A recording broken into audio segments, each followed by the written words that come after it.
It is a clear and warm day. Pleasant birdsong can be heard around. A dark-haired guy dressed in a patterned jacket with a hood stretches lazily. Around his waist is tied a belt, the patterns of which are similar to the patterns on the jacket. The guy's name is Arata Todo.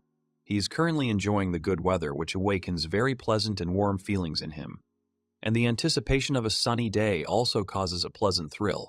Suddenly a little girl with fluffy ears calls him. Her eyes are shining with joy.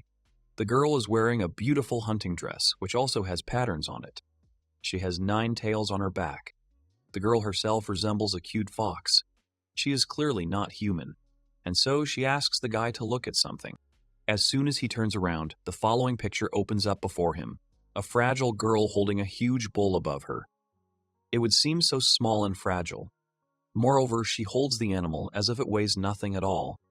In the girl's opinion, food should look delicious. The huntress herself is called Luna. She belongs to the tribe of divine beasts. On her head, cute ears help her to catch sounds at great distances.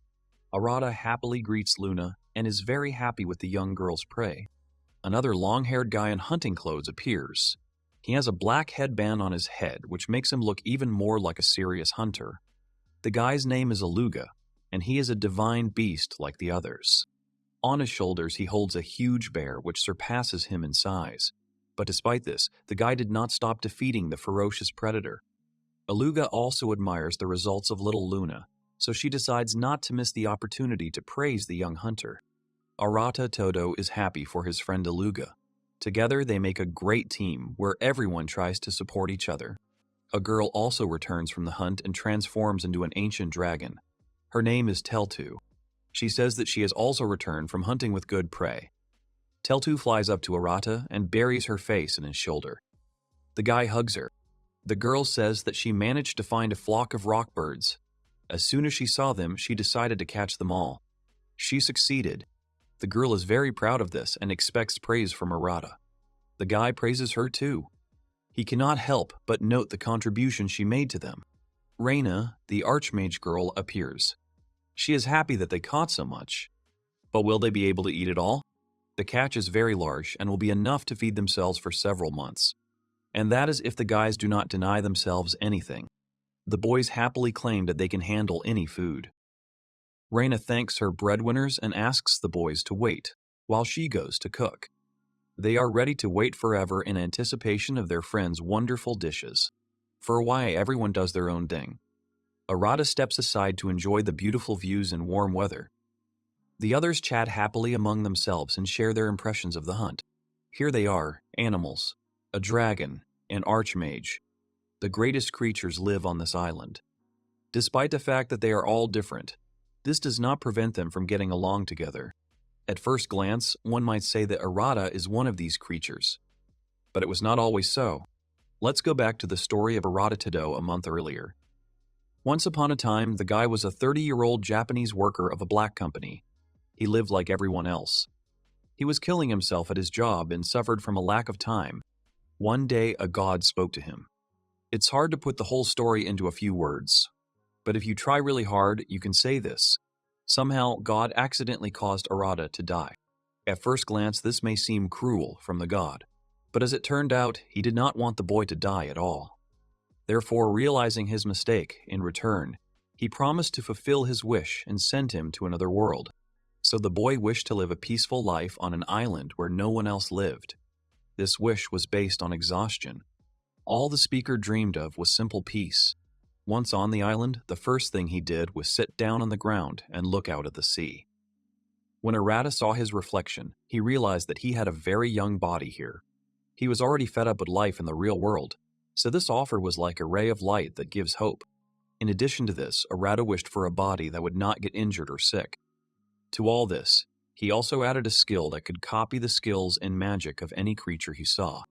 It would seem that this is all he needs. However, the boy doubted whether this skill would be useful in that place, because he was on an island where no one lived. But God assured that Arata's life would be more exciting from now on, thanks to this skill. After some thought, Todo agreed. He was quite happy with the idea of not having to worry about illnesses or injuries. Almost everyone dreams of this. And here he was being offered to make it a reality. Then the young man turns back and freezes for a moment. Arata has no experience at all in survival, since in his past life he was a simple worker who never even really got out into nature. He rests his hand on his hip and thinks that it won't be difficult to survive here alone. He thinks about his daily routine at the office from morning until late at night, and then Todo hopes that it won't cause him any problems. After all, the guy thinks that it's pointless to think about it now. He confidently clenches his fist and raises it up, then shouts that he will move forward, assuring himself that he will do everything in his power to live a peaceful life here. Then he goes deep into the dark forest. He climbs a high hill, deftly stepping on slippery stones and jumping over small streams. Walking a little further into the forest, Todo notes that his body moves better than before his reincarnation. He does not get tired and moves easily in the right direction. However, he takes his attention away from his hands and looks monotonously into the depths of the forest. Still, although the guy subconsciously hopes to meet someone here, it seems that there really is no one on this island. Arata, looking at the animal tracks left on the trail, decides to find out what this island is. But first, looking at the claw marks left on the tree, he thinks that he needs to find food and water. With his arms crossed and his fingers pressed to his chin in thought, the hero thinks that if he wants meat, then he will have to catch some kind of animal. However, the boy doubts his abilities. Suddenly, he hears something moving next to him and turns around in fear. His attention is drawn to a small rabbit that jumps out of the bushes. The young man looks at the small, fluffy lump in surprise. Arata didn't think that there would be animals like those in his previous world. He leaned towards the animal and beckoned it slightly with his hand. Todo, arms crossed over his chest, understands that rabbits are not only valuable fur. Looking at the uncomprehending animal, the hero understands that it is possible to get meat from it, but it will need to be cooked properly. However, looking at him again, or rather at his sparkling big eyes, the young man realizes that he is very sorry to kill such a cute little animal. The hero, kneeling, extends his hand to the rabbit and quietly asks for forgiveness for having to take its life. Suddenly, the rabbit jumps on the hero, hitting him in the stomach. This maneuver left Arata confused. He looks at the rabbit with confusion.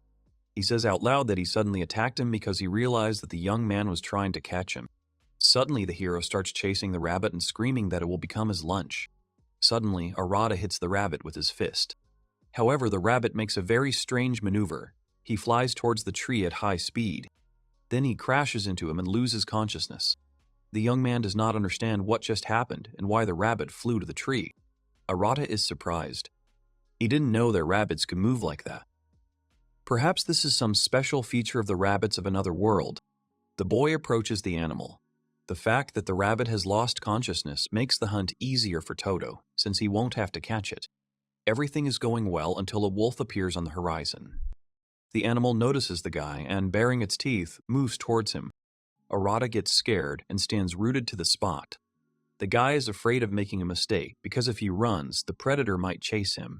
Suddenly, he notices the wolf's gaze, which is directed not at the young man, but at the rabbit lying on the ground. After thinking for a bit, the guy decides to use a special tactic, thanks to which he copes with the animal. Todo takes the rabbit's body and throws it as far as possible so that the wolf runs after its prey. He himself, just in case, decides to run away to a safe distance. Thus, Arata and the wolf run in different directions. For some time, the guy runs without stopping. He runs behind a tree. He realizes that no one is pursuing him anymore. He exhales calmly, clutching his shirt. It was scary, and for a second he even thought he was going to die. Now the boy understands what it is like to live in solitude.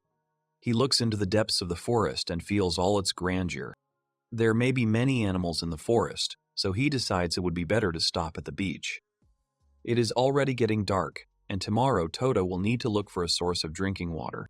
The guy finds a secluded spot and decides to sit down and rest on the seashore. Arata goes behind a pile of stones and sits down on the ground. He made his way through the wilderness, but still does not feel tired. He wonders what it is. Is it the strength that does not allow pain and injury? Despite this, Arata does not regret asking God to live alone. He wonders if he will be able to live like this. The boy lies down on the ground and closes his eyes. Suddenly, he opens his eyes very wide and sees above him a stunning night sky with a sea of shining stars. This view is mesmerizing. He gets up in surprise and after a while, grinning, tells himself in his thoughts that everything will be fine. If he admires such views every day, he will definitely be fine. He clenches his fists and screams, rejoicing that from this moment on, the guy will no longer have any gray everyday life. He will live on his own and long live his new cheerful life. Morning comes. Arata wakes up, gets up, and goes to the edge of the cliff. The guy remembers his thought from yesterday, which flashed through his head. It seemed to him that after waking up, he would return to his native world. Standing on the edge of the cliff, the guy wakes up. He understands that everything that is happening is not a dream, and all this is really very cool. He has no pain even though he slept on rocks. A body that is not injured or sick is truly wonderful. Todo feels great. The guy decides to take a walk around the island today, hoping to find some food or a source of water. Arata decides to walk along the shore. The sea breeze pleasantly caresses the guy. He thinks about how wonderful it is to live a calm and measured life. No more work that was slowly killing him, taking away all that was most valuable. Suddenly, in the distance, Arata notices something lying on the shore. He comes closer and sees a young girl lying unconscious. Most likely, she was washed ashore by the waves. Arata runs up to her excitedly, thinking about how to act in such a situation because he had never had to provide first aid to a person before. The guy puts his hand on her neck to feel her pulse. He understands that if he does nothing, the girl will die. But the problem remains a problem. Todo has only seen first aid in movies. He doesn't understand if he will be able to save her. Taking another look at the unconscious girl, he made a decision. Without wasting any time, Arata decides to give the girl artificial respiration. He presses his lips to hers and exhales air, trying to fill her lungs. Arata tries his best. After artificial respiration, he tries to massage her heart to pump the water out of her. He still hopes to hear the girl's complaints later, but the whole process of providing assistance does not take that long. All these actions helped her to come to her senses very quickly. All the water came out of the girl's lungs. She started coughing. This is the first sign that Todo managed to save her. Arata exhales and leans back. Even though his body shouldn't be tired, at this moment he feels a slight exhaustion and trembling in his body. The guy looks at her again and notices that now the girl doesn't look so pale. Arata glances at the girl again. As he looks closer, he realizes that she is very beautiful. She has long red hair. She has a good build and a very pretty face. But he doesn't understand how she ended up here at all, because there shouldn't be other people on this island. Time passes, but the girl remains unconscious. Arata looks at the stranger and thinks what to do, because he can't just take her and leave her like that. For a while, he simply admires her appearance, looking at her beautiful face. But after thinking for a while, Todo decides that she needs to get rid of the clothes that prevent her from breathing normally. He unbuttons the top of her dress, a little embarrassed. The guy understands that he has no right to take and undress her like that. However, in this case, it is a forced measure. Arata also justifies his actions by convincing himself that he is doing all this only to save her life. After removing all the girl's clothes, Todo carefully folds them and places them on the stone. After the girl ends up wearing only beautiful lace lingerie, Arata pushes all his dirty thoughts away, turns away and hurries to dress the stranger. He puts his jacket on her. Then he exhales. He finally finishes and hangs the rest of the clothes out to dry. The clothes were hanging on a rope. The young man approached them. Looking at the girl, the guy is once again convinced that he has entered a fantasy world. Such strange clothes are worn only in unknown worlds. Here the girl finally comes to her senses. Opening her eyes, she begins to look around and tries to understand where she is now. When the stranger notices Arata, she is a little embarrassed. The girl asks who he is. The guy tries not to scare the girl, so he speaks as carefully as possible. He gives his name and tells how he found her on the shore. Todo thought that the girl was in trouble. He decided to help her. The girl gets up and sits more comfortably. The stranger notices that she is wearing different clothes. This embarrasses her even more. Arata apologizes for this, saying that her clothes were wet, so he had to change her. She looks at the jacket and starts to get a little angry. But then her anger quickly passes. Arata continues to mumble something in his defense. But the girl interrupts him, and smiling, thanks him for saving her. This briefly throws him into a stupor, as he expected to hear a slightly different answer and reaction. However, the guy is glad that she is okay. A little time passes and the clothes dry. The stranger gets up and gets dressed. The guy approaches her and says that she never told him her name. A little taken aback, she apologizes. The girl introduced herself as Raina Mistral. Arata asks why a girl like her would end up unconscious in the sea. It's not every day that you meet a fragile girl in such a remote place. She replies that she was ordered to go to an island, also known as the farthest island in existence. As they sailed towards it, a violent storm hit them, and Raina thought every single member of the crew would die. She decides to ask if Arata lives on this island. But the guy is in no hurry to answer. Now he is in a difficult situation because he does not want to say that he died in another world and that God sent him here. Instead, he simply says that he does not remember how he ended up here. The girl decided not to ask him unnecessary questions. She believes that there are many different people with their own stories. It's enough for her that Arata saved her. The young man smiles and thanks her. Todo suggests that Raina should look for food and water after she has rested. After all, they still need to try to survive here somehow. The girl agrees, as it is a completely reasonable idea.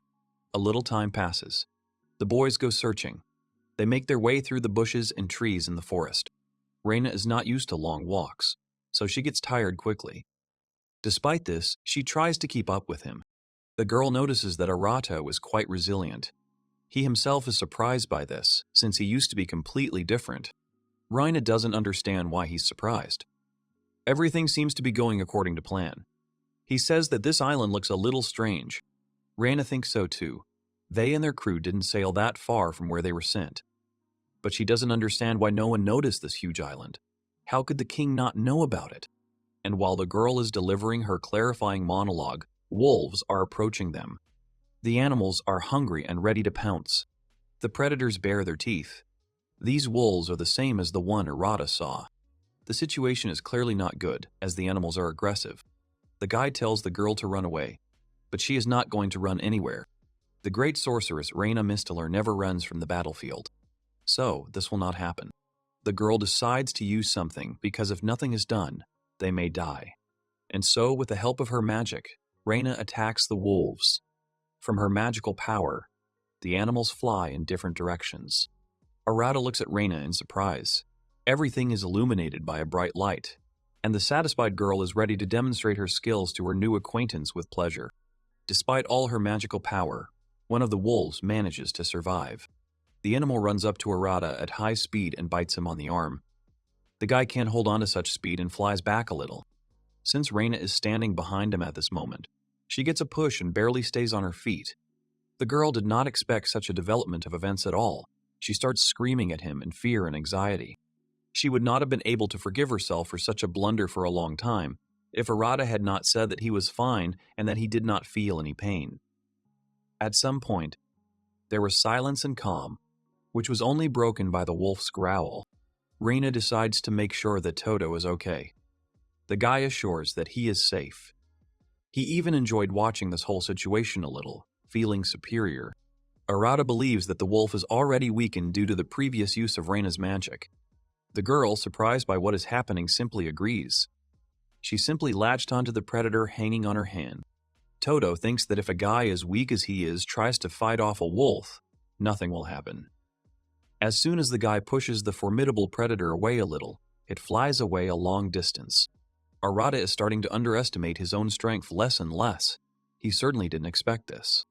As for Raina's surprise, it could be said that it reached its peak at this point. The girl was having a hard time recovering from the fact that the wolf had not killed the guy during his first attempt to pounce on him. And then this.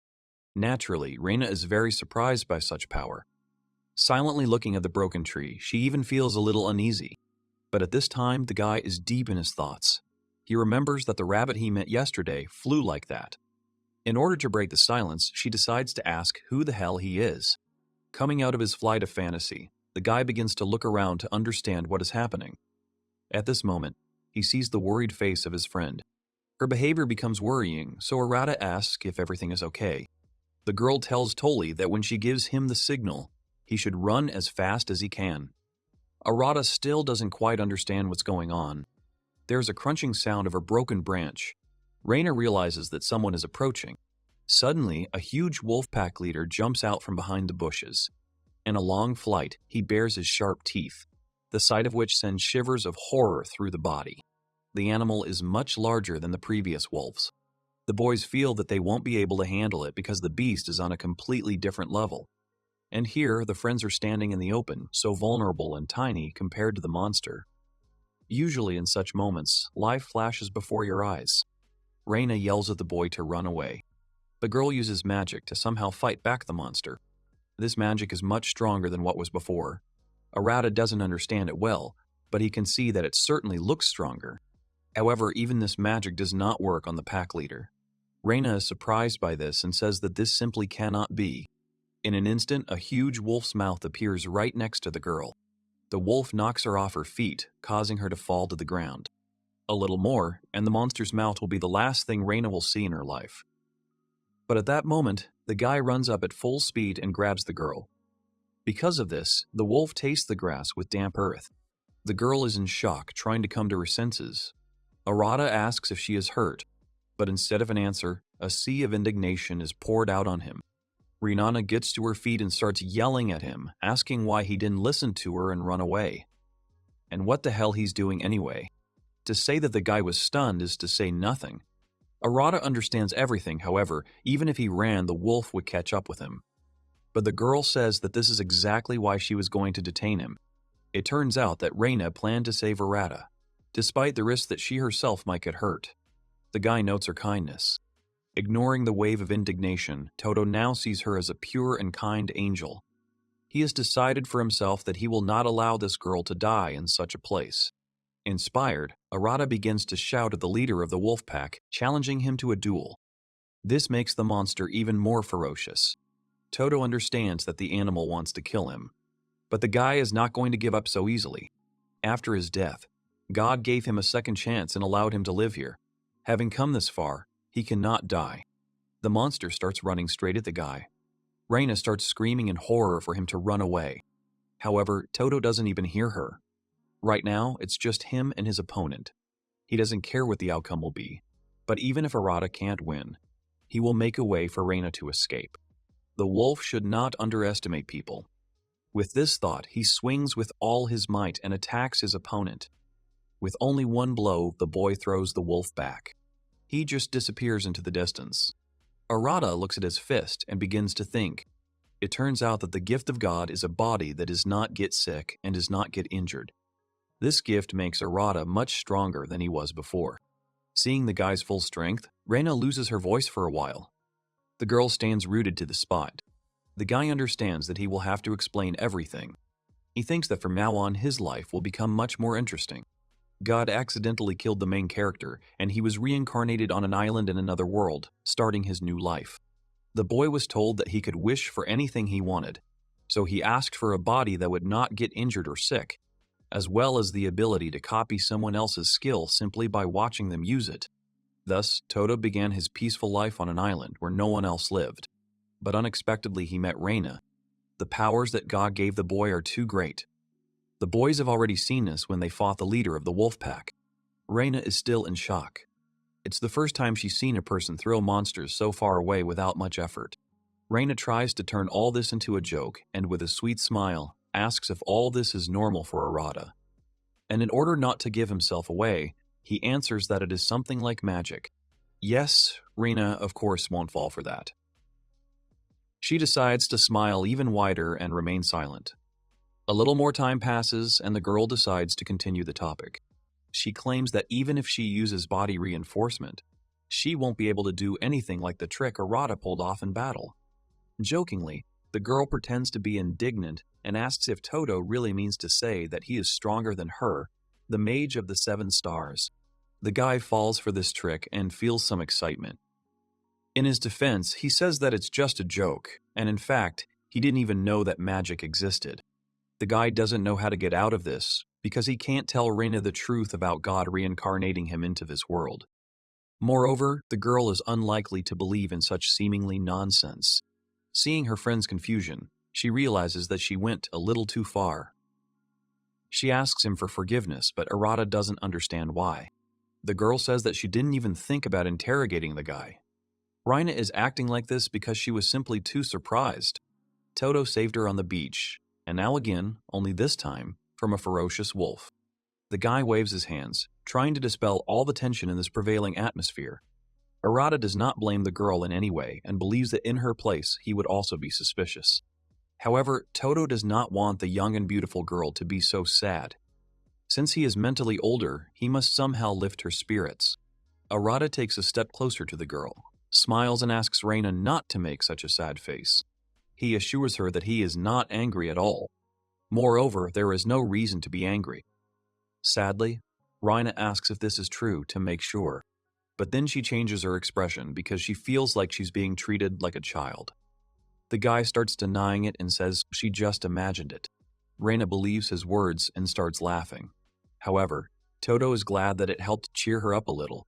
Arata decides to change the subject a little and asks the girl what it's like to be a mage of the 7 stars. But when he sees the change in the girl's face, he immediately understands that he asked too much. Raina is perplexed, as she was sure that everyone knew about the magicians of the 7 stars. By asking such questions, Arata introduces himself as a man who has crawled out of some wilderness.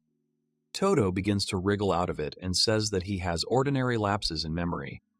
But inside, he feels that he has messed everything up again. The girl notes that the excuse he used is very convenient, so Raina agrees to tell him everything. 7-star mage is a title given to the strongest mages in the country, and they are so strong that they can even fight a dragon. Their fame thunders throughout the continent. Raina is the youngest mage of the 7 stars in history. Arata listens to her with his mouth open. But even if she had used her body's fortifications to their full potential, she would not have been able to even come close to repeating the blow that the guy had delivered. That's why she was surprised when she saw it. The girl gets distracted and looks somewhere into the distance. At this time, Arata thinks, because if he were on the mainland, he could be kidnapped. Raina turns to him again and says that she has already gained strength, which means she is now ready to move out in search of a source of water. Todo remembers that this is what they went for. He puts his hand to his ear and listens. As soon as the boy hears the murmur of water, he chooses one of the paths. Todo points the way to Raina, who looks in his direction, wondering why he chose this particular path. Arata replies that he thinks he hears the faint sound of running water there. The boys decide to go this way. Overcoming obstacles from stones, they make their way to their goal. The guy, like a gentleman, helps the girl climb over the stones. After walking a little further, they actually find a stream. The girl confirms that the guy was right. The boys have walked quite a long way. Raina is surprised that he heard the sound of water at such a distance. The guy feels that he is screwed up again. But the girl does not develop this topic. Now all they have to do is check if the water is drinkable. But another problem arises. Since Arata's body can't get sick, it's unlikely that anything will happen to him if he drinks dirty water. But Raina might have problems. The guy decides to give it a good try. Taking a sip, Todo feels the water is very refreshing, and it seems to him that the water is quite suitable for drinking. Arata tells this to his friend, but as soon as the guy turns to talk to the girl, he sees the following picture. Raina is standing at a wooden table and cooking something. Kitchen utensils are laid out in front of her. The girl cuts vegetables on a board and puts them in bowls. Raina doesn't even pay attention to what's going on. The girl is so immersed in cooking that she doesn't even hear Arata. She is completely concentrated and Arata notices her gaze, which looks like an expert's. He asks the girl where she got all these items, to which the girl notes that she uses storage magic and then asks the boy if he has heard of her. From the expression on the young man's face, the young lady realized that he clearly didn't understand anything. Raina explains to the boy that storage magic is when you can put away and take out anything, anytime, anywhere. She continues and says that the storage space varies depending on the user's magical power. Since Raina is a great mage, she has about the same amount of storage space as a mansion. Raina, confident in her cooking skills, assures Arata that she will cook everything herself. She also gives the guy the opportunity to rest for now. Todo approaches the portal that the girl recently formed. Watching this distortion of space, the guy understands that storage magic is a very cool thing and he also wants to have such magic. Arata peers into the portal and an idea comes to his mind. Todo moves closer to get a better look. Then Arata puts his hand inside and realizes that he now has that magic. Thanks to the power that God gave the boy, he manages to use storage magic, even though he only saw it once. Raina sees that the guy is carried away by something and does not pay attention to anything else. The girl decides to hint to him again that he can go and rest and not stand here over her soul. So, in order for the girl not to suspect anything, Arata hides his hand, after which the portal disappears. Surprisingly, Raina does not notice anything at all. When she sees her friend's puzzled look, she decides to ask if everything is okay with him. Arata isn't ready to tell the girl everything yet. If she saw that he can also reconcile magic like Raina, then maybe he'd have problems. Seeing that the guy has nothing to do, the girl decides to keep him busy, so she asks her friend to hold the pot while she sets the table. Arata gladly helps her, hoping that the girl really didn't notice anything. Since the boys are no longer in the ordinary world, the methods of serving food are also different here. For this, Raina uses magic, thanks to which a new table appears in an empty space. In principle, you don't even have to strain yourself, since after this all she has to do is get the dishes. It doesn't take a minute for everything to be ready. If it were like that in real life, people would live easier. Perhaps Arata wouldn't have to kill herself at work. Arata is delighted when he sees how everything is happening. As an S-rank adventurer, Raina is used to eating outdoors. Therefore, the girl usually finds different and interesting places for her to set the table there. The girl made tomato soup. It looks very appetizing. Just the sight of it made Arata's mouth water. The aroma is not even worth mentioning. This makes the guy's stomach make a telltale sound, indicating that it's time to put something in it and fight hunger. This makes Arata a little embarrassed and asks for forgiveness. Raina says that he is acting like a child, that he has nothing to worry about.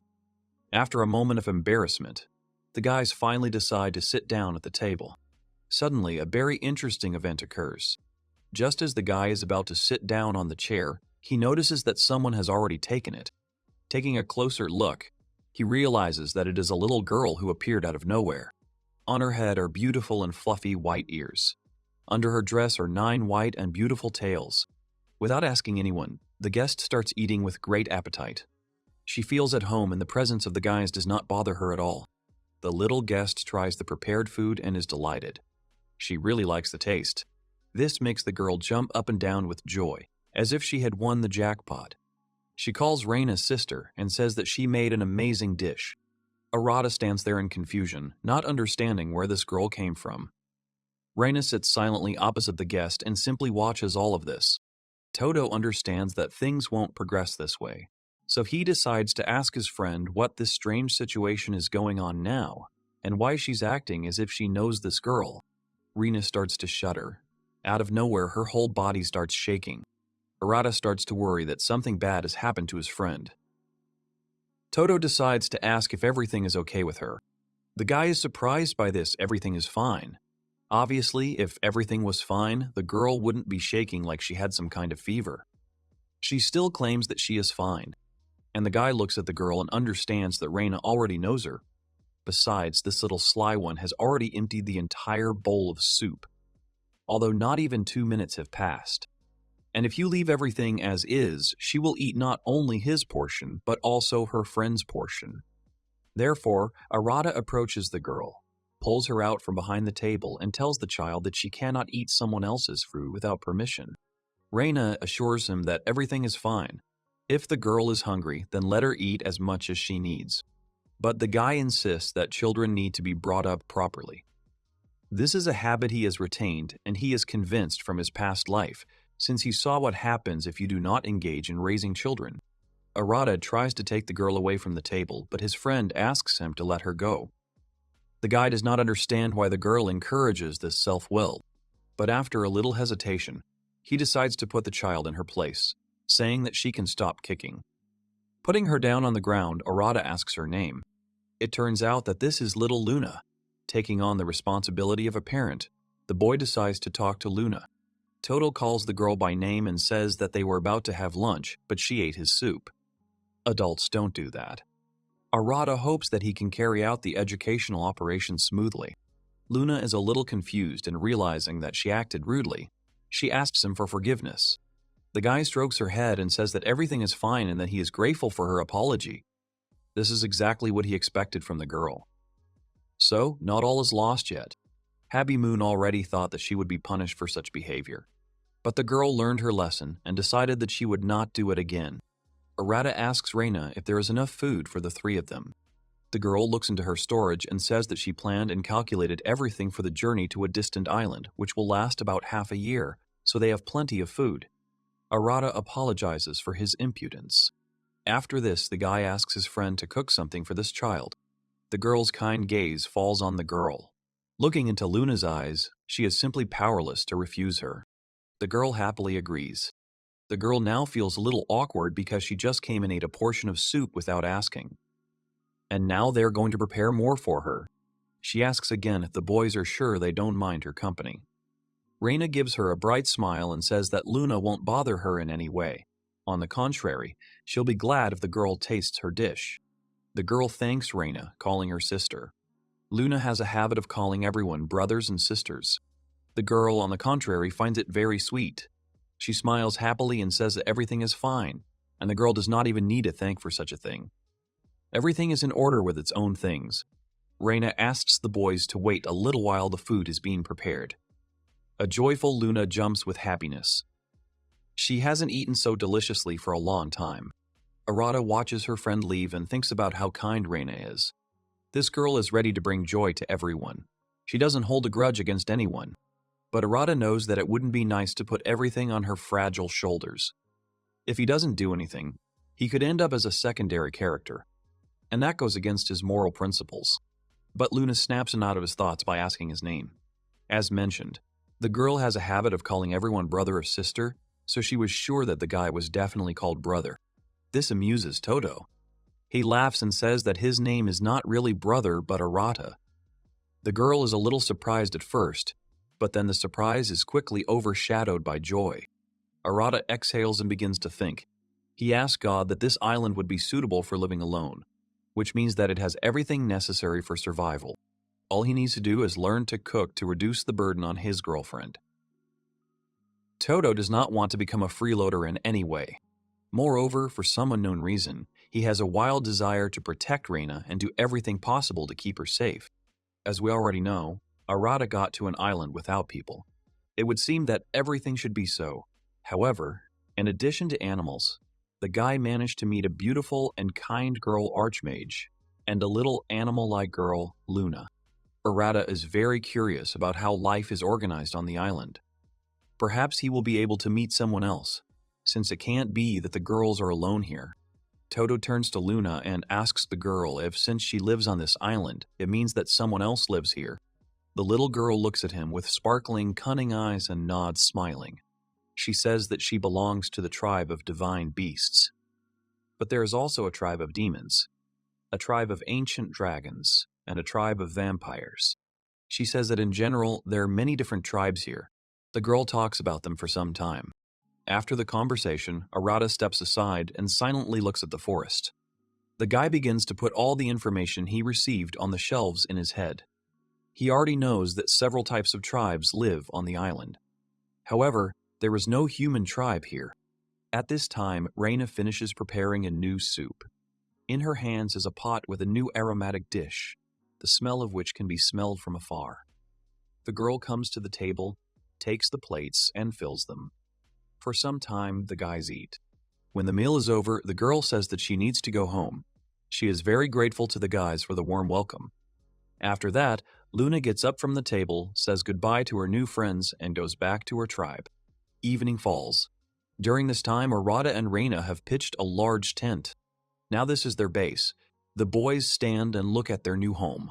Since Luna's gone, Raina thinks it's time to offer her friend a chance to talk in a calm environment and without prying ears. As Raina said earlier, being one of the 7 stars, she went to the most isolated island. The island is rumored to have a cure that makes a person immortal. This cure was the goal of Raina's team.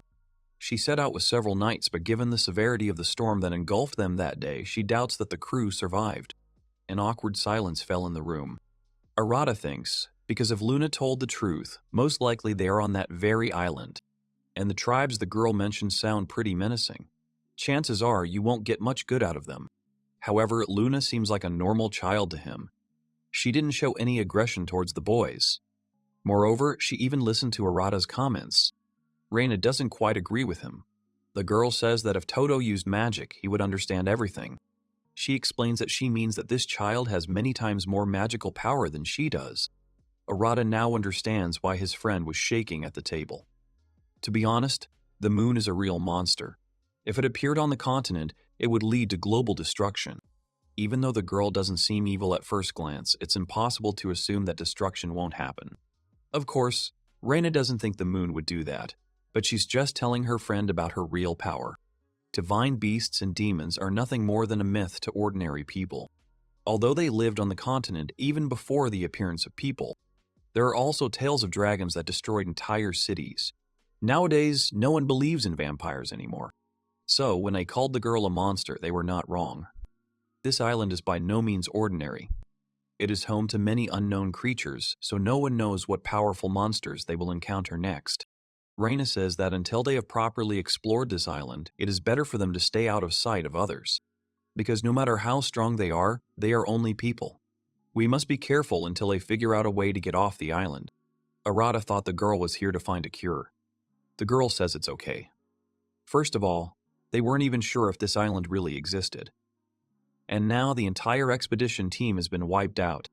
To properly assess the situation on this island, they will need real knights. But Todo has already decided to live on this island, so he does not want anyone else to come here. So he says that they will need a boat in order to leave this island. After thinking for a while, Raina supports the guy's idea. But her facial expression indicates that she has something in mind. After that, the girl says that the guy will have to work hard. It is not hard to guess that this idea did not please Todo very much, since he did not intend to become her personal slave. But then he changes his mind, because the guy also understands that in order to live a peaceful life on this island, he simply cannot do without the help of his girlfriend. In some ways, it is much easier and safer for him to be here, because his body will not allow him to die. Moreover, he can use the skill that was given by God, with which Arata can copy the skills of other people with one glance. A pacified Arata looks at Raina and thinks that he still plans to live on this island for the rest of his life. However, his friend has a different view on this. So, until she leaves this island, he plans to work with her. They need to try hard to at least slightly ease the girl's burden. The next morning comes. The night was very restless for the guy. That is why the morning is no better. Arata wakes up with difficulty. The first thought that pops into his head is that he never expected to sleep in the same tent with a girl. Because of this, all sorts of thoughts flash through his head all night, preventing him from falling asleep. As soon as the Rook gets out of bed, he sees a cheerful girl who has already woken up before him. Raina is standing near the mirror and preening herself. The girl notices her friend's listless appearance and the dark circles under his eyes. She probably guesses what's going on, but for the sake of decency, she decides to ask if everything is okay. Arata stands up and smiles, waving his hand, saying that he is fine and that such an awakening is normal for him. Todo goes towards the exit and says that he will go to the shore to wash in the river. Raina accepts this information and asks him to be careful. Arati goes outside. The morning sun rays fall on his face, leaving a pleasant warmth on his face. Everything around is illuminated by the sun. Birds sing joyfully, from whose singing it becomes pleasant in the soul. Despite the difficult awakening, the guy enjoys the wonderful weather, which food did not let him down and gave him a good mood. Yes, a lot happened yesterday, but Arata hopes that today will be a quiet day. But all his hopes are dashed as soon as a familiar child's voice is heard behind him. "Hello, brother." Not so cheerfully, the boy greets the girl. But as soon as he turns in her direction, he sees that Luna has not come alone. Next to her stands a long-haired guy with a headband. He also has ears like the girl, but they are slightly different from each other. With his whole appearance, he shows that he does not trust Arata. Crossing his arms over his chest, the guy gives Todo a displeased look. Arata stands silently for a while, but when the boy realizes that the young man is not going to start a conversation, he starts the conversation first. Todo asks who the boy is. The stranger calls out to the boy and asks if he is the newcomer to the island. It seems that Luna told him a little about Arata. Todo closes his eyes and tries to cope with the growing tension. While he was thinking about how best to answer Aluga, the thought flashed through his head that this day would definitely not be calm now. Arata looks at the spearsman, and from his posture alone he can tell that he is very strong. Next to him stands a worried Luna. From the girl's reaction, it can be said that she thought that Aluga would be more friendly towards the newcomer. Aluga himself, like Luna, is a representative of the tribe of divine beasts. In his dry tone, the guy asks what Arata's name is. The guy introduces himself in response, showing that he doesn't want any trouble. Aluga also dryly pretends to understand this. He then asks, what about the girl who is storing her magical power in the tent? The beastman's appearance hints that he is ready to fight at any moment. He's clearly not happy with the fact that a representative of the mages is using magic here. Otherwise, he advises the girl to stop doing it. As soon as Raina heard the voice, she began to listen carefully to the conversation. The girl hears Aluga addressing her, claiming that with such a level, Raina will not be able to do anything. She does not intend to tolerate being humiliated, so the girl decides to leave. As the girl pulls back the curtain and steps out, Arata notices that despite being a 7-star mage, she has no face. From all this, Todo concludes that this Aluga must be incredibly powerful, which means it's time for him to intervene. Todo steps forward, ready to stand up for his friend. Raina is flattered by this action. She is very pleased to feel as if she is behind a stone wall. When things start to get heated, Luna decides to step in. She quickly approaches Aluga and stops him as he decides to go towards Arata. The girl is outraged, because the guy promised her that he would not fight if she brought him here. The guy remembers his promise, but is sure that the guy started it first. Now he looks like a little child who points his finger at others and blames them for everything. Luna says that the boys have such a reaction because he has a scary face. After all, when she came here, they treated her to delicious food and were not negative. This embarrasses Aluga a little, as he can't do anything about his face. Arata now understands that the guy is not their enemy. He tries to be polite and calls the guy Mister. At the same time, Todo wonders what Aluga is doing here. Such formality is repugnant to him, so he says that they should not call him Mister, but simply Aluga. Arata simply says that he understands and will take this into account. Aluga ignores the guy's previous question and says that they are on their territory. Todo apologizes, saying that they didn't come here on purpose and didn't plan to stay here. Naturally, they don't know whose territory they are on. Aluga understands that people cannot purposely get to Arcadia, the Divine Island. The guy talks about the most isolated island that Raina was talking about. As long as they don't cut down the forest or do other bad things, he doesn't really care about them. But he also warns the boys that they must be careful. The Beastman tribe is very aggressive, but the Demon tribe or the Dragon tribe will happily give chase to them. Judging by the stories of the guys, Arata assumed that there are hot-tempered races here. Therefore, it is necessary to find out a little more information about the inhabitants in order to ensure their safety. He asks Aluga to tell more about this island. At first, the guy takes this with a degree of irritation, warning that he is not going to tell anything about the residents.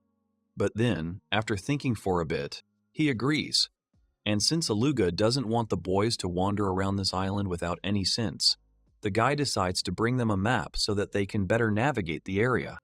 The guy asks the guys to wait a little, and he himself runs away like a bullet after the map. Arata is surprised that the guy is trying so hard to get them a map and help them somehow. Despite his coldness, Aluga is a good guy. Luna says that he always talks nonsense and acts like a tough guy, but still, he is reliable and not an evil person. Arata thought so he was not angry at the guy in the first place. Suddenly, Raina, who is standing near the tent, staggers and almost falls. In order to somehow hold on, the girl grabs the tent. An excited Arata runs up very quickly and manages to catch his friend. Despite the fact that Raina is holding her head in pain, she says that she is fine. The girl says that she has this reaction after feeling a huge amount of concentrated magic. That's what happened this time. Unfortunately, she can't do anything about her body. Arata looks at the girl and feels sorry for her. It's very hard for mages. Just think, the girl got worse just from talking to a resident of this island. Luna looks at the girl with sad eyes. The girl guesses that such a reaction could have happened because of communicating with her. Because of this, the little girl feels guilty. But Raina tells her that no one is to blame.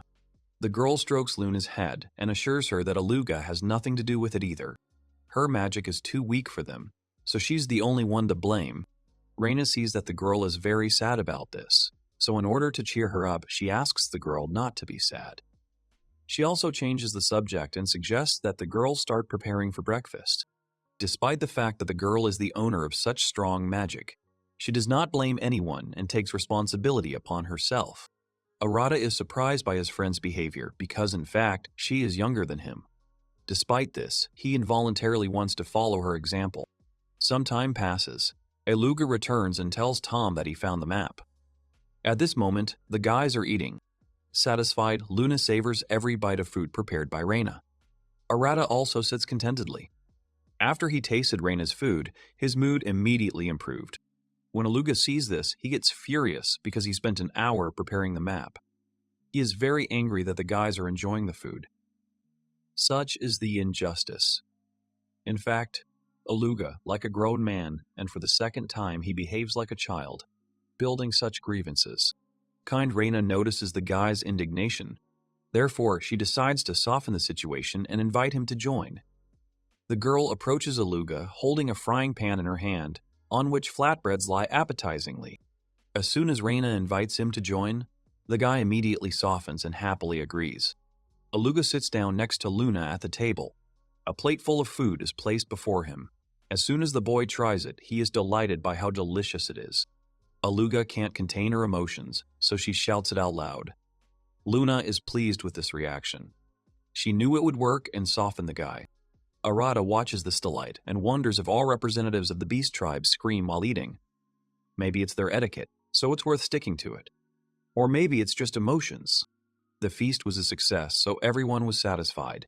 Having eaten their fill, Luna and Aluga fall onto the grass with full bellies.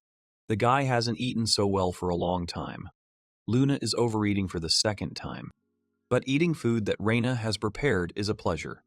Raina goes to wash the dishes. Todo and Raina are sitting on the shore and washing dishes. The guy does not miss the opportunity to help his friend. Besides that, Arata just watches the boys from afar. He wonders what kind of relationship the moon and Aluga have. The girl looks like a fox and the boy looks like a wolf, so Todo doesn't think they are related by blood. However, they act like brother and sister. Raina and Arata wash the dishes in silence for a while. They enjoy the peace and quiet. Only the sound of the dishes and the murmur of the water echoes in their ears. This sound is very calming and relaxing for them. At some point, Raina simply says thank you to her friend, P. At first, he thinks that the girl is thanking him for helping her with the dishes. So, he says that there is no need to thank him for that because he just wants to help her from the bottom of his heart. The girl sighs and says that she is not talking about that. Raina smiles and says that earlier when Aluga started threatening her, Arata stepped forward to protect her. That's what she thanked him for. But ultimately he had no animosity towards them, so it was a small misunderstanding. Raina never thought there would be a time when someone would protect her. That's why she was very touched by her friend's action. The girl stands up, turns around, and suggests that the guy go back to the tent. He thinks this is a good idea, since they haven't questioned Aluga yet. Aluga places a map of the divine island of Arcadia in front of them. The guy talks about the territory of the beastmen, as well as the places where demons and dragons live. They don't get along very well with each other, but if there was a war, both races would suffer greatly, so they only fight occasionally. Arata listens carefully because this information will be very useful to him. Aluga also shows where the high elves live. Although these guys usually don't go beyond their territory, for some reason they often run into them. Thus, the species living on this island still get along with each other, despite temporary disagreements. But despite this, there are a lot of problems. It's not that they have to get along with each other to survive. It's because they've lived so long that they're simply not interested in fighting. At first, Todo was scared that he would have to fight a bunch of strong monsters. But fortunately, he was able to relax a little. He wants to continue living on this island, so he asks Aluga if there is a good place to settle down.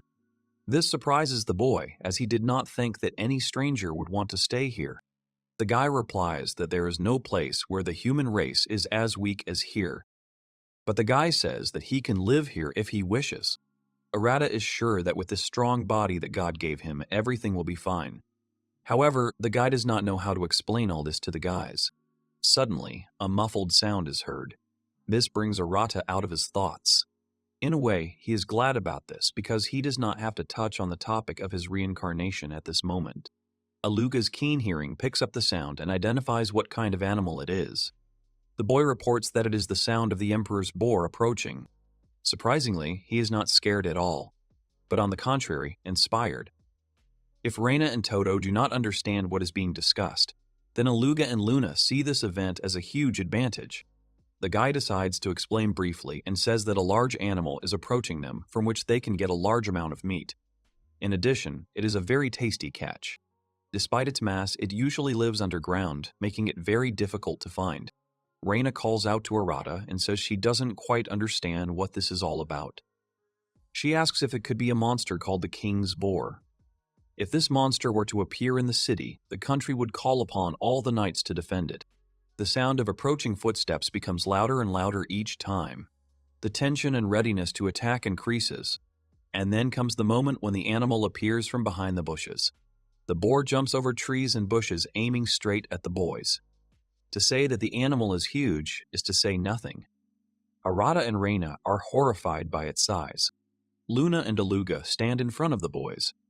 Despite being the closest to the boar, nothing bothers them. The boy just laughs, and the girl calmly notes that the animal looks hungry. Everyone is amazed by its size.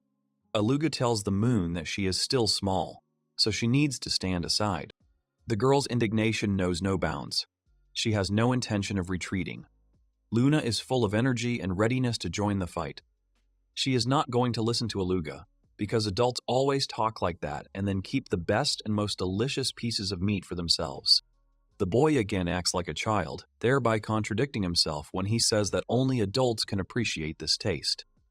Arata and Raina, watching this whole picture, cannot say anything. The guys stand in a daze. Luna and Aluga challenge each other.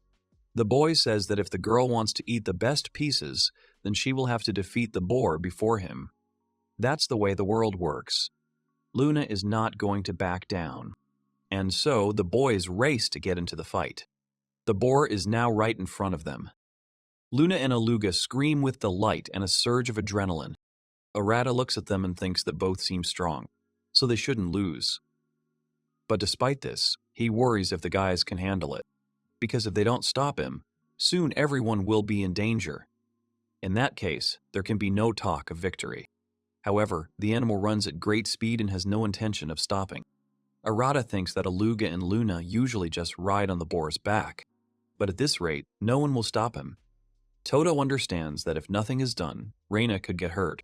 So, he decides to shield her with his body. The guy doesn't think about the consequences at all. All he wants is to protect his girlfriend. Todo will believe in her, believe in the power that God gave him when he first incarnated in this world. The girl is horrified. She doesn't understand what her friend wants to do now. She tries to bring him to his senses, saying that they need to run. If they can't stop even this boar, they definitely won't be able to live on this island. Only the strongest live here. Here comes that very moment. An excited Raina is screaming with all her might to bring the guy to his senses. But the boar is already very close. Everyone is terrified because it seems that no one else will help them. However, when the boar comes close to Arata, he stops. At this point, no one understands anything at all. The guys don't believe that this is possible. Their surprise knows no bounds. Aluga now doubts whether Arata is a human, because his strength clearly shows that he is some kind of divine being. And now, without even making any special effort, he simply stops the animal that was about to kill him a minute ago. Arata puts his hands on the animal's nose. It doesn't move at all. Now Todo feels superior. Since Arata stopped the boar, the meat is now his. It's just the law of the jungle. The guy wasn't afraid.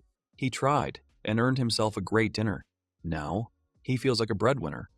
Moreover, he thus protected Raina. And now Todo decides to add the finishing touch. The guy swings and delivers a fatal blow. Arata shouts triumphantly that the boar emperor is now his. He still doesn't understand what he's just done. The surprised boys are speechless. They look into the distance and realize that they've lost sight of the emperor's boar. At this point, it dawns on Arata that when he struck, it was not his human strength that was at work. Everyone except Raina starts to panic. Aluga screams that you've lost his meat. Luna screams that she's lost her lunch. Arata just screams. Aluga can hardly believe that such a rare delicacy has disappeared. Luna is simply angry at her friend. Todo tries to apologize with his front. There's an indignant roar. The boys still can't calm down. They look at the broken trees that outline the path along which the boar ran. Aluga is sure that Arata threw away the Emperor's boar on purpose. Luna just thinks he's mean. Enraged, Aluga is already going at the guy with threats. That's it, and he's ready to start fighting. Raina tries to calm the boys down, but they don't even listen to her. Arata realizes his mistake. He asks for forgiveness, but words won't fix anything. Raina still does not despair and tries to fix the situation. The girl says that they will cook something for them later, and in return she asks the guys to forgive him. And it seems to work because the guys instantly fall silent and begin to listen attentively to the girl. Aluga puts on an air of importance and says that they have no choice. Luna also joins in and says that since their little sister asks them to forgive Arata, they will forgive him. In fact, they just want to eat something delicious. Todo is grateful to Raina for her help. It is unknown what would have happened if her friend had not intervened. Since the situation has improved, the guys decide to continue their conversation. Aluga tells Arata that if he really wants to settle on this island, he can live in this area. There are quite a few fields here, so he won't have to look far for food. The hero is surprised by this because he thought that Aluga was not very happy about his presence in their territory. However, Aluga says that it was all because he thought that Todo was a human. The guy doesn't believe Arata because he thinks that a human wouldn't be able to stop the Emperor's boar and send it flying with one blow. Todo understands that in this case arguing is useless. He himself knows that he is a human. He feels a little offended, and to overcome this feeling, he simply closes his eyes and takes a deep breath. At the same time, Aluga adds that he is fun to be with. This sudden change of mood brings the guy out of his sadness. The friend also adds that it seems that the moon has liked Arata, and this affects many things. Arata can't contain his joy, so he thanks the guys. His soul feels light and good. Now he has officially received permission from the locals to continue his life in this interesting place. The guys look at Raina and ask what the girl has decided. She says that she won't be able to go home now anyway. She also doesn't think she can survive on this island alone, so she'll stay with Arata for now. This news makes Luna very happy. The girl starts jumping for joy and hugging her friend. From now on, they have the opportunity to spend more time together and play. Before this, Luna was a little lonely, as she was in the company of adults who did not really want to play with the child. Arata is also happy looking at the girls. The guy really likes this kind of atmosphere when everyone is having fun. But suddenly Arata feels that something's wrong. He raises his gaze to the sky and sees something flying there. Raina notices her friend's anxiety. She also looks up at the sky and sees some kind of silhouette. Todo asks Luna what is flying there, but the girl doesn't have time to answer as Aluga's surprise and indignation interrupts her. At first the boy doesn't believe it, but then he realizes that the silhouette of a huge dragon is emerging in the sky. Now Raina also notices the creature's huge wings, and now the dragon appears in all its glory. The boys scream in unison. Things are getting tense. Not only is this a dragon tribe, but he's also a child of Bahamut. The dragon itself is small in size compared to the animal that holds it in its paws, the Emperor Boar. Just recently, Arata sent his boar to the sky, and now, at this moment, the dragon flies closer and hangs right over the boys. Now they are covered by a huge shadow. They do not know what to expect.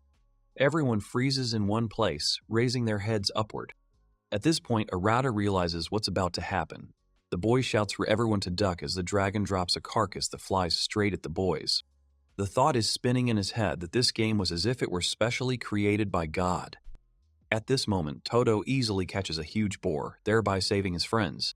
Todo asks his friends if everything is okay. Raina gives a sign that everything is fine. Luna says that her brother never ceases to amaze her, and Aluga is now convinced that Arata is clearly not human. The boy looks out from under the boar and sees that a dragon is now flying straight at them. The boys don't have much time.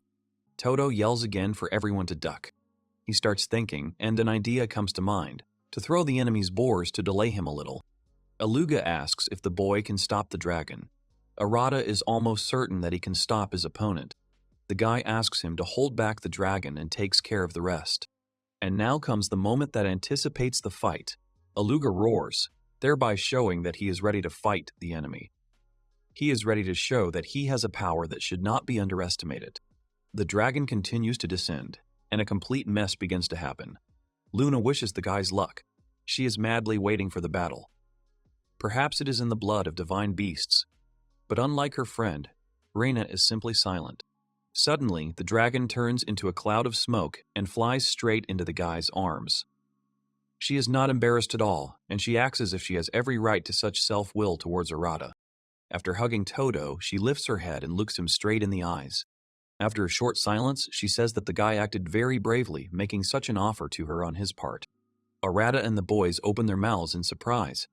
At first, they thought they had misheard the girl. However, they then realized that all three of them couldn't be imagining things. Now, Todo doesn't quite understand what she means. The girl is not at all embarrassed by this, and she hugs him again, saying that her husband's body is quite strong and perfect for hugging. Arata doesn't even know what he should say in this situation. And now he's walking on thin ice, since the stranger's reaction can be simply unpredictable. Therefore, he decides to just thank her for the compliment first. Arata also looks at her closely and realizes that the girl doesn't seem to have any bad intentions. Todo turns to Rain, smiling, asking what they should do about this problem. Before the girl can answer, she feels sick again. Luna runs up to the girl and tries to understand what is happening to her. The frightened Arata breaks away from the dark-haired girl's embrace and writes to his friend. Raina says she's fine. She's just feeling a lot of magical power again. Arata realizes that this is not normal at all. The magical power of Aluga and this girl is probably too much for the girl.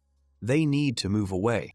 Todo picks up her friend in his arms and tries to carry her to a safer place, where she will be away from the magical energy of other creatures, which has such a detrimental effect on her. Finding herself in Arata's arms, the girl was about to say something, but the guy interrupts her, saying that she will complain later. Now they need to get as far away from here as possible. So Todo runs as fast as he can into the forest. Todo runs as fast as he can. He is worried about Raina, so he tries his best. The girl screams from the pain that pierces her entire body. Arata decides to stop. He puts the girl down near a tree and asks how she feels. The guy hugs the girl and asks her to calm down. Arata advises her to take a slow, deep breath. So, Raina breathes deeply for a few minutes, and it helps her. At this moment, the girl is very happy that she met such a wonderful friend. Todo notices that Raina looks very tired. The girl closes her eyes and, out of helplessness, falls into a short sleep. Arata sits her down more comfortably so that the girl leans on her back. A lot has happened today, so it is not surprising that she needs some sleep. Suddenly, the moon appears. The girl modestly looks out from behind the bushes, afraid to come closer so as not to harm her friend. From her worried expression, it can be seen that she is worried about Raina.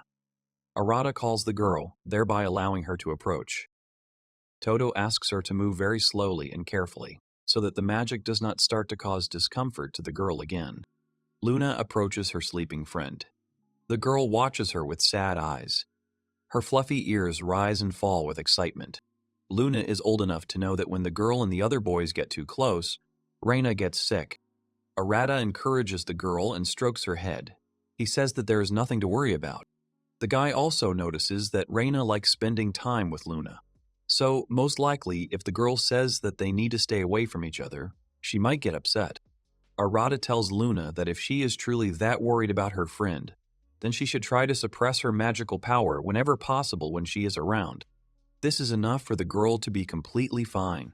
A wide and joyful smile appears on the girl's face. She is glad that she will not have to part and limit herself in communication with Raina. Luna promises that she will do everything as the guy said. Arata smiles. This condition makes him feel calm because being with his friends is very pleasant for him, and seeing them happy is even more so. Todo remembers that they still have one unresolved issue, because just recently the guy thought that the fierce dragon was the last thing he would see in his life. Arata asks Luna to keep an eye on Raina for a bit, and he himself goes back to the guys in order to find out why the dragon flew to them. When Todo returns to the others, he notices Aluga trying to hold the dragon girl back as she tries to run to the boy. The girl waves her arms and orders him to let her go. Aluga holds her firmly and says that if he lets her go, she will run to Arata. Despite the girl's liveliness, Aluga finds a moment to ask how Raina is, to which Arata replies that she is fine. Todo approaches the girl and asks her to introduce herself. He bends down to be on the same level. Her eyes are a little wild. Her hair is disheveled.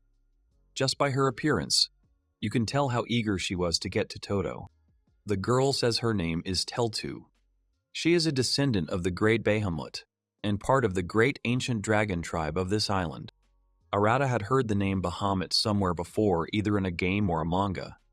The boy looks at Telta and notices her tail, pointed ears, and horns on her head. The girl looks pretty cute. All these elements emphasize her uniqueness. Todo thinks that Teltu is some kind of higher dragon. Despite the fact that she is still small, the girl has incredible strength. It is enough to remember how she dragged a huge boar, which is twice as big as her, alone. Arata feels that their acquaintance is dragged on, so he decides to give his name. The guy also adds that he only started living on this island yesterday. Even such a story delights Telta. The girl says that her husband's name sounds powerful and has strength. Arata timidly thanks the girl. He does not quite understand how he should behave next to her. The guy decides to ask why she calls him her husband. Teltu is surprised when he hears this. Now the girl looks like she heard something that is beyond her comprehension. She thought that her behavior was quite obvious and would not raise questions. Teltu claims that Arata proposed to her himself, and she happily accepted. Arata didn't even expect that he could propose to a little girl. Did his principles change when he started life in a new world? In that case, God decided to test him. On the one hand, it's interesting, but on the other, it's unfair. The guy gains maturity and asks the girl to remind him at what point he proposed to her. The girl runs forward in indignation and goes straight to Arata. She thinks that he is just laughing at her. How can he forget that he personally proposed to the girl? She asks if he really didn't give her the emperor's boar. The girl's discontent is understandable, since their tribe has one tradition. A man must defeat a truly powerful monster, spend his magic power on it, and give it to the girl. This is how representatives of the ancient dragon tribe propose. And so Arata, the girl's husband, sent her an amazingly strong monster. She had no choice but to accept his proposal. At this point, Todo understood everything for himself and decided to explain to the girl how everything really happened. Deep down, he feels insecure because he understands that Teltu may misunderstand everything again because they have already had disagreements. But the girl still does not listen to the guy and interrupts him, saying that she wants to figure everything out. Todo understands this, so he chooses the right moment and decides to ask the girl why he assumed that he gave her the emperor's boar. And so Teltu begins to tell how everything happened on her side. She was going to take a nap after a hard day. Suddenly, right next to her, a huge boar emperor falls from the sky. At first, Teltu thinks that she is just sleeping. However, after making sure that this is not a dream, she decides to come closer. After she examines the boar, the girl decides to fly to the place from which he flew. And so, flying over the dense forest, she looked for the place from where the boar was delivered to her.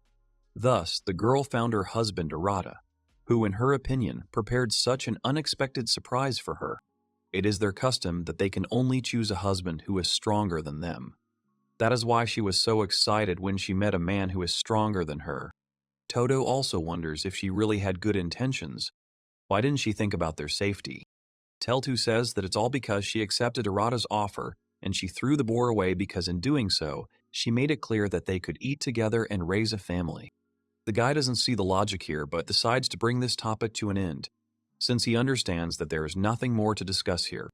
Arata looks at the girl and understands that in her opinion, the girl obviously didn't have bad or evil intentions. She's just young, so she perceives everything differently. In that case, he should be responsible for what's happening. Since Arata had no intention of proposing to Telt, he believes that this misunderstanding is entirely his fault. Therefore, he needs to explain everything to her carefully. The guy takes a deep breath and tells it like it is. It turns out it was just a coincidence. Yes, that happens.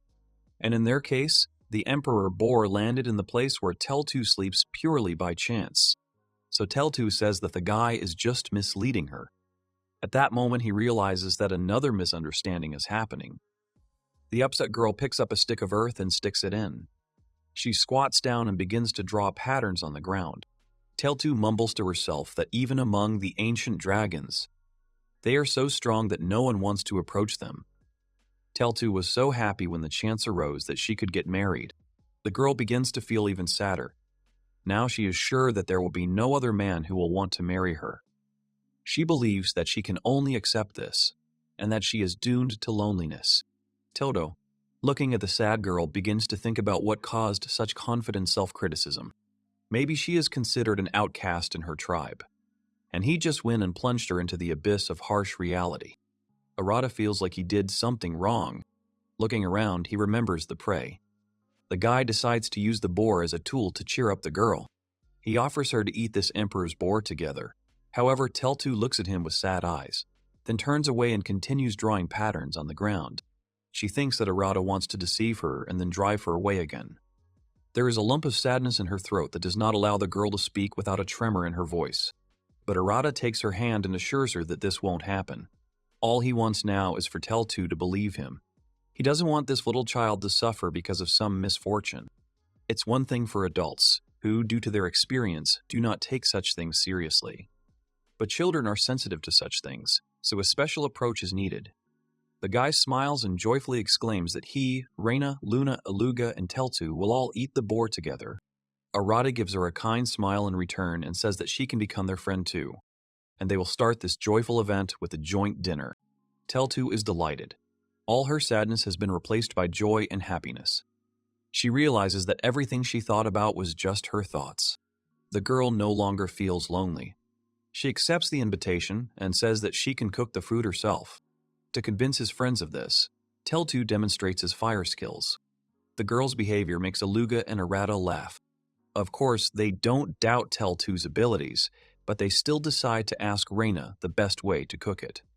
The girl has a fair amount of experience behind her. Arata returns to reign with his friends, giving the moment a magical atmosphere.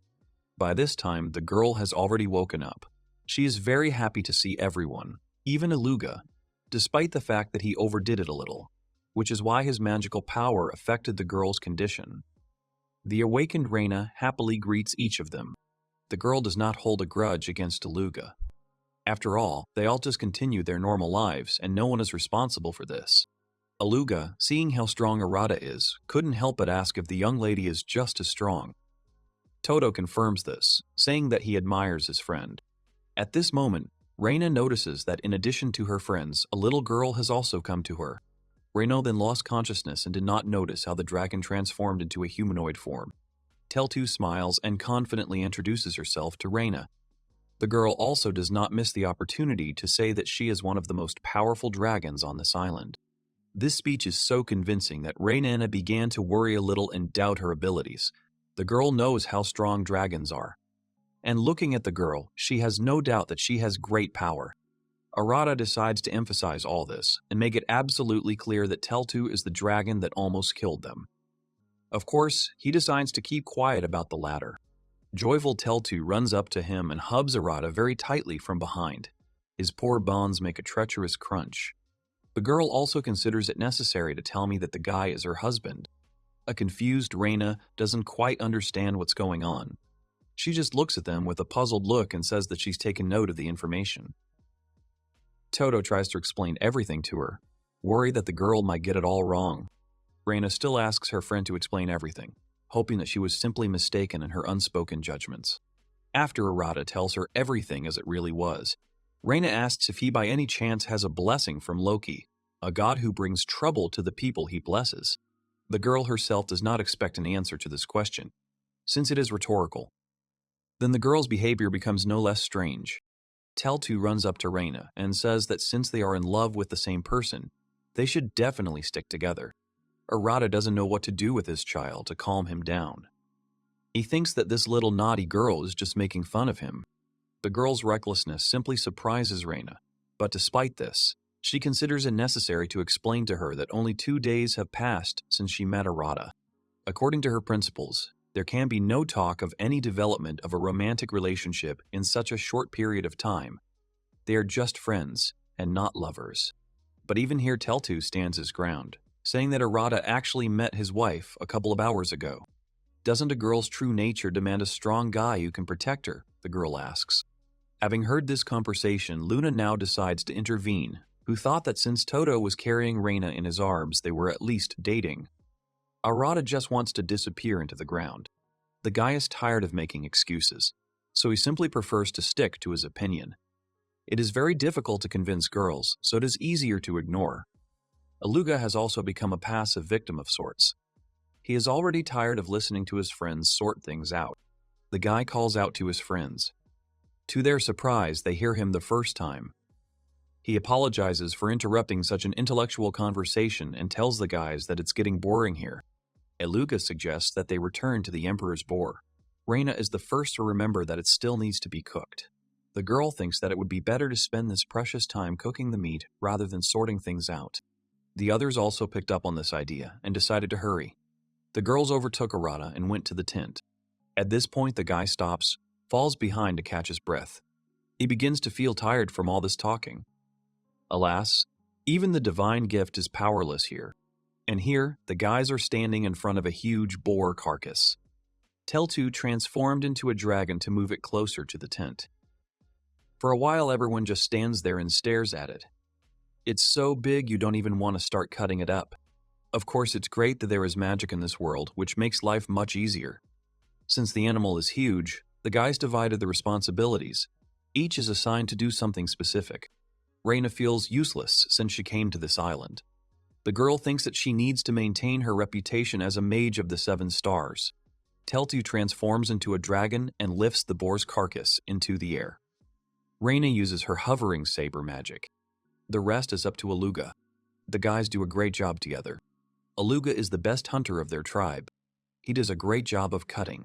After that, Raina offers him to dry himself with a towel. Thanks to the butchering, they can now eat delicious meat anywhere. The question remains where to put such a huge amount of meat. They clearly won't be able to eat it all. But the boys don't have to worry at all. Arata suggests using storage magic to keep the meat from spoiling. However, Raina doesn't have enough storage space right now. Todo takes full responsibility. In order for the magical storage to open, it is enough to wave your hand. When the portal appears, it remains to transfer the product into it. Arata had never used this skill before, but his intuition told him that he should first visualize the storage facility separately, and then the pieces of meat. The guy does just that. Todo simply imagines the boar meat falling into the magical storage. This image helps move the pieces into the storage. He notes that this skill is really very useful. Since the move is going well, this cannot but please the guys. Their main problem has just been solved. Now they cannot worry that the food will not spoil, and such supplies will last them a very long time. While everyone is rejoicing, Raina stands silently behind and watches Arata. It is clear from the girl's face that she is unhappy about something. In order not to waste time, Raina calls out to him and asks since when can he use storage magic, since only a girl had this skill. Besides, not even every 7-star mage has his storage capacity. The guy rubs the back of his head in embarrassment and understands that the day will be long. The girl has many questions for him. The long-awaited moment has arrived. The meat is already being roasted on the grill. The aroma is carried by the wind over a decent distance, so if someone comes to visit them, don't be surprised. Surrounding the grill, everyone stands and salivates. The meat turned out simply magnificent. A pleased Raina reports that the meat is completely cooked. The girl puts it on a plate and serves it. They greedily pounce on the dish and begin to devour it. Their appetites are seriously aroused after everything that happened to them. The girl doesn't feel sorry at all, but she asks them to take their time to at least somehow make the meal safer. Sometimes it seems that hunting is less dangerous compared to eating hungry hunters. Even at this point, a small rivalry has arisen between Arata and Aluga, as the boys aim for the same piece of meat. Aluga looks his rival in the eye and says that he is not bad. Arata does not lose his head and replies that his friend has a keen eye too. Raina has prepared a sweet sauce for the meat, which perfectly complements the taste of the dish. Luna and Teltu dip their pieces in it. Raina also reminds the kids that in addition to meat, they also have vegetables that they need to eat. At this point, she fries the fillet, the best part of the fatty pork.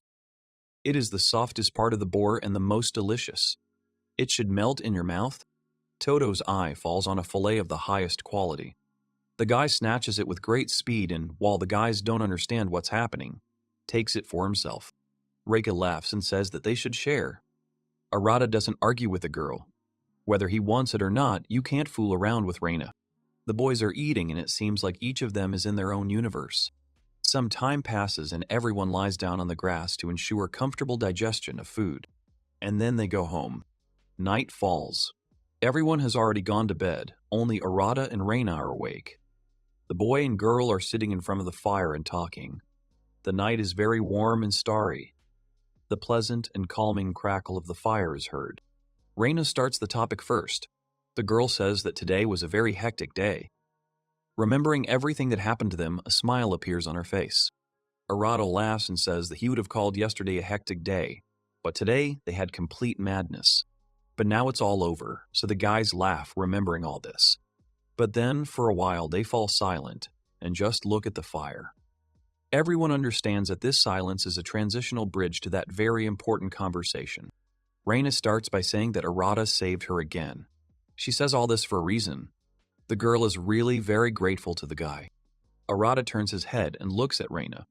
He understands that they are talking about the moment when Teltu arrived. Arata is sure that this is partly his fault, because if he had not released the boar, the dragon would not have arrived. It is important for him to provide his girlfriend with the most comfortable and safe conditions. Moreover, Arata is sure that he should thank her for everything she has done for him. Without the girl's culinary skills, things would have been tough. But since they have her, they managed to eat their fill of delicious food today.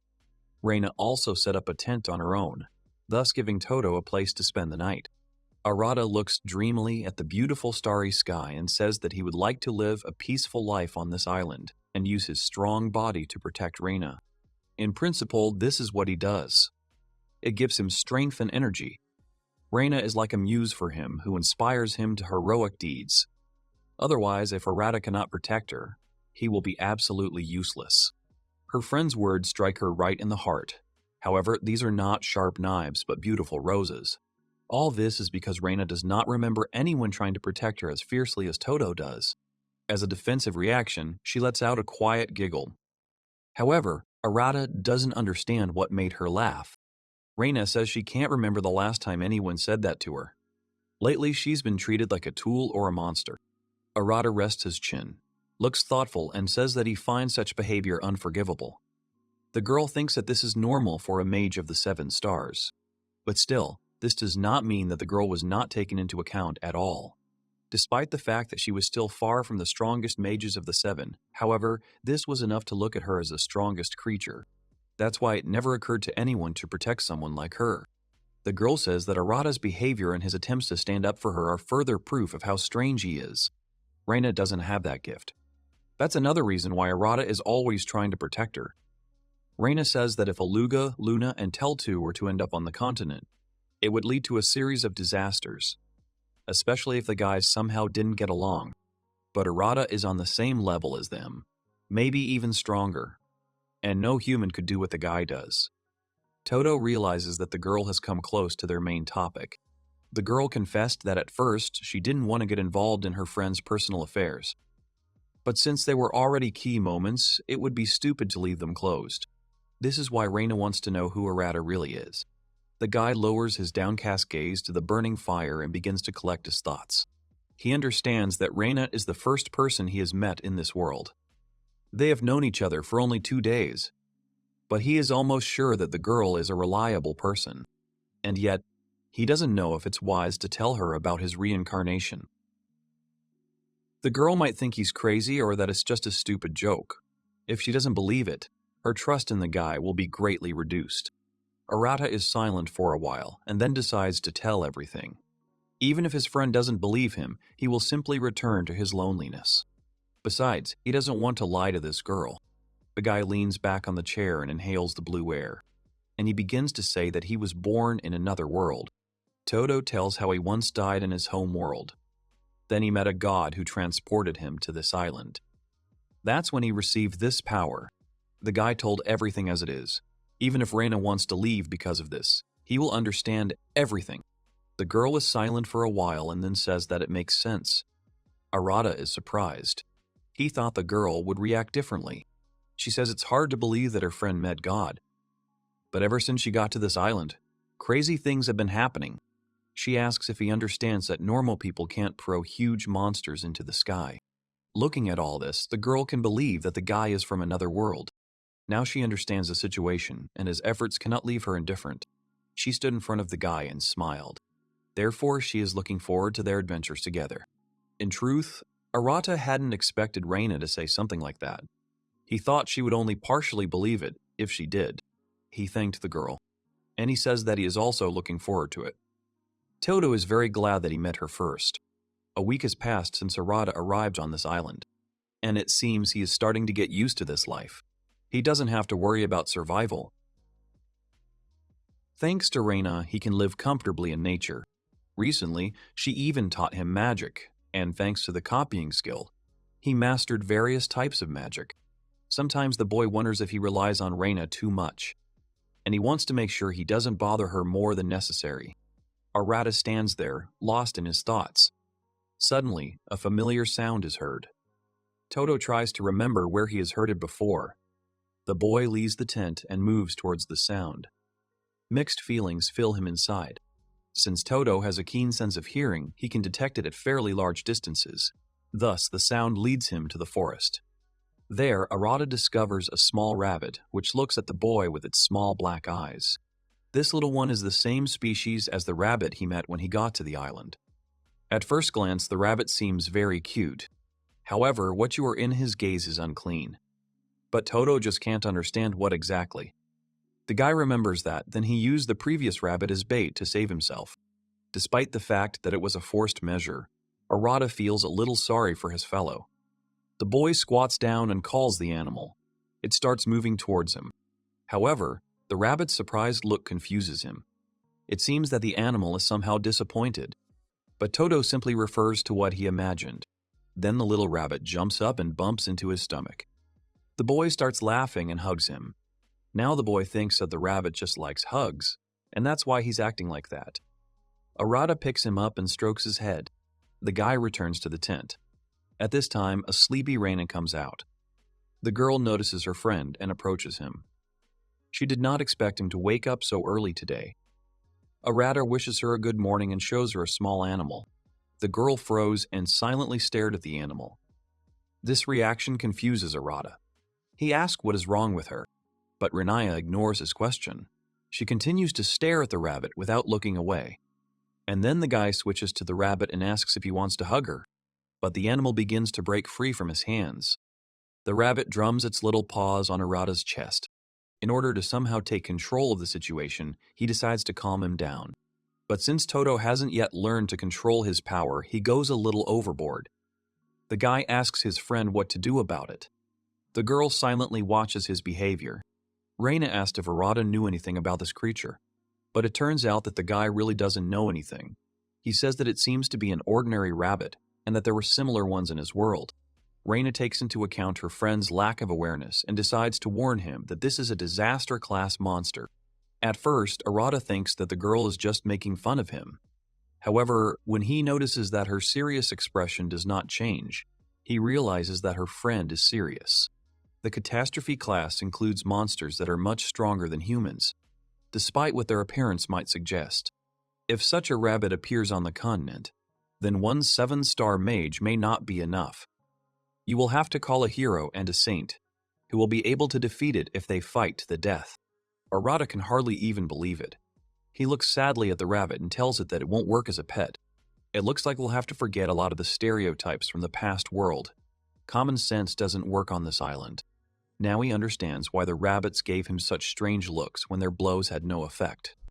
In an instant, Teltu appears, who still perceives the guy as her husband. She hugs him. Despite all the force the girl applied to her hug, Arata does not move. This amazes her even more. Raina asks the girl what she plans to do today. She answers something like she wants to play with her husband. She notices a rabbit in the guy's hands.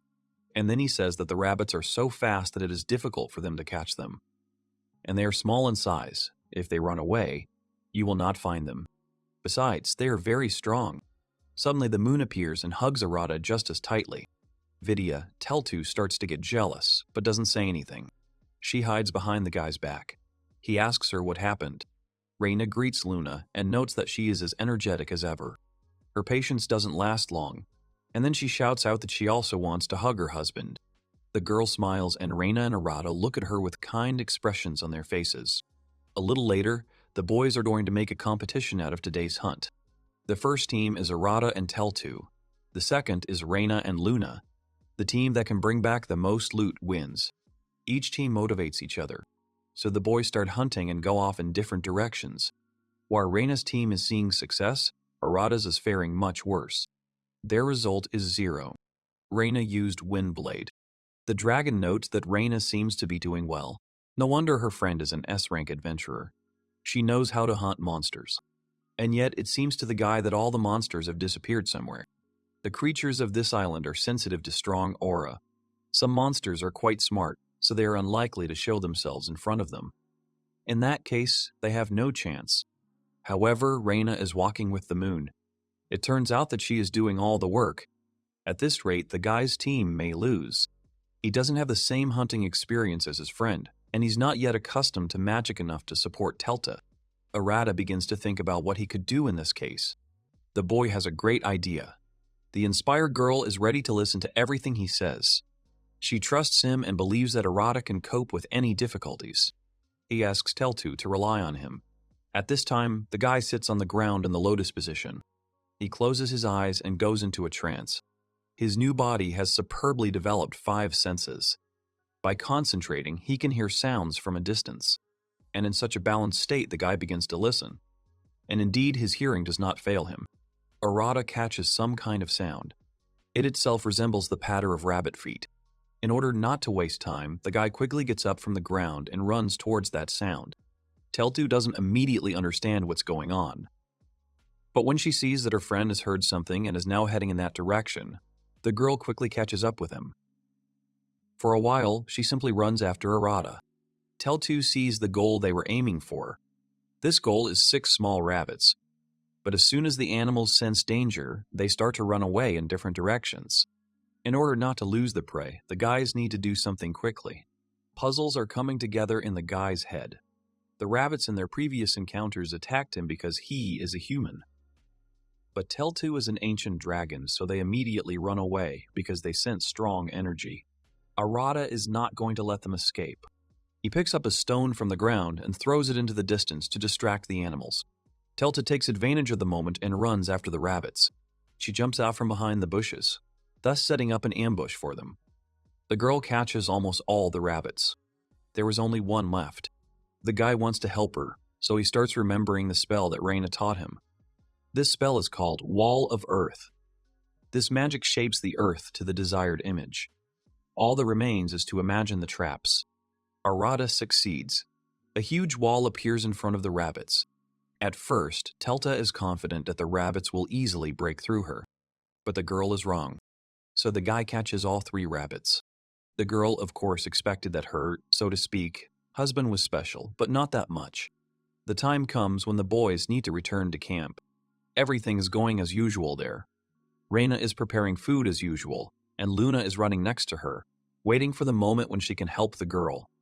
Then the girl notices the guys and runs to greet them. She asks them how the hunt went. She is bursting with energy. She is like a little motor that can't stop. The guy says that everything went well and that they managed to catch a good catch. Aluga shouts at them to bring everything to him since he is doing the cutting. Arata thought that the guy would not be here. Telta stands behind Arata and says that this sacred beast is calling names. Todo notes that the girl has no problem talking to Raina, but the dorm clearly cannot talk to Luna and Aluga. Apparently, when they were preparing the Emperor's boar, she was in an elevated mood and did not notice how she joined the company. Well, it seems like she has the type of character that doesn't get along well with others. Perhaps it's just hard for an ancient dragon to make friends. Arata really wants to help the girl. Luna can talk whenever she wants. She asks the boys again how their hunt went. Todo decides to involve Telta in the conversation, asking her how their hunt went. The girl says that they caught 3 rabbits. Luna is sincerely happy for her friends. She shakes Telt's hand and asks how they were able to do that since rabbits are quite strong and it is very difficult to catch them since they run so fast. Arata takes advantage of the moment and leaves. He tells her if she can take a step forward, she won't be teased anymore. Luna asks the girl to show her how to hunt rabbits. Teltu was embarrassed, so the girls decide to practice hunting together. Luna agreed and they smiled. Arata mentally supports the girl. Besides this, they also decide to go play while dinner is being prepared. By this time, they should definitely have worked up an appetite. Time flies very quickly on this island, and now a month has passed since Arata found himself here. Everything continues to go on as usual. The guys are standing around the table, on which lies a map of this island. Aluga is the best one to navigate here. He advises the boys not to go to the southern part of the island. They argue that the young representatives at the dragon and demon tribe are quite aggressive. Therefore, it is better not to disturb them unnecessarily. Aluga takes into account the fact that Arata will most likely not be harmed, but Raina remains vulnerable. Therefore, they need to choose their location carefully. Todo asks his friend what he can say about the High Elves. The guy says that the representatives of this race are a rather withdrawn people, so they are unlikely to attack out of the blue. They have a peculiar principle, according to which they prefer not to attack without reason. But if someone shows aggression towards them, they will defend themselves. Besides, Aluga doesn't know how elves react to people. There are spirits living near them. If you are careful, there shouldn't be any problems. Thus, Arata learns that it seems that each tribe has its own hierarchy. In the village of Alugi live beastmen. By themselves, they are calm people. Elven villages are ruled by high elves, and spirits are ruled by high spirits. They are revered as gods. Since that's the case, the boys had better visit the village of the divine beast tribe first. Aluga asks permission to give advice. He says that in order to be greeted warmly, it is better to come not empty-handed, but, for example, with the meat of the emperor's boar. Arata asks his friend if he knows how to leave the island. The guy doesn't answer that there is no way. The island is surrounded by a powerful barrier, so it is impossible to leave it. But it is easier to get there. You need to have strong magic. According to the elders, this island was created by God so that powerful beings would not interfere with other races.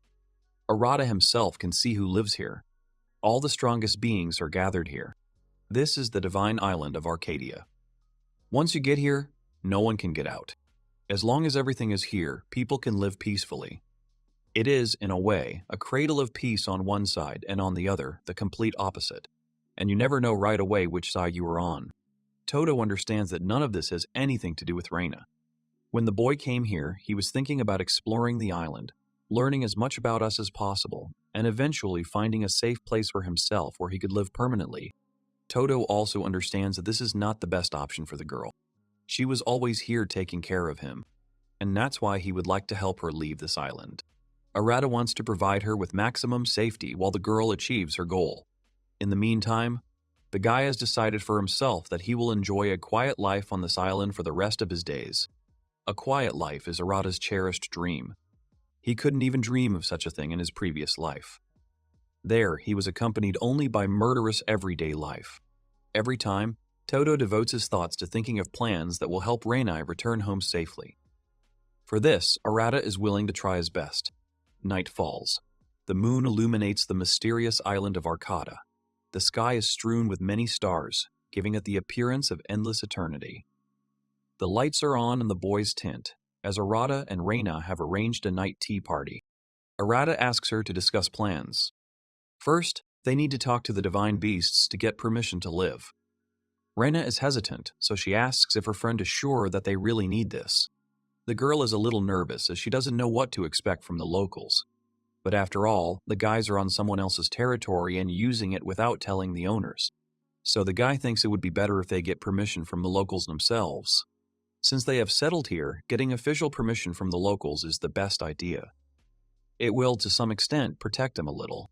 In the end, the guys came to the conclusion that, in any case, since they live nearby, it is better to visit the locals and start with the tribe of divine beasts. Raina agrees and says that she will keep him company. After the main issues are settled, Arata asks who will go to the bathhouse first. Raina asks to go early as she had a pretty hard day today, so her friend gives her the opportunity. Although there are no bandits on this island, some monsters can be quite annoying. Raina can handle it herself if it is not a monster of the level of the Emperor's boar. But still, the guy decides to play it safe. Thanks to this amazing body, by concentrating, he can sense the approach of any monster. Suddenly, Arata feels something strange. It seems to him that there is something strange in the sky. Against the background of the round and bright moon, this silhouette does not bode well.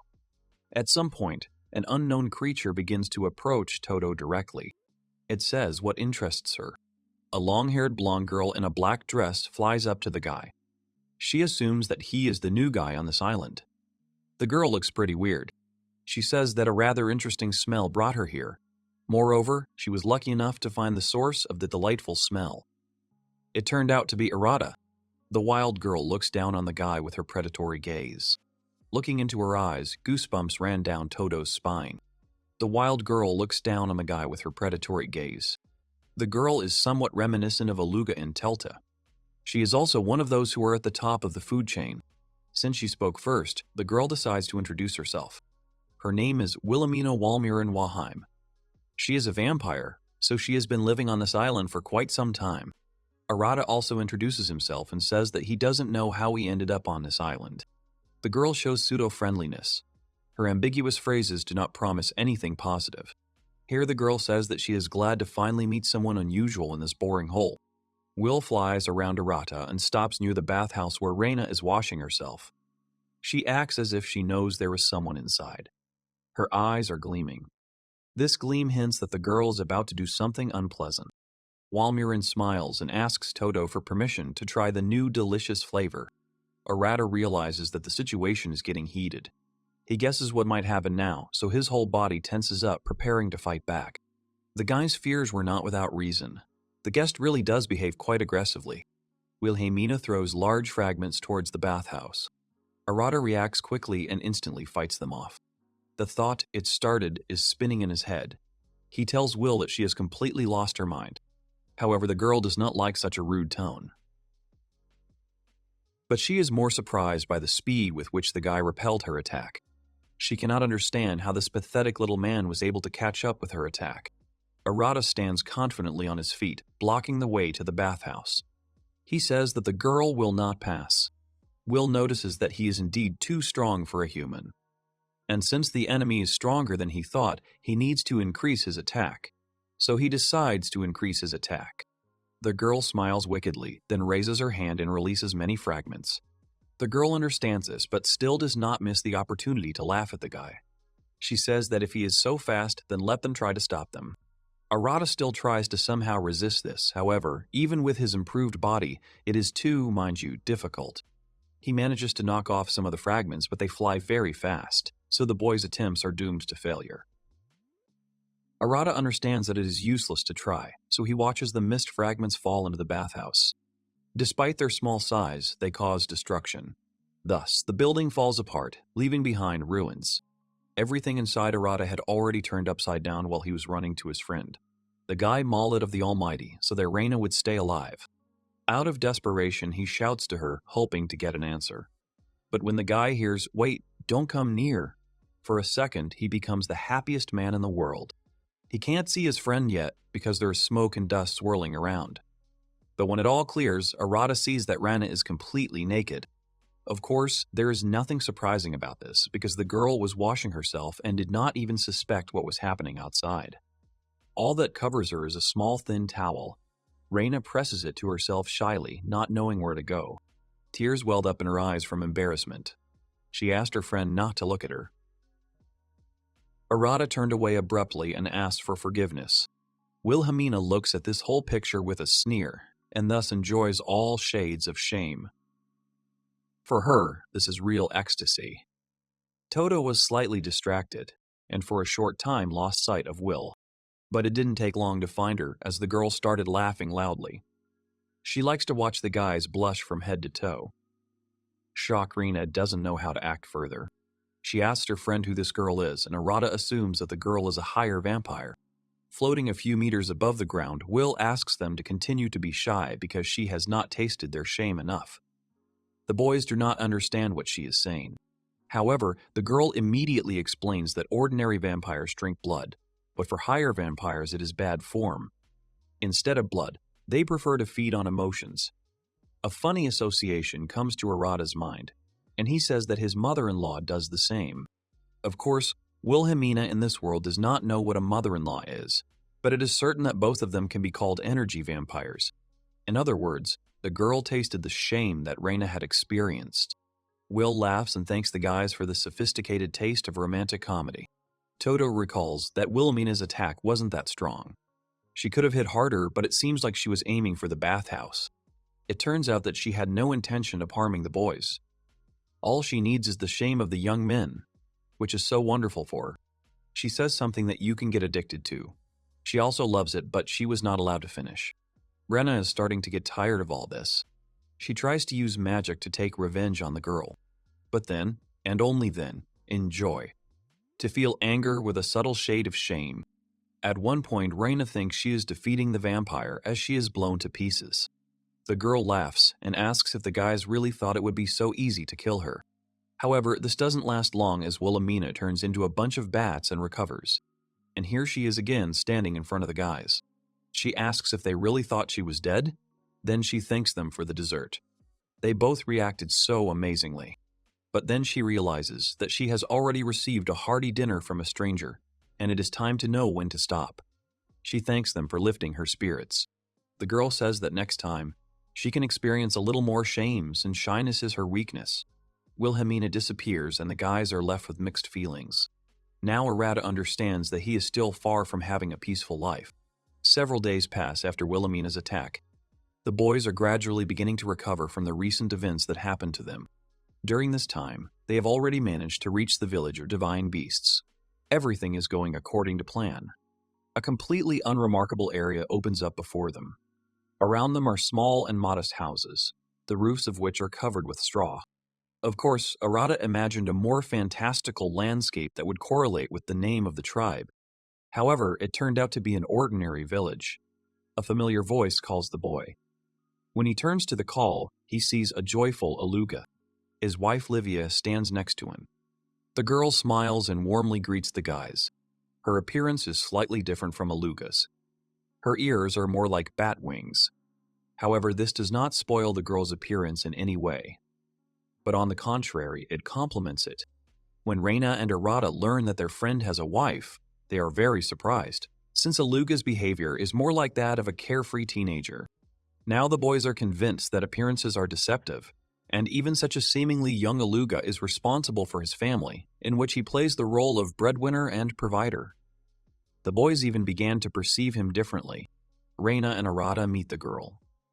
She says that she already knows them in absentia because Luna told her about them. The girl says that usually her husband always takes care of her.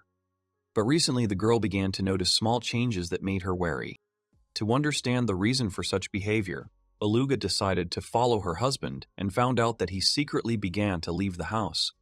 At first, Livia even thought that he was cheating on her.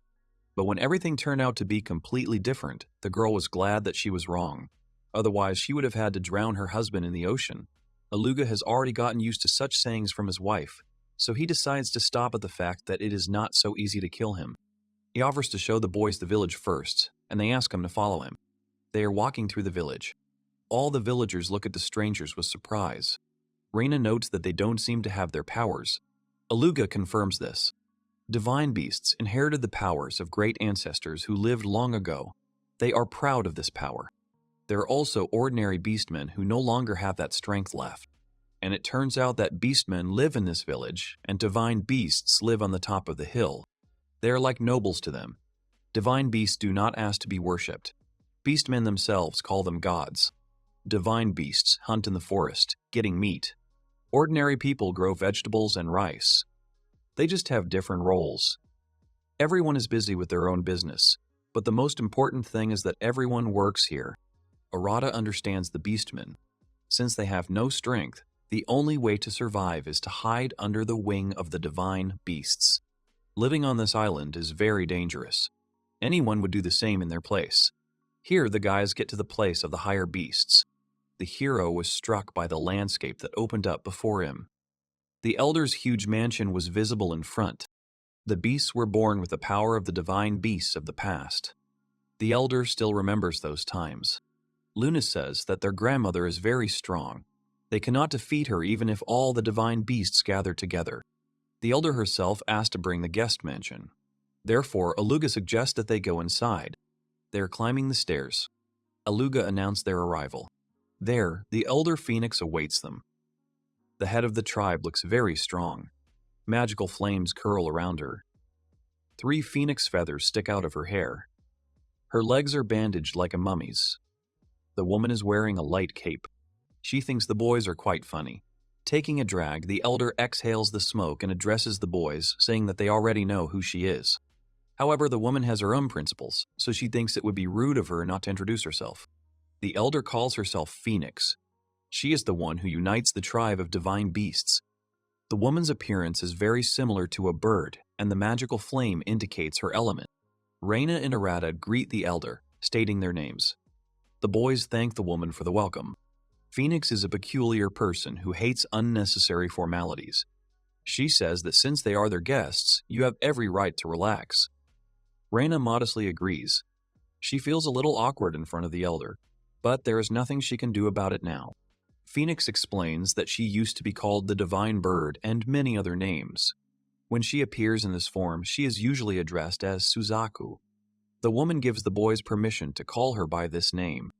She is a little annoyed by the way the elder sounds, as if she is some kind of old woman. Aluga shows his conservativeness and says that an elder is an elder. She was one even before he was born, so he does not accept objections. Phoenix grins back and says that the boy hasn't been able to watch his tongue since he was a child. The woman asks who he takes after, to which Aluga says that he took on all the qualities from the one who raised him. That is, the elder. Arata notes that they do not look like the same races. They are most likely not blood relatives at all. But it feels like they trust each other. Phoenix ignores Aluga's caustic responses, as she knows that he is a good guy, since the woman raised and educated him herself.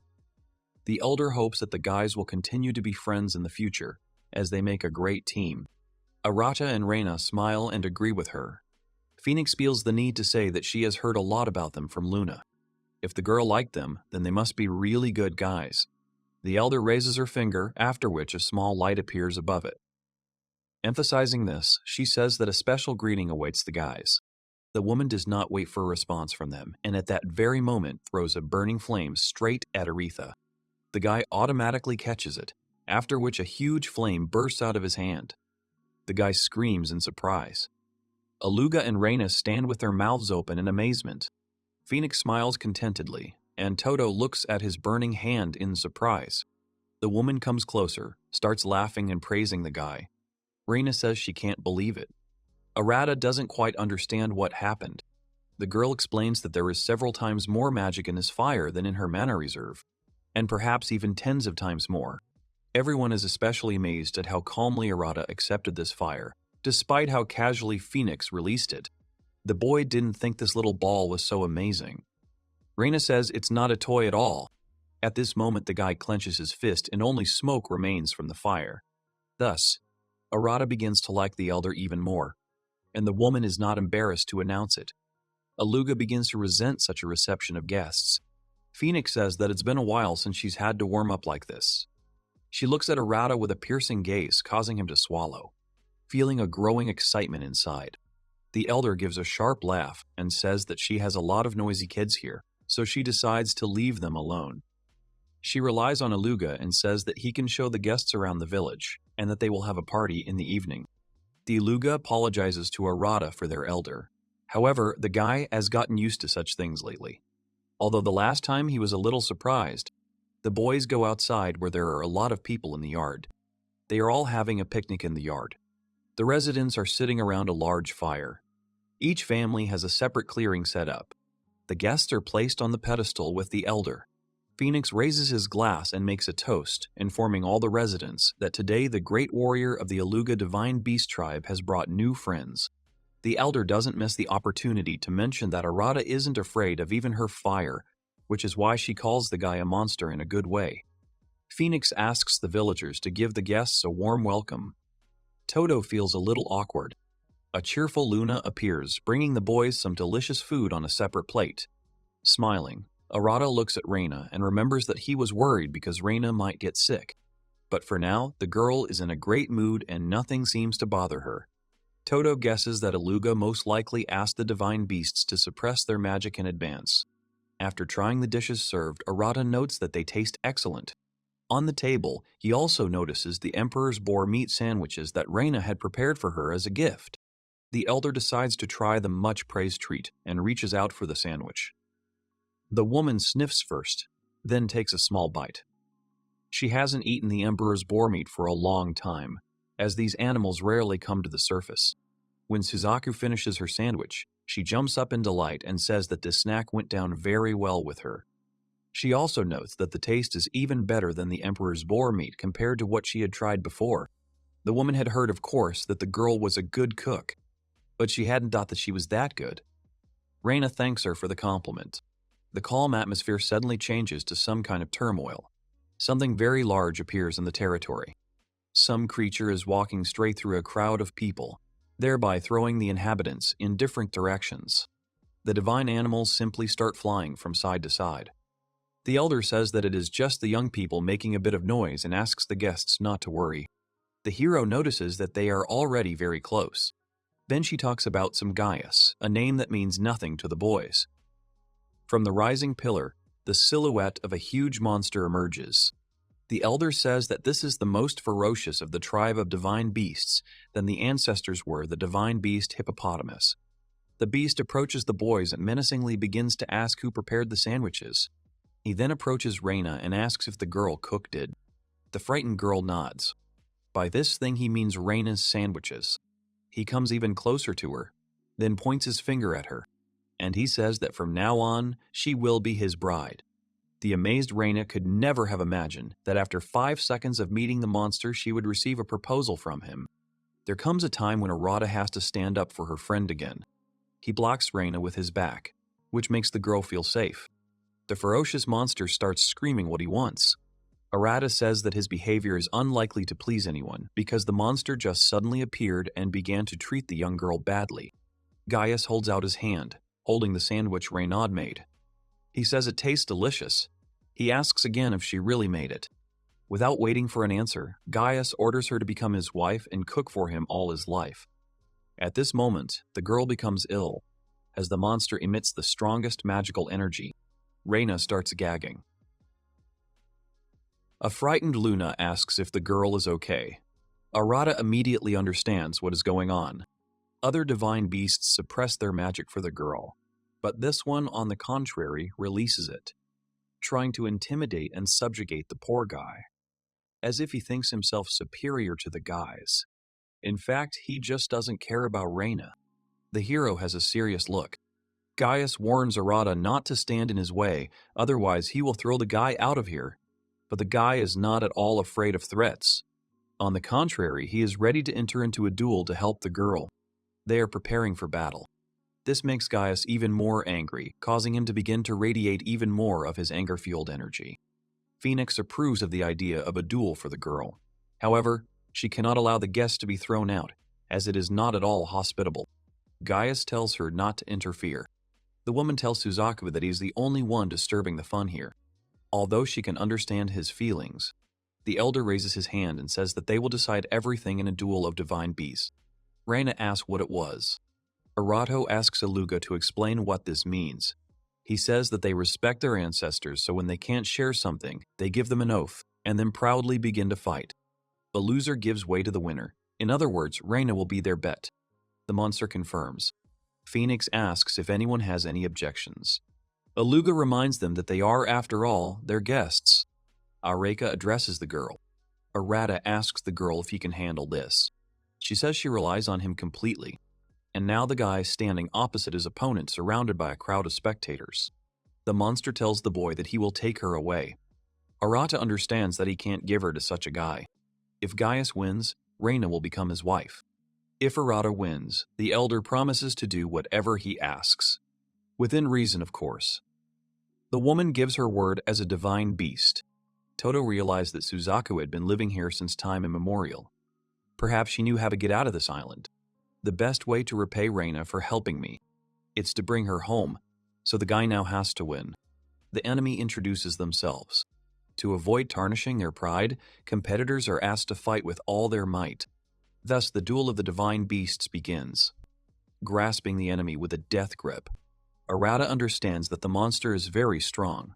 Little Luna and Raina try to support their friend, rooting for him. The girls are very worried that something might happen to him. But the guy shouts to them from the field that he has everything under control. Todo notices that Gauss is even stronger than Teltu.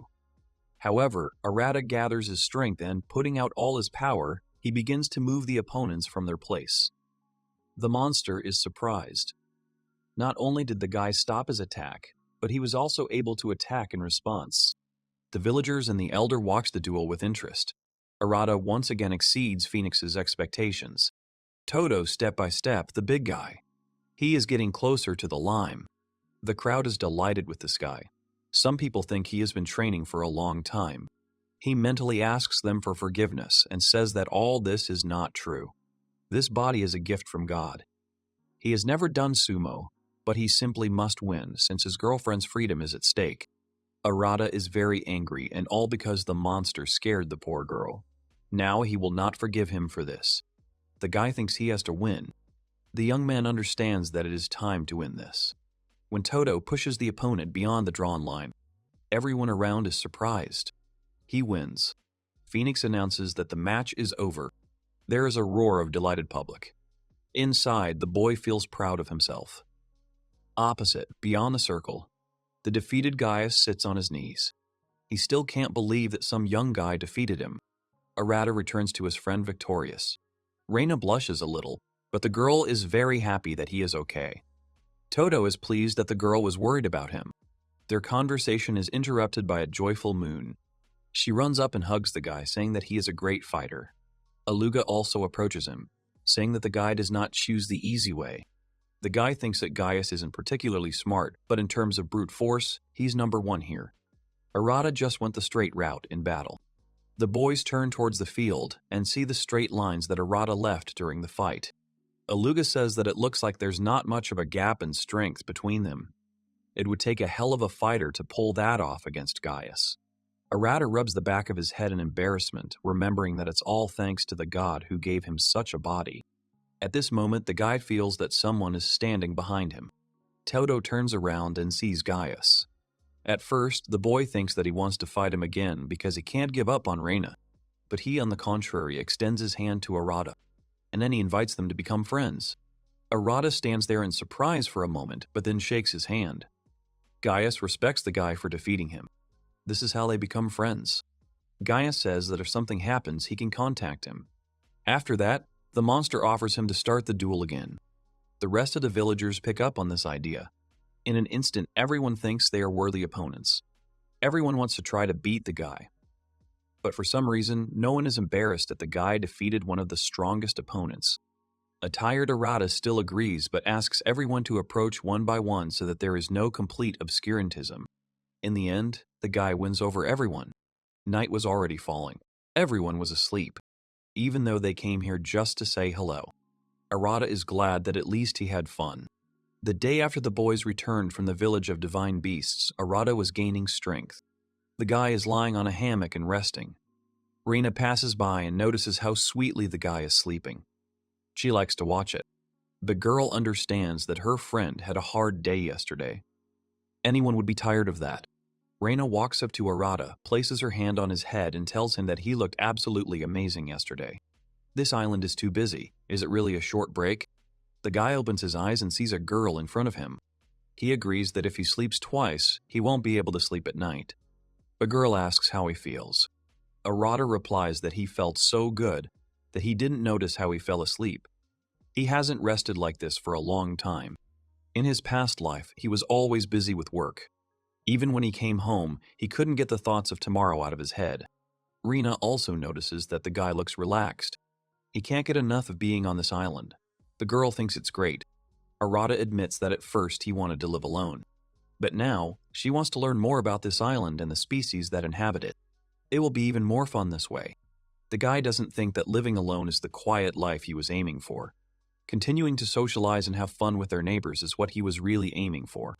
The guy wants there to be more days like this, and of course, he will do everything to help his girlfriend. He will try to make sure that Raina comes home. The girl asked him why he needed it. He says that she got here as a result of an accident. Raina does not deny it. However, the girl doubts that she wants to return home. She replied that she didn't know. They haven't discussed this with her yet. Arata had only said a few times that he wanted to live on this island, so she thought she wanted to help him. In fact, he doesn't remember the girl talking about going home, and she never tried to find a way to get out of here. It turns out he was the only one worried about this. This thought made Arata want to go and bury himself. It seems he misunderstood his girlfriend. He offers to discuss what to do next. The girl agrees. She asks her friend why he thought she wanted to go back. Todo says she was sailing to the island on a royal mission and then got shipwrecked. That's why he thought she wanted to go back. The girl says that everything was just like that. Come to think of it, she didn't tell him about the circumstances surrounding it. Arata asks if something bad happened before she got here. The girl says that she was an orphan. Until her teacher, the first archmage among the star of 7 magicians, did not pick her up, making her his student. Things were very difficult for Raina after that.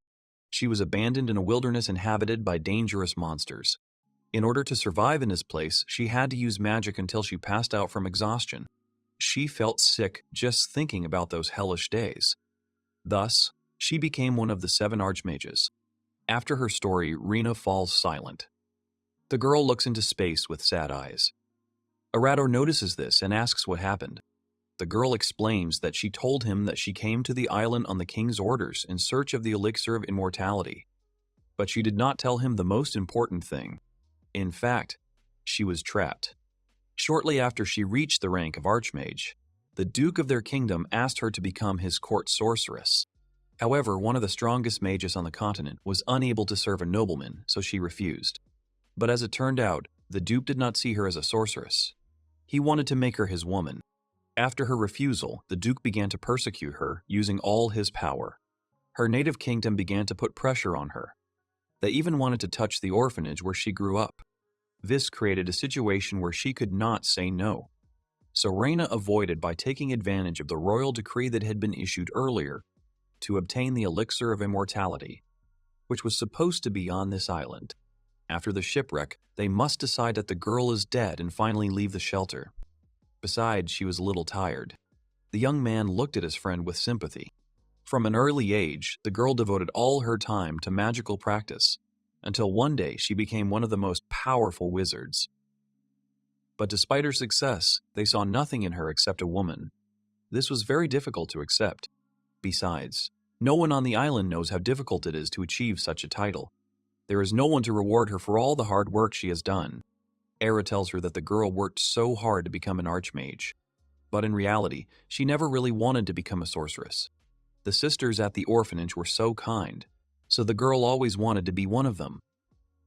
But the teacher said that being a sorceress, she would bring much more benefit to the orphanage. That's why she tried so hard. The young man understands her. Arata now understands that the girl does not want to return to the continent, but prefers to stay on the island. You ride quite comfortably. Raina says he shouldn't worry about it.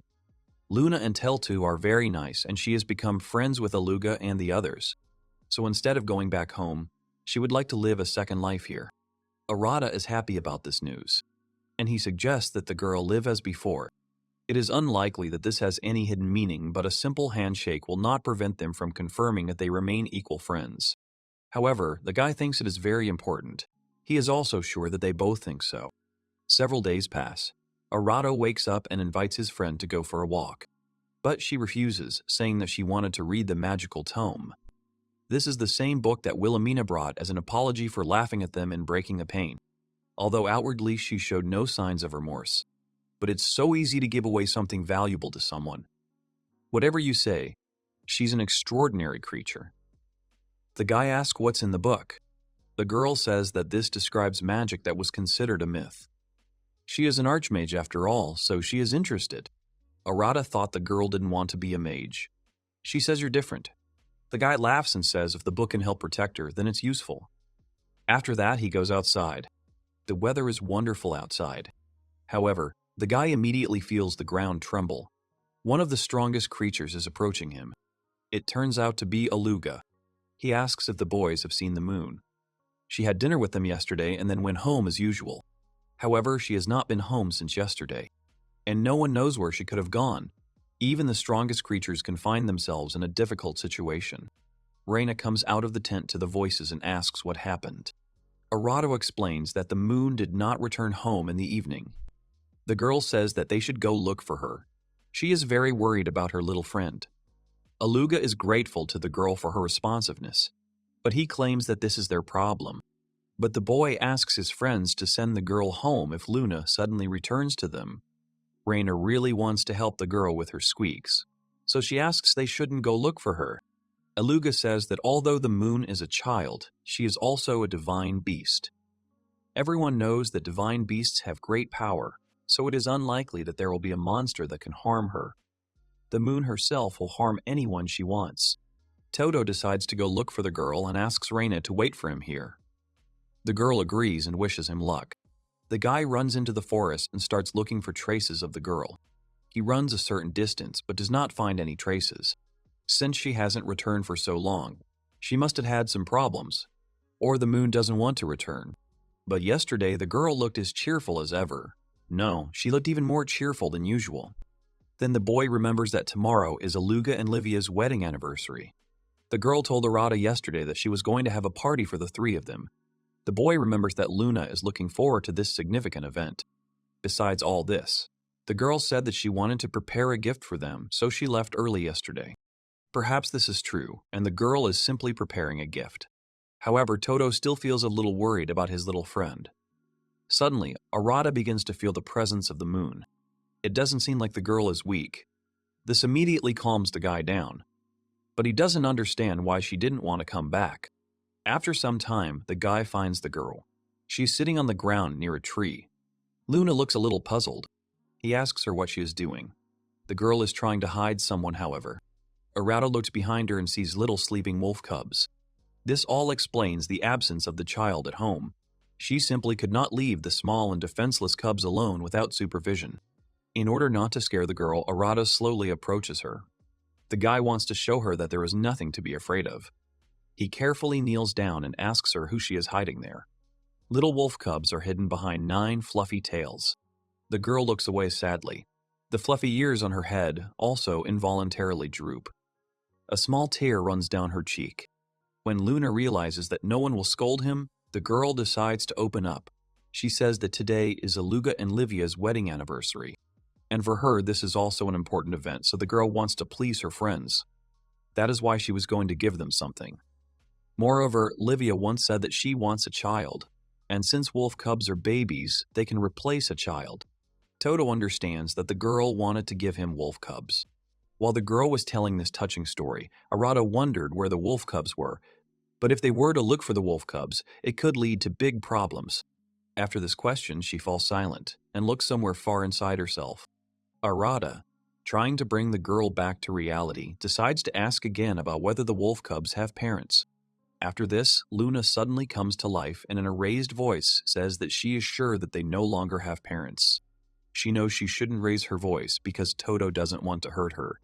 He just wants to figure things out. Luna lowers her sad gaze again and says that the thing is, when she got here, it was already too late. The girl clutches the hem of her dress in her little fist. This indicates that she is very worried. Arata notices this, so the boy takes a soft tactic. First, he calms the girl down and says that everything is fine. And then Todo smiles and assures her that no one blames her for anything. After that, the guy asks Luna to explain everything in order. Yes, she caught the moment when the wolf cubs were with their mother, and then a very unpleasant event happened. After a short silence, the girl nods and decides to tell everything that happened then. Luna says that on the day they said goodbye to each other, the girl went looking for a gift for their wedding anniversary. At the same time, she was looking for a wolf cub who had separated from the pack. She was overwhelmed with joy as she really wanted to please her friends. The weather was great and the birds were singing pleasantly, and the girl was impatiently waiting for the moment when she would decide on a gift. Luna noticed the wolf cub she was looking for. The girl began to follow him, and eventually, he led her to his brothers and sisters. That's how she found the wolf cubs. Their mother was nearby. However, by the time the girl arrived, their mother had already been attacked by another monster. As much as Luna wanted to save her, she couldn't turn back time. Despite this, the girl drove the monster away and thus managed to save at least the cubs. However, difficulties arose. Their mother was already mortally wounded and died soon after. All this time, the cubs did not leave her side for a single step. The mother defended her children with all her might. Despite the fact that the monster was much larger than her, she militantly defended the cubs. Yes, she died, but she managed to buy time, thanks to which the cubs remained alive. Arata listens attentively to the girl. He understands how difficult it is for her to tell all this. All this time, Luna kept an eye on him because she believed that if she did nothing, other monsters would attack the cubs. And since they were completely defenseless, they would definitely not be able to last long. That is why the girl decided to intervene. At first, she wanted to take them with her. However, the wolf cubs did not agree to leave. Perhaps they wanted to go with the girl, but, as already mentioned, they could not leave their mother, no matter what. The cubs simply lay next to her. Occasionally, they gently pushed her with their paws, hoping that their mother would wake up and everything would be as before. Perhaps the cubs were waiting for her to recover, get up, and they would all continue to live together, protecting each other. Luna tried to influence this somehow. The girl told them that their mother had died, but they did not understand. Or they simply did not want to leave. When the girl realized that talking wouldn't help, she decided to think about what else to do. Then the moon buried their mother and tried to take the animals home again. But even then, they still didn't want to leave. Tears flow from Luna's eyes. The girl clutches the hem of her dress even tighter, trying to fight off all the sadness that has settled in her. The main character listens to her attentively. A little more time passed. Luna began to fear that the cubs would die without her help. So, all this time, Luna protected them, trying to fill the void in their hearts from the recent loss. After hearing all this, the guy's heart just sank with sadness. He was very sad that everything turned out this way. However, Arata decides to praise the girl. The guy says that she did a great job. Not everyone can do that. Todo smiles and pats her head in praise. Others would have been scared long ago and saved themselves. But Luna showed great courage and care. Todo asks her what the girl will do now. After thinking for a while, the girl decides to try her luck again. She wants to try to talk to them again, but only when they wake up. The cubs are fast asleep, cuddled up to each other. After the loss they suffered, they are now the closest to each other. Surely, when they grow up, they will protect their pack just as their mother once protected them. Arata becomes curious about whether the wolf cubs understand the girl. However, Luna does not know this. After this, the boy decides to find out a little more about them, because the wolf cubs in this world are also monsters. The girl says that these cubs are blood wolves. When they grow up, they become very strong. They are serious opponents for many forest dwellers. Arata thinks that if the wolf cubs become very strong even by the standards of the moon, one day these cubs will be dangerous. They can be dangerous for everyone. Of course, the guy understands that they won't harm him, but Raina could be in danger. After all, the girl doesn't have a gift that doesn't allow them to harm her body. Todo starts thinking ahead again. After thinking for a while, he comes to the conclusion that the wolf cub should be taken as far away as possible so that they cannot harm anyone. But at the same moment, Arata understands that Luna might not like this at all, especially since she put a lot of effort and energy into trying to protect them. All his thoughts are interrupted when the blood wolf cubs open their eyes and wake up. The animals yawn and stretch. Joyful Moon cannot contain her delight as she watches them. The young man is surprised. The sleepy wolf cubs direct their gaze towards the guy. If they are already used to the girl and know that she does not wish them any harm, then they see Arata for the first time, so they try to understand whether there is danger coming from him. One of the wolf cubs starts looking intently somewhere to the side. In an instant, he breaks away from his place and runs somewhere. Luna and Arata look after them, surprised. The girl tries to call out to them, but they don't even hear her. The guy asks what happened. The girl understands where exactly they are running, but she points in that direction and is silent for a while. The cubs run up to the place where their mother is buried. The cubs trample on the spot and sniff the ground. Todo watches their actions. He feels a little sorry for the wolf cubs because these cubs will never see their mother again. The animals lie down on this spot. You can tell from their eyes how worried they are, and it seems they understand that their mother will not return. The wolf cubs lie quietly, pressing their ears.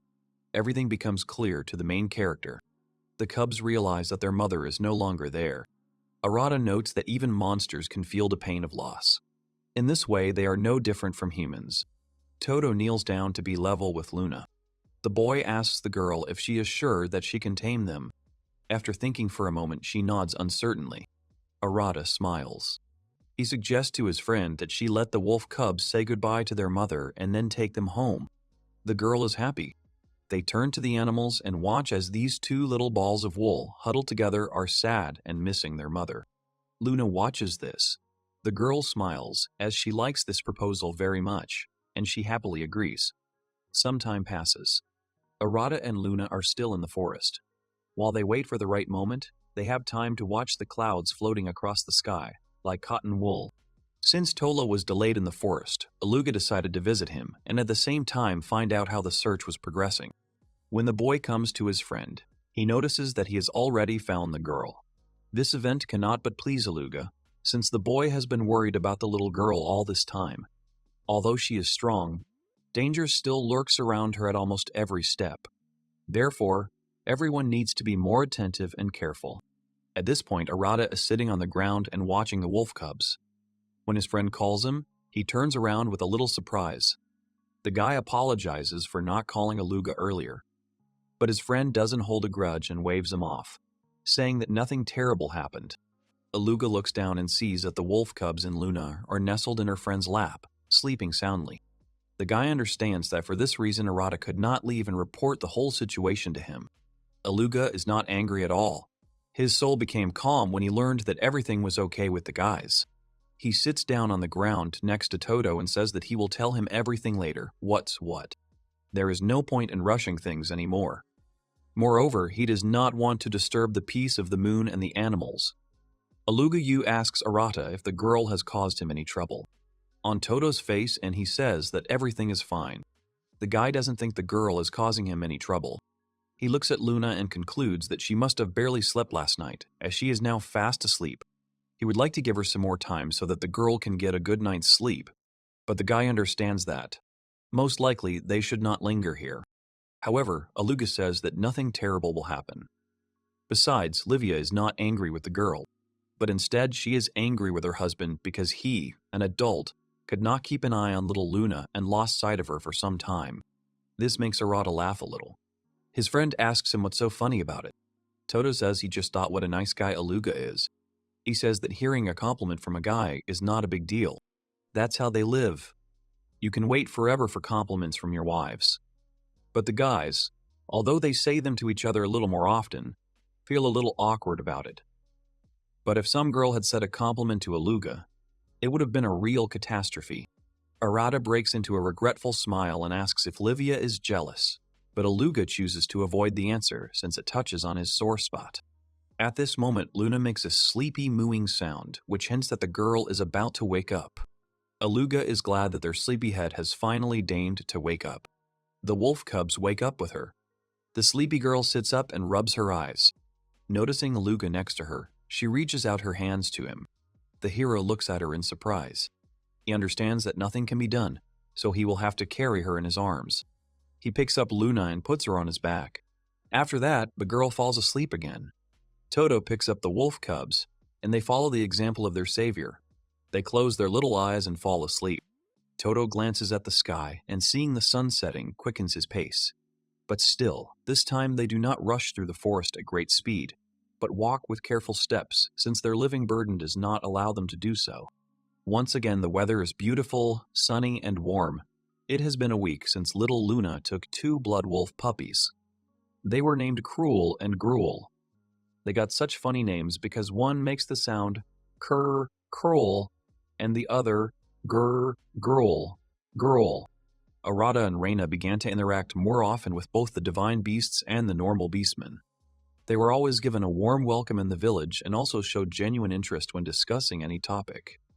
Recently, they offered them many things that could make life much easier. Since things are gradually starting to go well for the guys, and moreover, some stability has appeared, Todo decides to offer his friend to build a house. Overwhelmed with emotion, he actively gesticulates, thus expressing the joy caused by the idea that has just visited his head. Raina smiles shyly and collects her thoughts. She asks why they need a house, since they seem to get along well in a tent. Then Todo explains to her, reminding her that he is, after all, a guy, and she is a girl. Since they are constantly in the same room together, he is not entirely comfortable with this. No matter how well they communicate, they have to maintain the boundaries they have set so that no one feels bad. For some time, the girl still does not understand, and says that she is ready to put up with it if it concerns Arata. But then it suddenly dawns on Raina what her friend means. The girl covers her face with her hand, embarrassed. Now she finds it strange that she didn't think of it before. Raina raises her hand and confidently clenches her fist, after which she declares that they should build a house where everyone will have a separate room. Since the girl didn't listen to her friend until the end, she didn't know that he was planning to build 2 houses. Arata feels awkward, but decides to tell Raina anyway. Her face distorts from this whole situation, expressing even more embarrassment. She says that in that case, they will have to prepare a lot. Todo remains standing there with his hands outstretched and his eyes closed. He no longer knows how to continue this conversation. Here comes the next day. The children tell their friends that they are going to build a new house, or maybe 2. So far they have not decided. Having learned about this, little Luna is very happy and does not hide her delight. The girl's eyes are shining with happiness, and her ears become even sharper.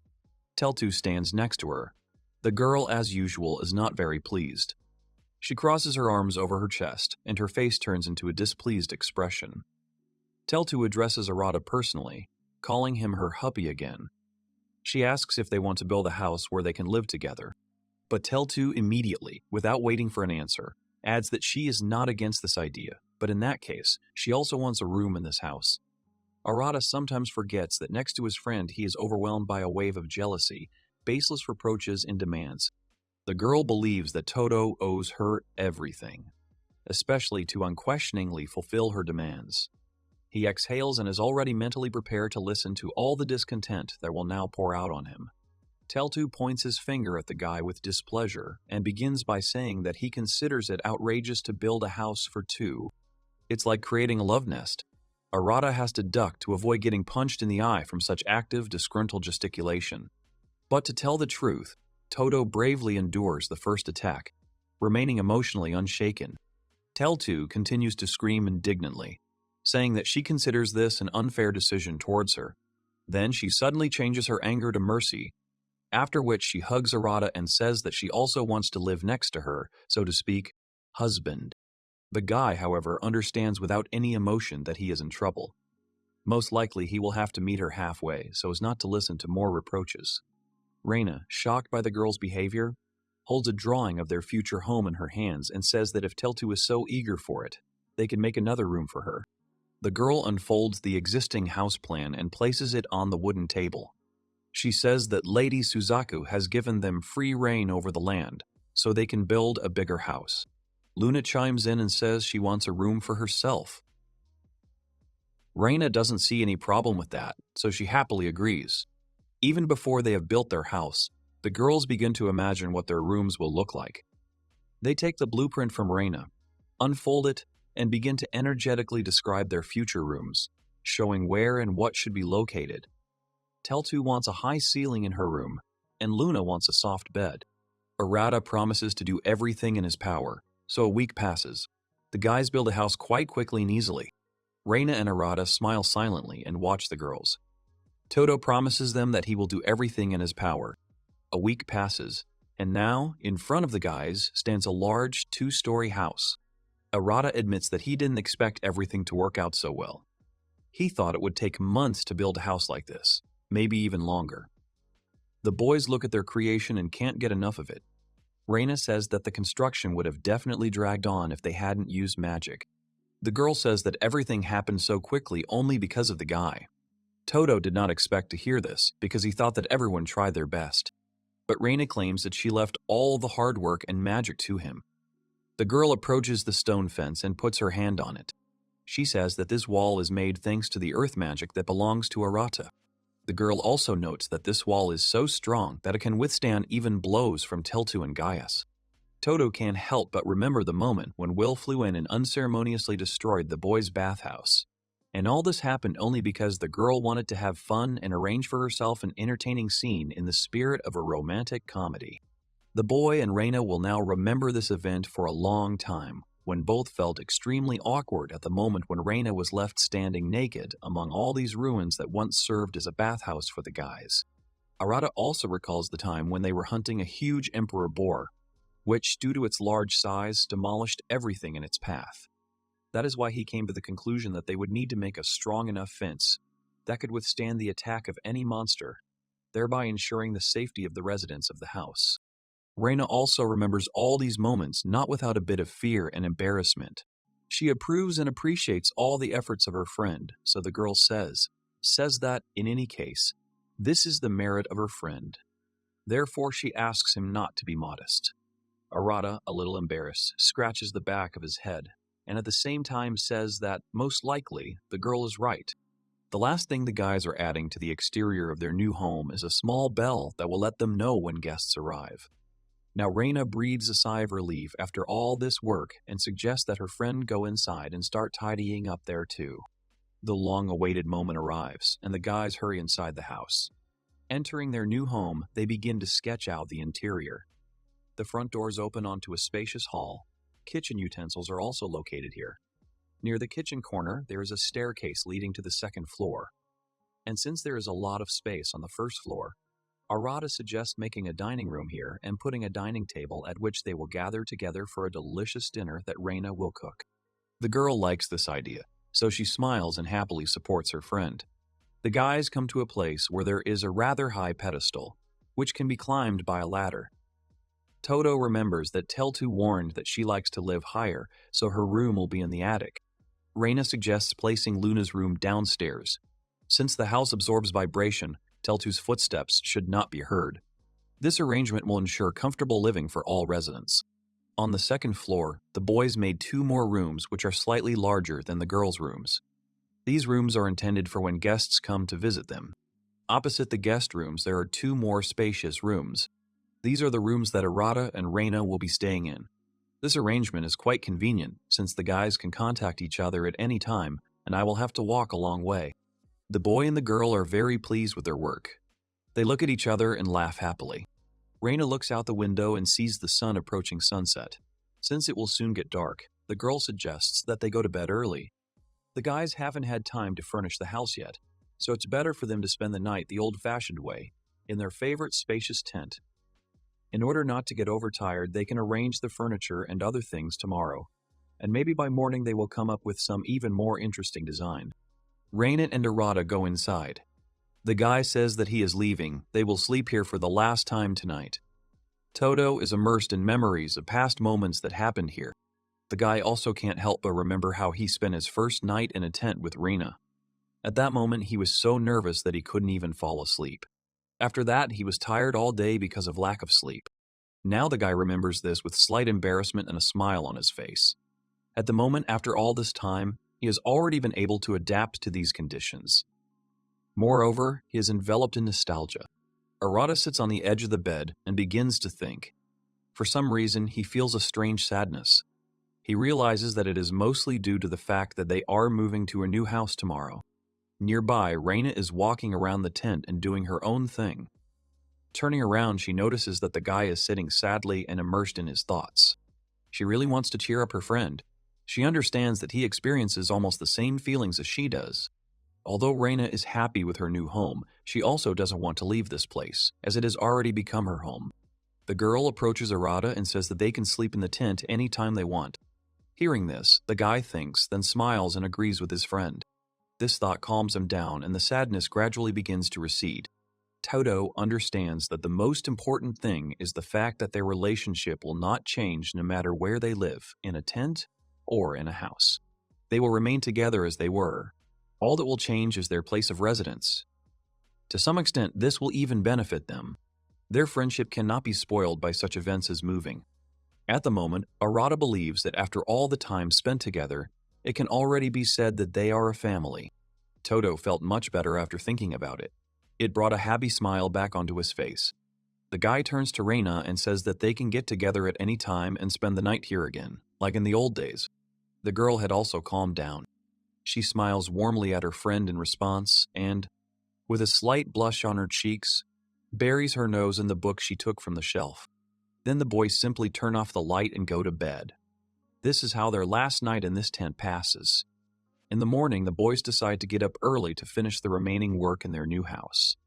They arrange all the furniture and interior items there. Besides this, they are expecting guests who should soon arrive to celebrate their housewarming. A little more time passes. The guys leave the remaining furniture. Thus, they have sorted out their new home. The doorbell rings, which means that the long-awaited guests have arrived. Arata hurries to the entrance so as not to delay his friends. However, as soon as he opens the door, the first thing he feels is a sharp push to the stomach, and then someone's hands tightly hugging his torso. Todo involuntarily exhales from surprise, feeling how unpleasantly in the solar plexus area. The girl burst into his room shouting congratulations on the housewarming. And of course, she does not miss the opportunity to call Arata her hubby. Since the guy's attention was focused on the girl, he didn't notice that Aluga and Luna were also standing outside. The girl congratulates her brother, and the guy simply offers him to celebrate, raising a bottle of champagne in his hand. Todo is very happy to see the guys, so he happily invites them inside. When the boys enter, Arata sees an elder in the yard. She, like everyone else, decided to come and congratulate the boys. The woman says that they managed to build a pretty nice house. At first, the guy thought that she came on business, so he immediately decided to ask what the matter was. But Suzaku smiles and says that she heard that the guys finished building the house. Moreover, she just wanted to visit them soon. And now such a wonderful opportunity has come up. Raina also appears at the entrance, surprised. The girl did not expect to see Suzaku here. The elder explains that she wanted to reward them. The woman asks to do without tears of joy. Saying this, she smiles broadly. Todo stands there scratching his head, asking what reward he's talking about. At that moment, the elder's smile disappears and is replaced by surprise. She didn't think the boy would forget everything that happened so quickly.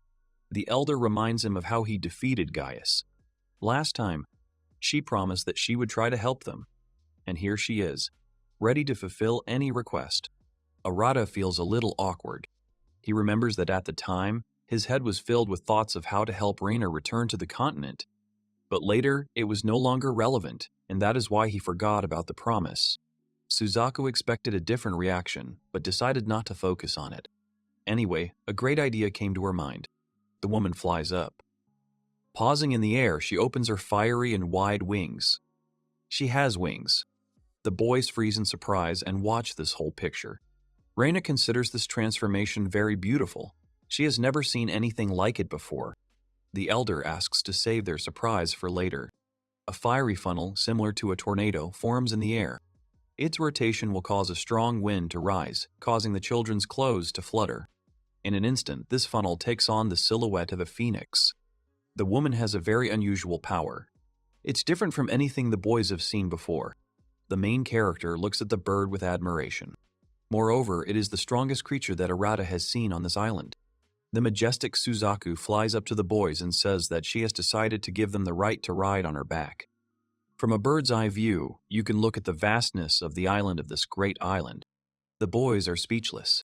Even Aluga is surprised, since in all the years he lived with the elder, this is the first time he has received such an offer. The woman does not deny the fact that she allows such things very rarely. But since this is a special case, she is ready to make concessions. Moreover, thanks to them, Suzaku saw an interesting spectacle with an unusual ending. The phoenix extends its fiery wing to the boys, thus inviting them to climb. When Arata's foot touches the flame coming from the wing, he feels nothing. The wing is not hot at all, although at first glance it seems so. The fire coming from the bird is a kind of sacred fire. Todo helps Raina climb onto the bird. He turns to the boys and sees them looking at what is happening with delight. However, even though they are itching to ride such a bird, they are too shy to say it. Arata notices this and decides to try his luck. He turns to the elder and asks if the boys can ride too, since there is enough room for everyone. Suzaku looks at the guy and then starts laughing loudly. The woman says that only Todo could say such a thing. This made her laugh because for the people of this village she is like a god. It never even occurred to them. Arata smiles and decides to challenge her, saying that it's probably just too hard for her to carry everyone. It works. Phoenix claims it's complete nonsense and agrees to give everyone a ride. She asks everyone to hurry up, as she is not at all used to waiting. But the guys do not go right away. Aluga asks what she is doing. Luna stands next to him, amazed. But the girl prefers to remain silent. The woman replies that she promised Arata to do everything she could for him as a reward. For little Luna, this explanation is quite enough. So the joyful girl climbs onto the bird, spreading her arms out to the side cheerfully. Aluga at first wanted to stop her, but it was useless, since the girl did not hear him at all.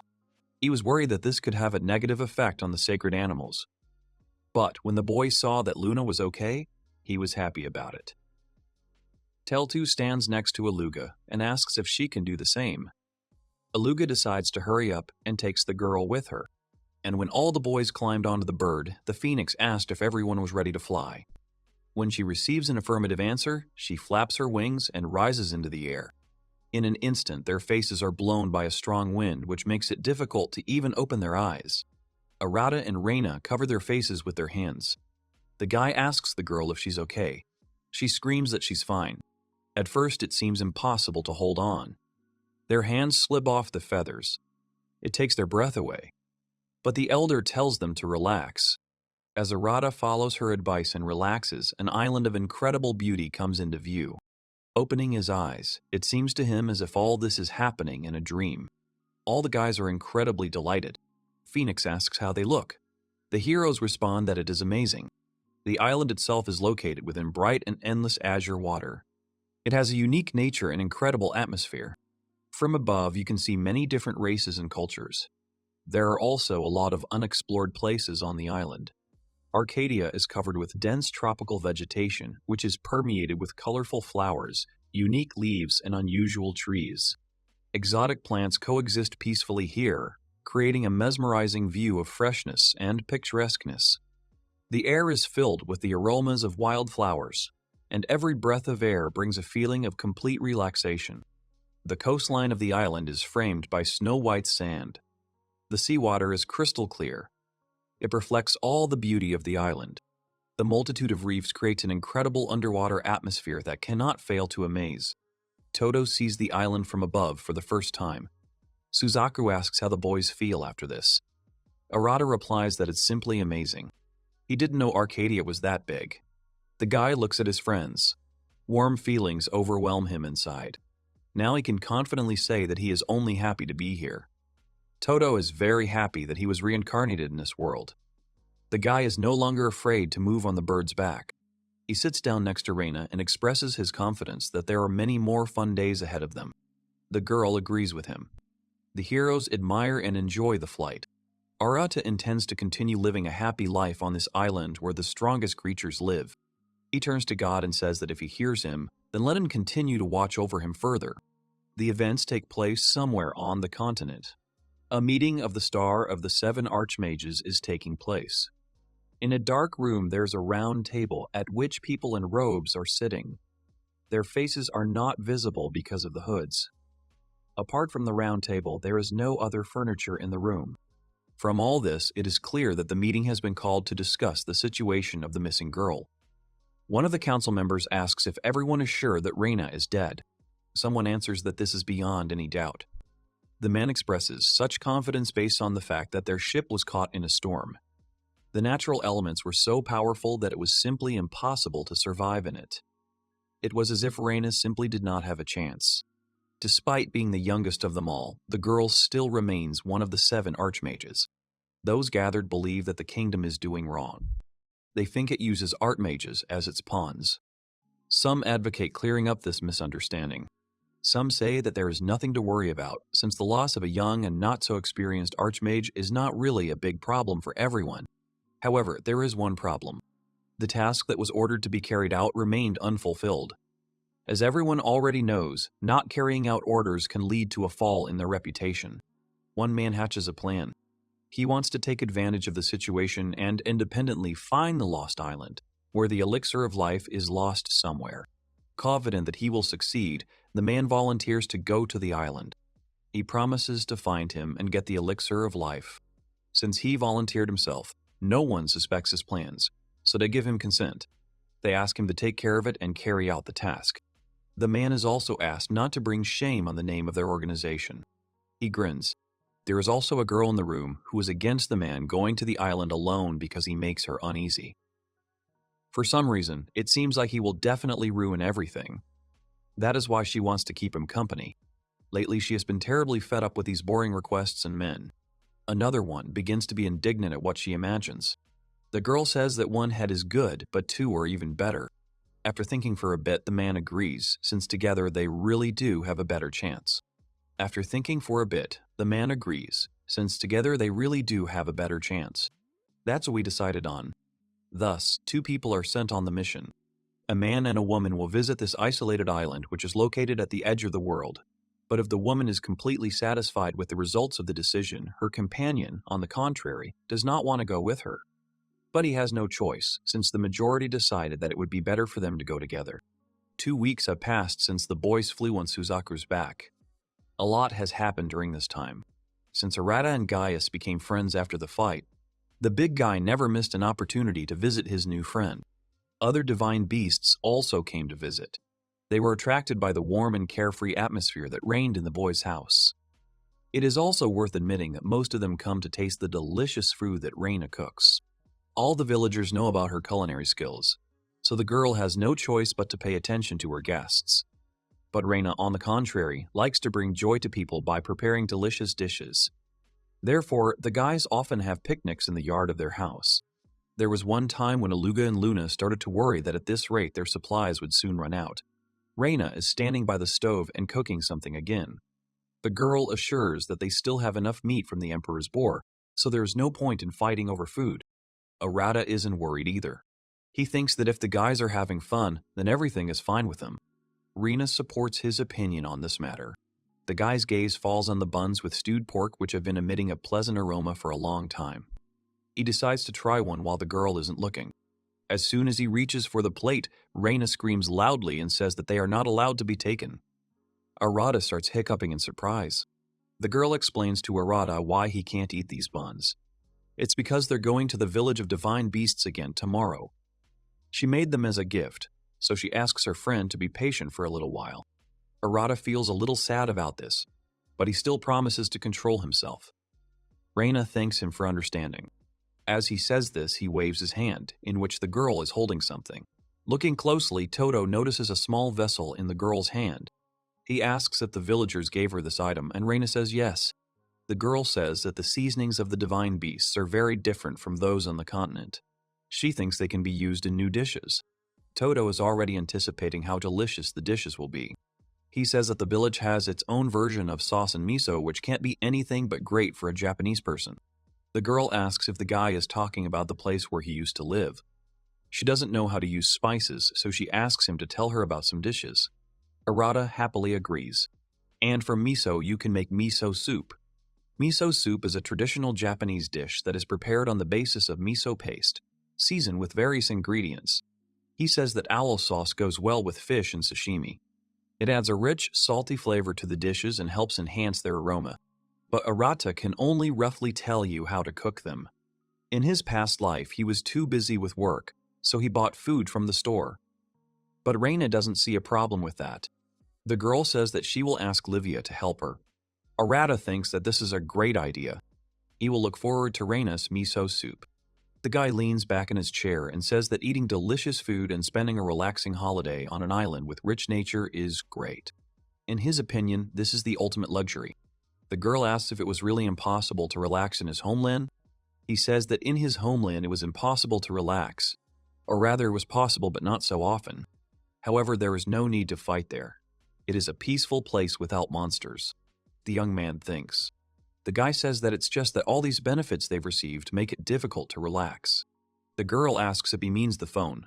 She thought it would be convenient to talk to people at a distance. The speaker agrees, but says the thought that someone could contact him at any moment makes him nervous. The girl understands him, because if the mentor constantly wanted to contact her, especially anywhere, she would definitely give up. Arata's phone constantly caused anxiety and stress.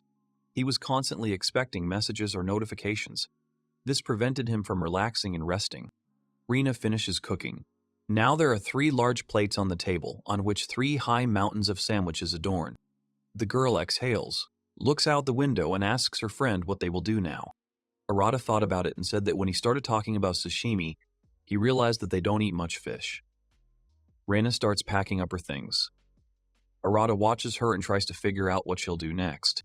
While the girl is getting ready, she simultaneously tells that they usually gather edible vegetables or hunt monsters, and all this for the sake of getting meat.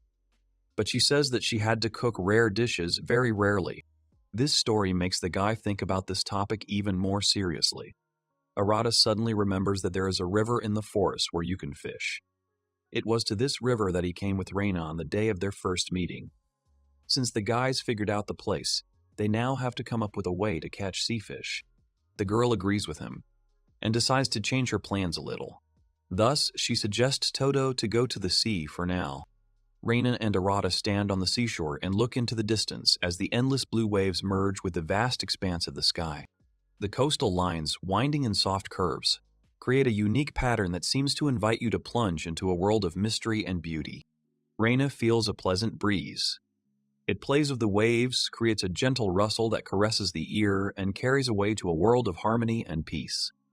The aroma of salty air fills every cell of the children's body, enveloping it with freshness and purity, as if giving new energy and vitality. The girl looks into the distance mysteriously and says that 2 months have passed.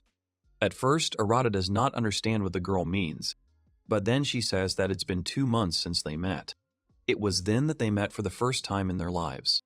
Arata laughs and remembers that day, but inside he is filled with mixed feelings.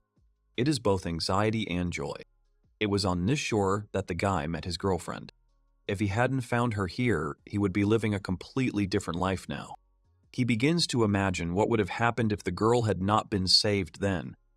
At the moment, these thoughts frighten Todo, since over the past 2 months he has become very attached to Raina. The girl notices the guy's thoughtful look. She guesses what he is thinking about at the moment. Most likely their thoughts are partly similar, since the guys are in the place where the event that unites them took place. But despite this, the girl still decides to ask her friend if everything is okay with him. Arata decides to share his thoughts with Raina and says that he was just thinking about how his way of thinking has changed a lot in these 2 months. The girl looks thoughtfully at the main character. Raina asks if this has anything to do with the idea that he should live alone in the wilderness. When the guy looks at her in surprise and asks how she figured it out, the girl turns to him, takes a step forward and starts giggling sweetly. Raina guessed because Arata himself told her about it once. Moreover, the guys spend every day together, which is why they begin to understand each other better. Looks at Raina shyly and smiles. She also smiles sweetly at him in response. At first he wants to tell her something, but then he falls silent. To fill the silence, the girl suggests that he think about how to catch fish. Todo says that the first thing they need to do is make a fishing rod. To do this, they will need to find a straight and strong branch that will serve as a fishing rod. Arata knows that there are different materials that can be used as bait in nature, and as soon as the guy turns to the side to go in search of suitable materials, he notices the bodies of some people lying on the shore in the distance. He immediately warns Raina about this and quickly runs up to them to find out if they are alive. When the guy almost reaches their location, he starts screaming and asking if they are okay. He would really like to hear something in response, but instead he gets only silence. Todo runs up, sits down, and watches their breathing. But a little later, the guy realizes that people are not breathing. But Arata is not going to give up so easily. He has already had to save a friend who was in the same situation, so Todo thinks it is necessary to at least try. He tells his friend that he will help the guy, and asks her to help the girl.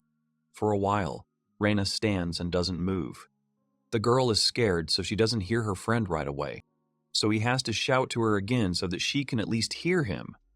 This time it works. The girl rushes to help. At this time, Arata gives the guy artificial respiration. This time he was lucky because everything went quickly. After a few breaths, the guy comes to his senses and starts coughing. After this, all the accumulated water comes out of his lungs. Todo calms down since everything is fine with the guy. The only thing left to solve is the issue with the girl. The guy gets up from his knees and sees Raina trying to bring the victim to her senses with the help of magic.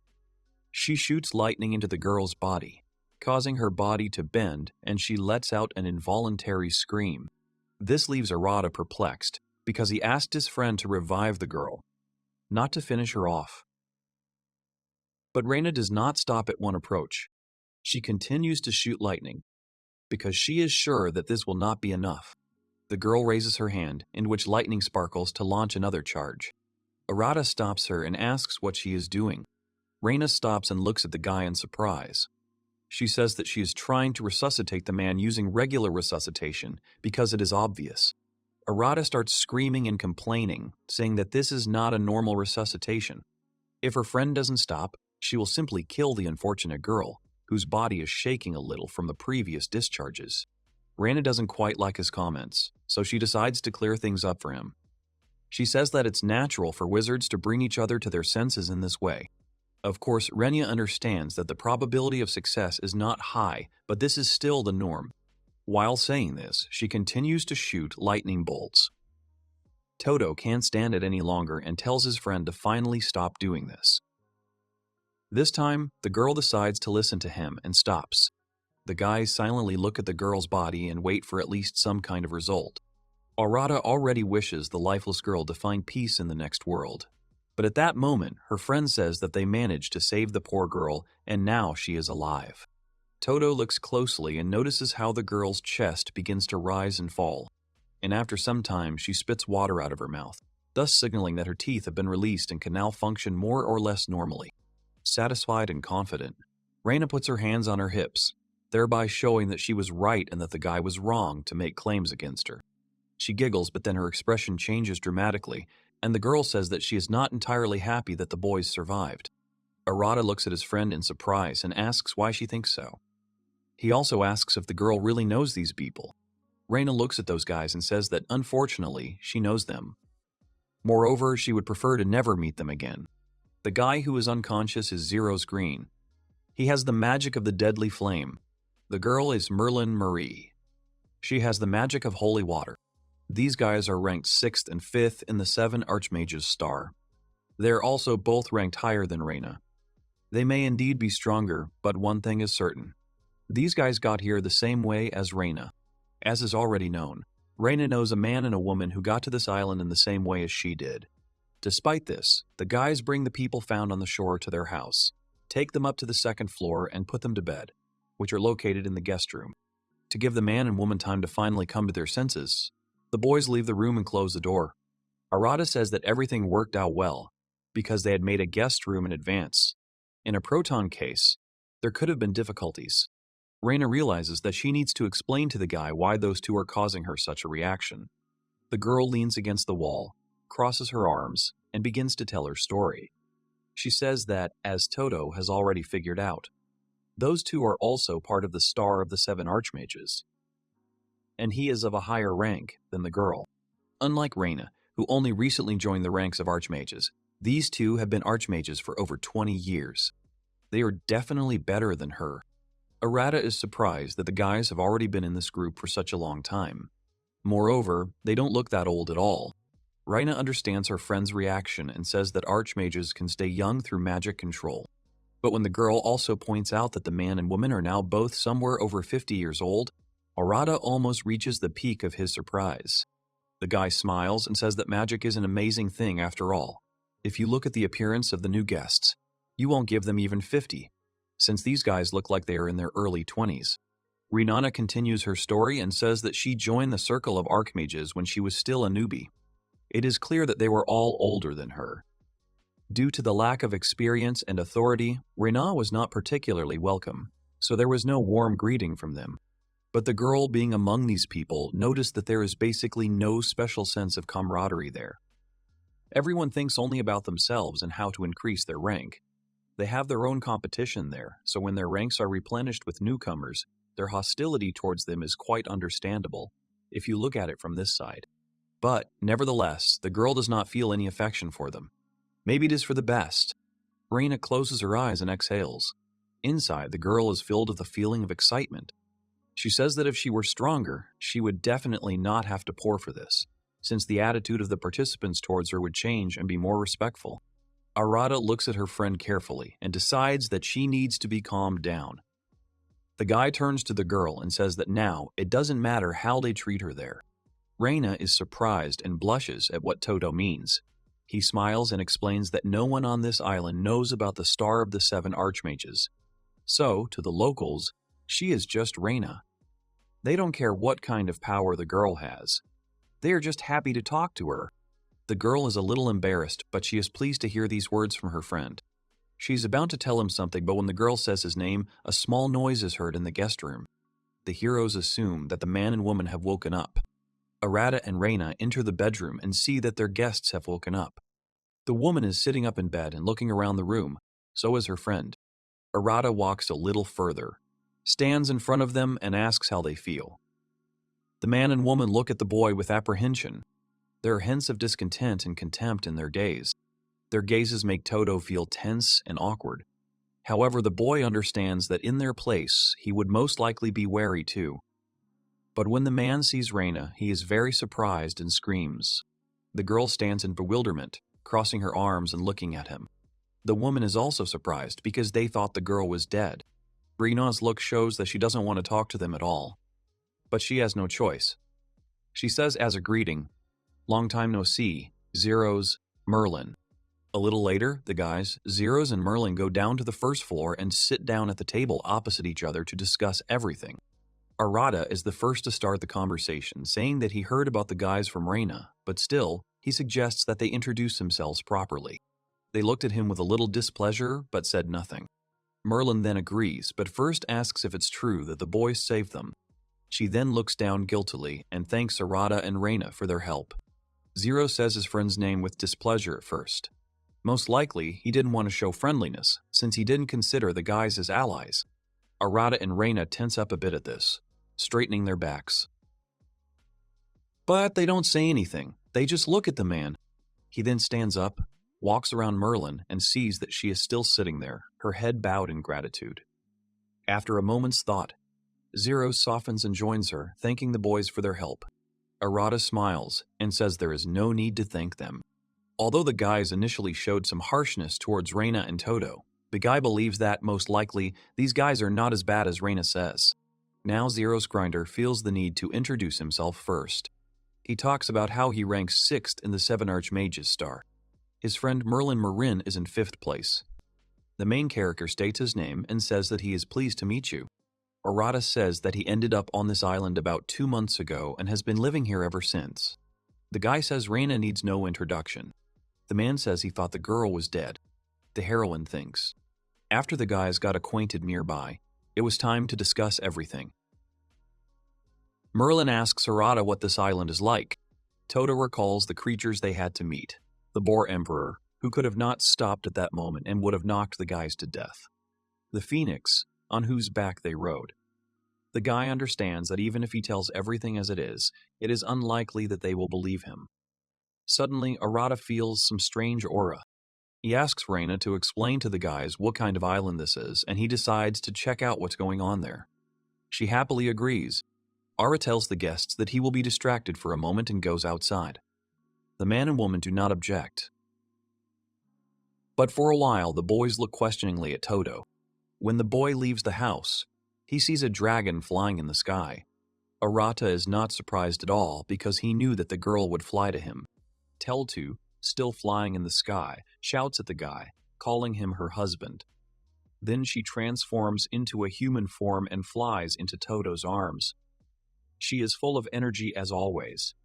After hugging the guy, she states that she has flown to him, as if he hadn't noticed. Arat can barely stand on his feet. A little more and they would have fallen to the ground. Todo steps back and says that Teltu is as energetic as ever. He strokes her head and she smiles sweetly. The girl sees nothing wrong with being energetic, but suddenly her mood changes, and this is evidenced by the displeased expression on her face. She starts sniffing the guy from head to toe. Arata stands in amazement and does not move. After sniffing thoroughly, the girl discontentedly declares in a raised voice that her husband smells like another woman. And besides, Teltu is sure that this smell does not belong to either Raina or Luna. Then the girl comes close to Arata and asks if he has another woman. The tension causes sweat to appear on the boy's forehead.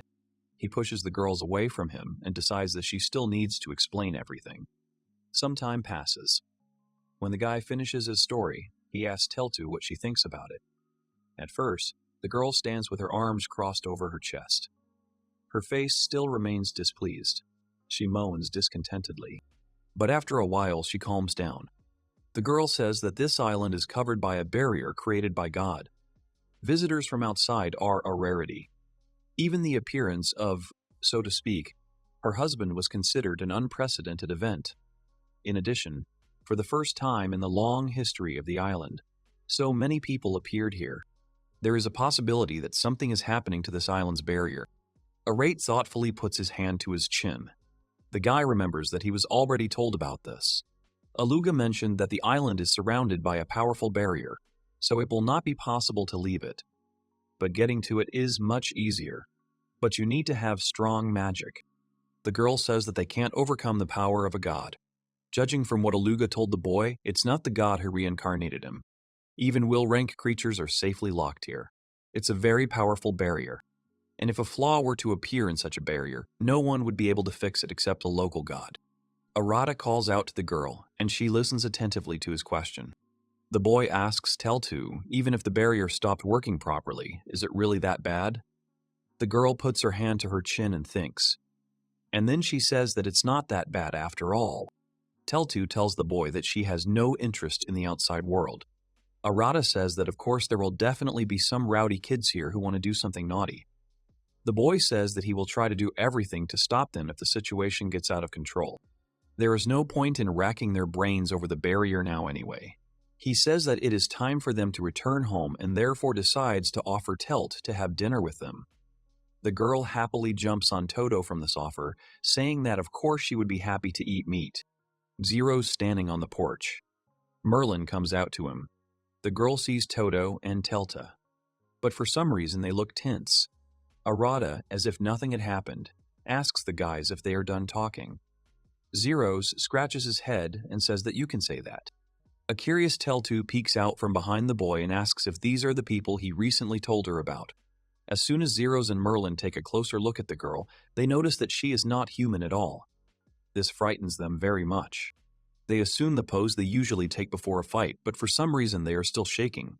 Arata doesn't understand what caused them to react like that. The guy asks the guests what's wrong. Zeros, tense, asks what kind of monster it is. They had fought against similar things before. However, the Hellfire Dragon that the three of them defeated was like a baby compared to the girl. She had an incredible amount of magic power. Zeros tells his friend that things are really bad. Teltu, hanging like a monkey on Arata's back. She looks at the man and woman with bewilderment, not understanding why they are reacting like that. Arata decides to intervene. He smiles and tries to calm them down, saying that Teltu is not a bad girl. Now she understands the reason for such a reaction and decides to play a joke on them. Suddenly, wings begin to appear behind her back.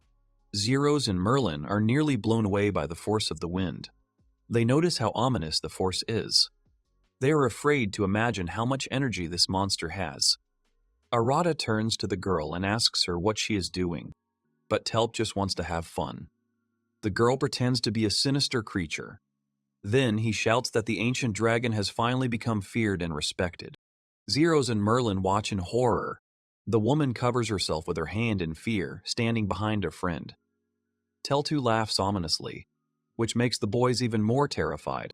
Todo decides to intervene and use a trick. The guy turns to his friend and says that he can't stand girls who behave like that. This immediately cools the girl's ardor because upon hearing this, she quickly comes to her senses and begins to pretend to be a nice and friendly girl. The girl runs up to the guests and, smiling, begins to shake their hands. Teltu kindly says that she is glad to see them on this modest island. She asks the guests for forgiveness. In this way, Teltu tries to show Arata that she gets along well with the guests, and that she is not at all like the guy imagined her. Arata asks Telta to try to befriend the guests, as they are Raina's acquaintances. In return, the boy asks the girl to come to him for a hug. Joyful Teltu runs to him, then cuddles up and smiles. Arata pats her head for her good behavior. Zeros and Merlin are still in shock. They rarely saw such a sight. They think the guy is a monster too.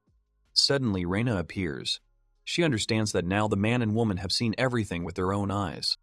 The girl approaches Arata and apologizes for the fact that the Chilean was unable to convince them. Despite this, she tried to explain to Zeros and Merlin about the island, but they did not believe her. Zeros claims that no one will believe it. Arata understands this, so he doesn't raise his voice. He asks them what they plan to do next. Zeros says that they would like to set up a base and gradually explore everything, but if this island is really like that, they should be more careful. Arata asks his friend if they can help them somehow. The girl smirks and says that he is too kind. However, she says that she has a small supply that should last for a week and a tent that she can lend to friends. But the girl says that after that, they will be left to their own devices. The man and woman thank the girl by bowing. Raina explains her kindness by saying that she can't sleep if she knows that someone she knows might die somewhere out in the open, but that's all. Todo smiles. He knows Raina well enough to be concerned about this. Arata is sure that the girl is much kinder than she seems. After the guests took the tent, they went into the forest to settle down for the night. Arata noticed that the two decided to settle down a little to the side. The guy thought that they would settle down closer. Raina says that most likely they are just upset that she brought them mercy since the girl is of lower rank. Todo looks at the girl and asks if she's on an island that's cut off from the outside world. Is it really that hard to just start living differently? They could throw all that away and think more carefree. But the girl says that Arata is the only one on this island who can afford to think like that. The guy says that the arrival of new neighbors is a little exciting, but the girl also thinks that only he treats archmages this way. However, at this moment, the girl's look becomes thoughtful, and this is all because a memory flashes through her mind of how Arata once told her that in the end, no one on this island knows about their star. Here, she is simply Raina, who can free herself from the past that once brought her not very pleasant feelings and memories. The girl agrees with him. This thought gives her confidence and calm. Therefore, the girl smiles peacefully, closing her eyes, and agrees with what Todo said. Having cheered up, the girl says that the title of one of the star of the 7 archmages on this island means nothing. After these words, Arata gives her a warm smile in response. Suddenly, Teltu approaches the boy. She again addresses him as if he were her husband and suggests that they go into the forest and hunt before dinner. Raina also supports the idea of hunting and asks them to bring good ingredients so that she can cook something delicious. The guys happily promise the girl that they won't let her down and will try to catch something big. Todo steps forward and tells Raina that they are leaving. The girl smiles, waves, and wishes them luck on their hunt. So Arata and Teltu go hunting, and Raina starts preparing for dinner. And so it all goes back to the daily routine. Night falls that same day. Arata says that when they were hunting in the forest, he did not sense Zeros and Merlin anywhere. Todo wonders where they went. Raina takes the plates from him, turns them around, and says that after she gave them the tents, the boys went to the river. Arata is surprised and asks why they went there, since it's dangerous and if it rains, the tent might get flooded. Todo points out that Raina herself said so when they were choosing a place for the tent together. The girl turns to the sink. Todo asks if the man and woman will be okay, to which Raina asks what could happen to them since Merlin is there. Arata asks if she is only good. Raina clutches her plate to her chest and answers dryly, yes. Merlin is a great sorceress who ranks 5th in the Archmage star. He is undoubtedly the best water mage on the continent.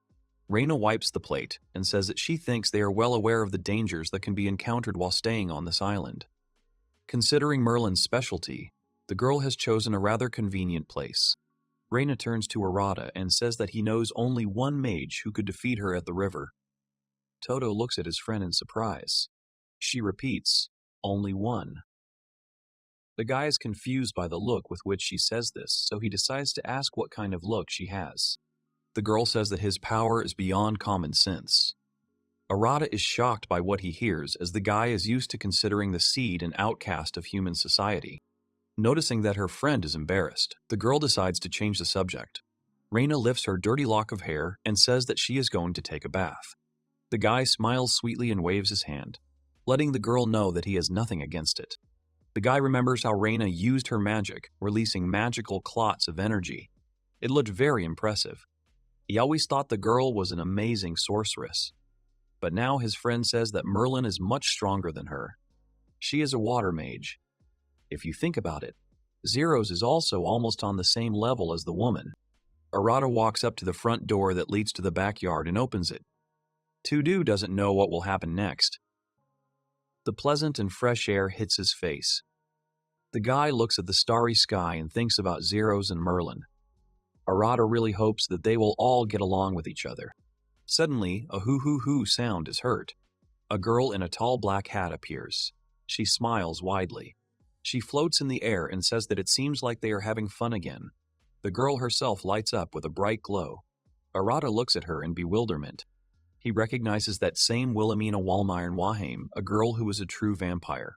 She is dressed in a dark dress, and on her feet are small, neat shoes. In greeting, she lifts her hat. Will flies up to the stone fence and sits down on it. Arata notices that she came here again at the same time they met the first time. The guy asks what kind of clothes she is wearing. She looked different before. The girl crosses her legs in displeasure and says that only Arata and Luna can talk to her like that. The girl then turns her gaze to the fence she is sitting on and asks why there's this stupid wall here. Todo frowns and says that it's probably to keep out people who want to break down the bathroom wall and have a romantic comedy. He also sarcastically addresses Will and says that it's a necessary countermeasure that can't be avoided. The girl decides to continue this topic and asks if she hasn't already gotten inside. Todo, with a little fatigue, answers that, of course, Will got inside because she can fly. But the guy also adds that he won't let her destroy the house or the wall this time. The girl, with a sly smile, waves her hand, in which appears a shard similar to those with which Will had destroyed the bathhouse. She says, "Oh really?" and suggests that he test it out. Will enlarges the crystal and launches it straight at the wall. It flies straight towards Silly and then hits the fence and destroys it. Smoke rises, and Arata just stands there in amazement. He doesn't immediately understand what happened. In front of Arata, there was a high wall from which small clouds of smoke were emanating. The vampire girl in the hat. Will looked away with displeasure. Arata raised his hand. He closed his eyes and smiled. He was pleased and was happy to himself. Will was on a high wall. She looked at Arata and started shouting in displeasure that she wondered how much magic he had put into that wall. Arata was standing on the ground. He put his hands on his waist and looked at Will with a smile on his face. Then Arata frowned and remembered Will's sudden appearance. At that moment she looked gloomy, and her face was completely hidden behind her hat and disheveled hair. He thought that Will was interested in Rain. At this moment, when Arata remembered Rain, she was in the bathroom taking a warm bath. She raised her hand and played with the water. Arata looked at Will with a serious look and thought that the whole situation that was happening looked very suspicious. Arata folded his arms and looked at Will. Then he said that she always shows up at the right time. Arata put his hands on his waist and said with displeasure that Will had really installed a dryer in their house. Will continued to sit on the wall, her legs crossed, listening attentively to Arata.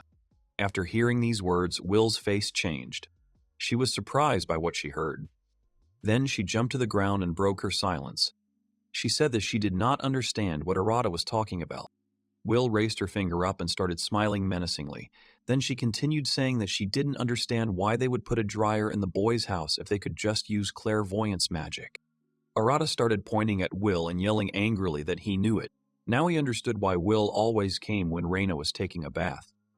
Will stood not far from Arata and mockingly stuck her tongue out at him. The full moon illuminated the sky, where clouds floated and stars twinkled. Will asked if her actions weren't obvious. Will began to smile evilly and then said that she came here to embarrass Raina. There was an unusual and large amulet hanging on Will's hat. Will stood in front of Arata. She was smirking. Her hands were on her hips. Arata put his fist in front of him and said that Will had a bad vampire hobby. Will stopped smiling, looked away and said that if this were a normal situation, she would just knock down the wall in the bathroom where Raina showered. Clouds and stars were seen above the roof of the boy's house. Will moved her hand to the side. She stood in front of Arata. Then she said that today she felt that there was someone new on this island. Arata looked at Will in surprise. There was a high wall behind him. Will grinned angrily and said that this stranger could be from the race of guys. Arata looked calmly at Will and told her that nothing could be hidden from her. Before doing so, he thought of the two strangers they had met earlier. Will raised one hand, put the other on her belt, covered her face with her hat, and said that before the guys showed up, something strange started happening with the barrier. Behind Will was the guy's house. Will imagined a small patch of land with sharp rocks sticking out and lots of vegetation. She started saying that she had felt the same thing recently, so she decided to visit the boys. Arata stood in front of Will. He placed his hand on his belt and calmly replied that he now understood the reason for her visit to them. Arata smiled and looked at Will calmly. He thought that maybe Will was showing concern for them in her own way. Will's face was almost invisible. She had pulled her hat down too tightly. Then Will opened her mouth. She wanted to say something. Will lifted her hat sharply and put her hand to her side. A frightening smile appeared on her face, and she asked if Arata thought there was something comedic in the story. Arata's face darkened, and he thought he was taking it back. The moon was shining brightly, and gradually clouds began to envelop it. Because of the clouds, the stars were almost invisible. Arata and Will were sitting on the steps outside the house. Will took off her hat and said that meant people had broken in again. Will's face twisted, and she began to smile evilly and said that it looked like she would soon have new toys. Will had an unusual design on her forehead. After her words, Arata tried to calm her down. Arata looked ahead and he said with displeasure that Will was thinking of something strange again. Will closed her eyes and displeasedly replied that Arata was wrong. Will crossed her legs and continued to say that she would have to come up with something interesting after all. Arata closed his eyes and turned away, thinking that he could actually hear everything Will said.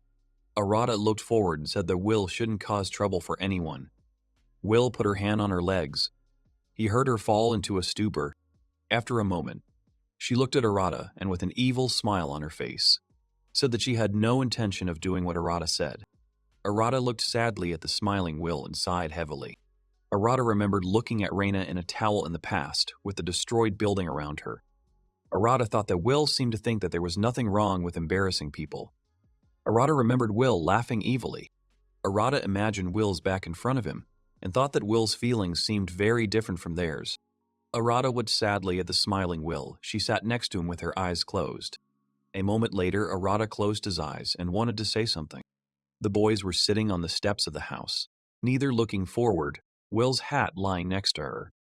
Arata broke the silence and said that Will's actions were part of her personality. Will made a strange sound. Arata looked at her, interested in her reaction. Will smiled and looked at Arata. Then she said that did Arata really think that he could understand her and her feelings. There were almost no clouds left in the sky. The moon and stars were shining brightly. Arata answered her question positively. Will continued to say that they were all different, even though they may seem the same. Will introduced the various monsters. She was among them. She was surrounded by demons, divine beasts, ancient dragons, great spirits. Then she said that each race had its own way of life. Will began to speak with a serious expression, saying that it was a mistake to think that everyone could understand each other. Arata looked sadly at Will. Arata put his hands on his legs and said with a smile that Will was right. She sat next to him, crossing her legs. Arata imagined the planet surrounded by stars that twinkled in the black space. Arata thought that even one species on one planet could not live in peace. They all had different values. Arata imagined the piece of land that Will had spoken of earlier. He thought that the creatures living on the island were especially selfish, all thanks to their strength. Arata opened his mouth to break the silence. Arata looked at Will and said with a smile on his face that it didn't mean that everyone couldn't get along with each other. Will's eyes widened in surprise, her long blonde hair fluttering in the wind. Then, after thinking for a while, she grinned. Will stood up and put on her hat. Then she closed her eyes and said with an evil grin that Arata was right. They spoke the same language. Arata looked at Will with a smile on his face. More and more bright stars appeared in the night sky. Will continued to say that they could think about each other, suffer, and even accept each other. Will turned to Arata. Then she extended her hand to him and said with a smile on her face that they could be friends even if they were different species.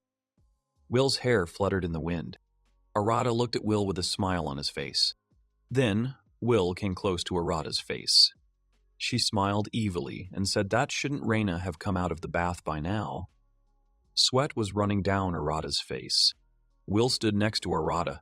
She put her hands on her waist and laughed. Arata turned away and closed his eyes. Then he thought that he began to forget who to talk to. Will turns any topic into the channel of rom-com. Arata folded his arms across his chest and without turning to Will said that he didn't know. Will stood on the ground in front of Arata. Will pulled her hat down over her face and said with a smirk on her face that Arata really needed to stop pretending. Will leaned towards Arata, her face hidden by her hat.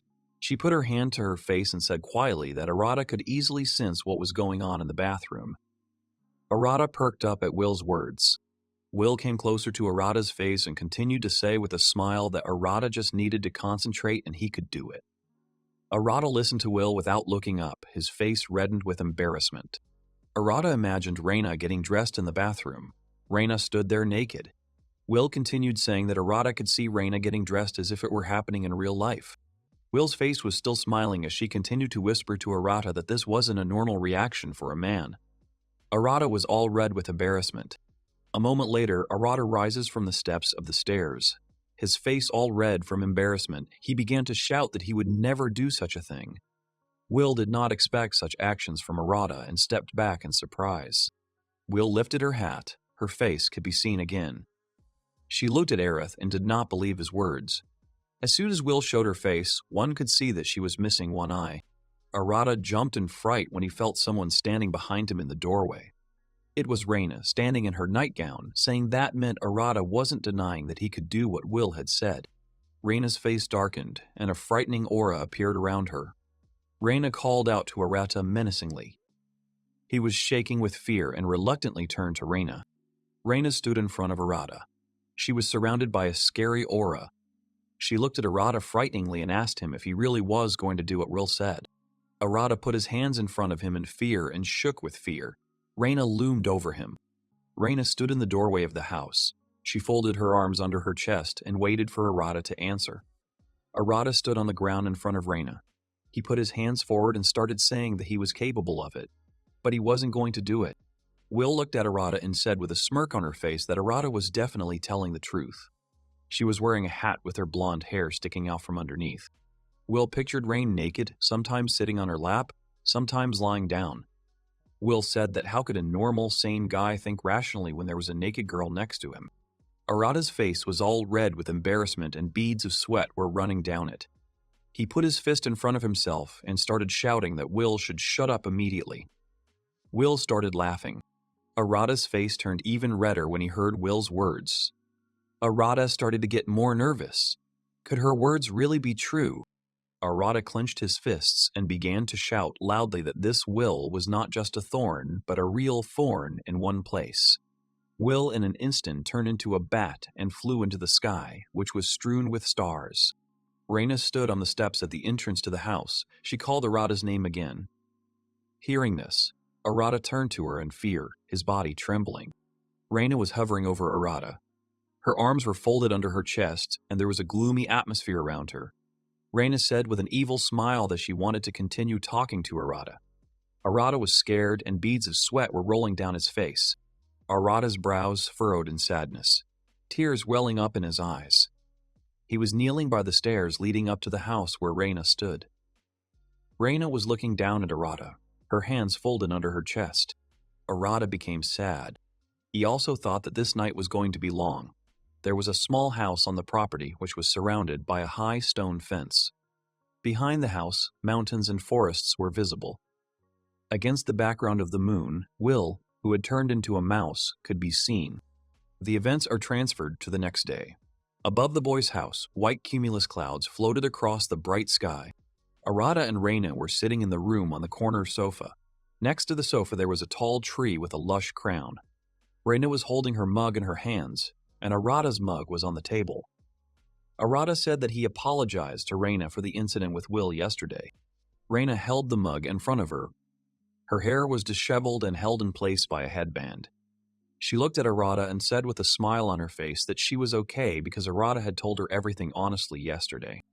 Between the wooden table with the chair next to it and the large window with long curtains hung, there was a lush and spreading plant. Raina said that if Arata wanted to do something, he would have done it already. Arata agreed with her. Raina took the mug with both hands and placed it on her feet. She looked at Arata, and with a smile on her face, she continued to say that Arata should not worry about this incident anymore. Arata looked ahead, his face red from embarrassment. Arata looked away with a sad expression on his face and thought that he was glad that Raina continued to trust him. Arata remembered how he and Raina sleep in the same room, but on different beds, their beds separated by a nightstand. He also remembered Raina's words that she wanted to build a house with Arata. Arata thought that Raina should still be more careful. Arata put his hand between his legs and started scratching his chin with his other hand. He lowered his head. Beads of sweat were running down his face. He thought that he was a guy after all. Raina looked at Arata in surprise. Her hair was disheveled. Raina's headband held her hair, some of which was sticking out above the headband. Raina thought about it and her face turned red with embarrassment. She started to nervously adjust her hair with her hand. Raina held the mug in her lap with both hands. She looked ahead and said that Arata should listen to her. She felt a little awkward about bringing this up. Arata looked at the mug that was on the table in front of him.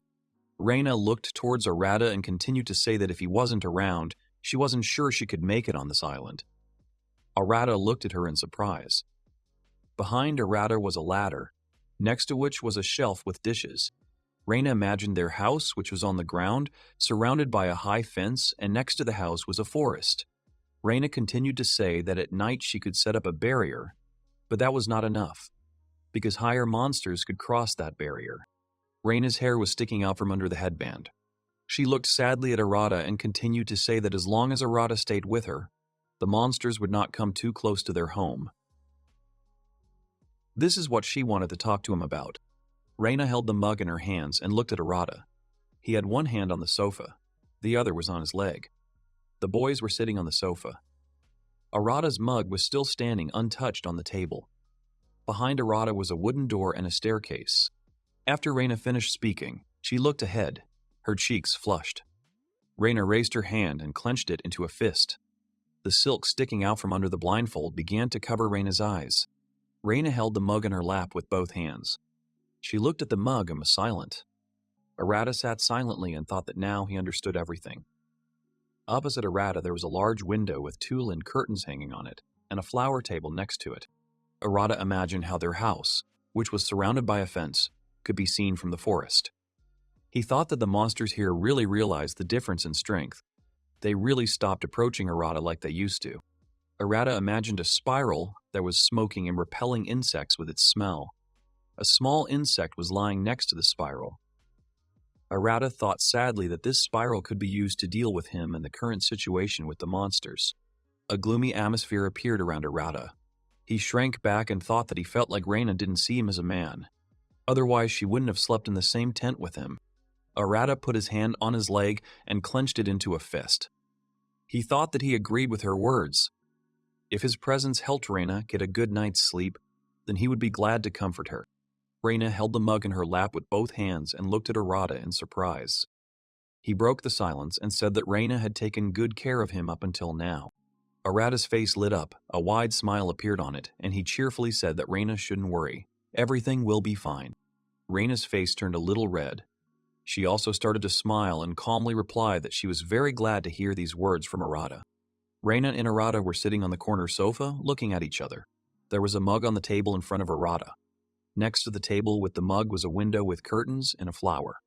Nearby was a dining table with several chairs pushed into it. It was quiet outside and clouds were floating over the boys' house, which was surrounded by a high fence. Arata went outside and moved through the forest. He was surrounded by thick tree trunks, large rocks, and fluffy bushes. Arata started looking around. Then he thought about what Teltu said, that the monsters that inhabited this territory remembered Arata's scent, and because of this, they wouldn't dare to come close to his home with Raina. Arata walked on the ground in boots and dark pants. He thought that he wanted to walk through the forest, to show the monsters that this was his territory. Arata turned to the side thoughtfully and opened his mouth slightly to say something. Arata found himself at a small pond with many rocks around it. The water flowed quickly along the ground and around the large rocks that were in its path. Arata stood on a large rock and said that he was wondering how Zeros and Merlin were doing. Arata remembered Raina saying that the boys had taken tents and were heading towards the river. Arata thought that Raina was talking about the boys who were supposed to be camping near the river. Arata's hair and clothes began to flutter in the wind. He looked to the side and thoughtfully said that the guys had only ended up at this river yesterday. He urgently needed to find them and check on them. Arata watched as the river twisted and turned around the rocks in its path. There were trees growing along the river, and the river eroded the rock in its path. Arata peered out from behind a large tree trunk and said that he felt the boys must be somewhere nearby. Arata stops and sees the guys in front of him. Arata and the guys are separated by a huge monster which was completely made of water. Zeros and Merlin were standing sideways to Arata. They took fighting poses and were waiting for something. Arata fell into a stupor, then he looked at the guys with his mouth wide open in surprise. The boys looked ahead. They raised their hands up. Fear was visible on their faces. The boys' clothes had an unusual diamond-shaped pattern. Zeros and Merlin were standing on the ground. Behind them was a forest with lush crowns. The boys took fighting poses. Their hands were clenched into fists, and their teeth were clenched tightly. Sweat was running down Arata's face. He was nervous and did not understand what the boys were going to do. Arata's hands were clenched into fists. He looked warily in the direction from which he heard someone calling him. There was a forest behind Arata. He was standing by a tree with a wide trunk. The man with big ears began to wave to Arata and greet him. Arata saw Luna and Aluga greeting him. Luna's face was red. She smiled widely and said that she and Aluga had come here to play. Luna had big animal ears and a tail. Aluga stood behind Luna and looked at Arata seriously. Arata stood there and didn't understand what was going on. Closer to the river stood the boys Zeros and Merlin and the big water monster. They were wary. And on the other side stood Luna and Aluga. Luna was cheerful and waving to Arata. Aluga stood behind her silently. Arata's face was dripping with sweat. He pointed to the side and asked Aluga if he could explain what was going on. Aluga put one hand on his belt and looked at Arat with a menacing expression. Behind Aluga was a large camp tent. Aluga thought for a moment, began to scratch the back of his head. He closed his eyes and opened his mouth to say something. Aluga said that they went to visit the boys as usual. Then he stopped talking and got angry because Luna ran in front of him and interrupted his conversation. She spread her arms out to the side and started running. Her hair and clothes fluttered in the wind. Aluga continued to say that when they went to visit the guys, Luna smelled an unfamiliar smell and suddenly ran away. That's how they ended up in this situation. Luna was running around the clearing, and Marlene, with a displeased face, looked at the running Luna. Sweat was running down Arata's face. He replied that he now understood what had happened. Then Arata thought that the boys had misunderstood Luna. They thought that Luna wanted to attack them. Luna looked at Arata in surprise. Aluga put his hands together. Arata stood by the camp tent. He put one hand on his belt. The other one moved to the side and said that maybe the guys did something to Zeros and Merlin. Luna fluffed up her tail and said that they did not touch them. Aluga looked at Arata and supported Luna's words. Arata put his hands to his face and started shouting at the boys that they had nothing to worry about. Everything was fine. Luna and Aluga had no intention of harming them. Sweat was running down Marlene's face. She and Zeros listened warily to Arata's words. Zeros got angry. He started pointing at Luna and Aluga and shouting loudly that he didn't believe that these guys weren't a threat to them. They were emitting too much magical power. Luna and Aluga stood and listened attentively to what Zeros was saying. Arata folded his hands together, sweat running down his face. He closed his eyes and thought sadly that he needed to figure out what to do in this situation. Arata folded his arms under his chest out of nowhere. A huge shadow appeared above him. Noticing this, he was very surprised and even scared. Arata was standing in a clearing. Behind him was a tree trunk and several large stones. A large monster appeared above all the boys, flapping its wings. The air currents made the boys' clothes and hair flutter. The boys looked at the monster in surprise, hanging in the air. There was a camping tent behind Arata. Arata looked up in surprise, he said. "Is this really a big rooster?" His hair and clothes were fluttering from the branches. Luna's face turned red, her mouth hanging open in surprise. She looked at the monster hanging in the air. Luga stood behind her, also looking at the monster in surprise. Zeros and Merlin were very scared. They frowned and opened their mouths wide in shock. A large monster with a rooster's head looked menacingly at the boys. This monster continued to hover in the air. The boys simultaneously shouted that they did not understand what kind of monster it was. Zeros clenched his hands into a fist. He gritted his teeth and was ready to attack. Merlin put her hands aside. tears appeared in her eyes. She began to scream loudly. What kind of joke is this? The monsters here look fiercer than a hellfire dragon. Zeros and Merlin put his hand on his belt and raised the other one up. Then he asked Luna if she knew what kind of monster it was. Luna looked at Arata, and with a smile on her face answered that she knew it was the Shantak bird. Luna raised her hands up. Her face was red. She started to smile widely and closed her eyes. Arata looked at Luna and with a smile on his face thought that judging by Luna's reaction, this bird must have tasty meat. The monster hummed in the air and looked menacingly at the boys. The bird began to examine the boys one by one. Arata was the first. He looked at the bird attentively. The bird analyzed that Arata was dangerous and that he was a monster. Then the bird looked at Luna and Aluga. Luna looked at the bird with admiration. Her face was red and her mouth was wide open. Aluga looked at the bird with his mouth open. The bird analyzed that they were also dangerous and that they were divine beasts. Then the bird turned its gaze to Marlene and Zeros. Marlene looked at the bird with fear. Beads of sweat were running down her face from fear. Zeros stood frowning. Sweat was running down his face too. The bird analyzed that the guys were people. There was little danger from them.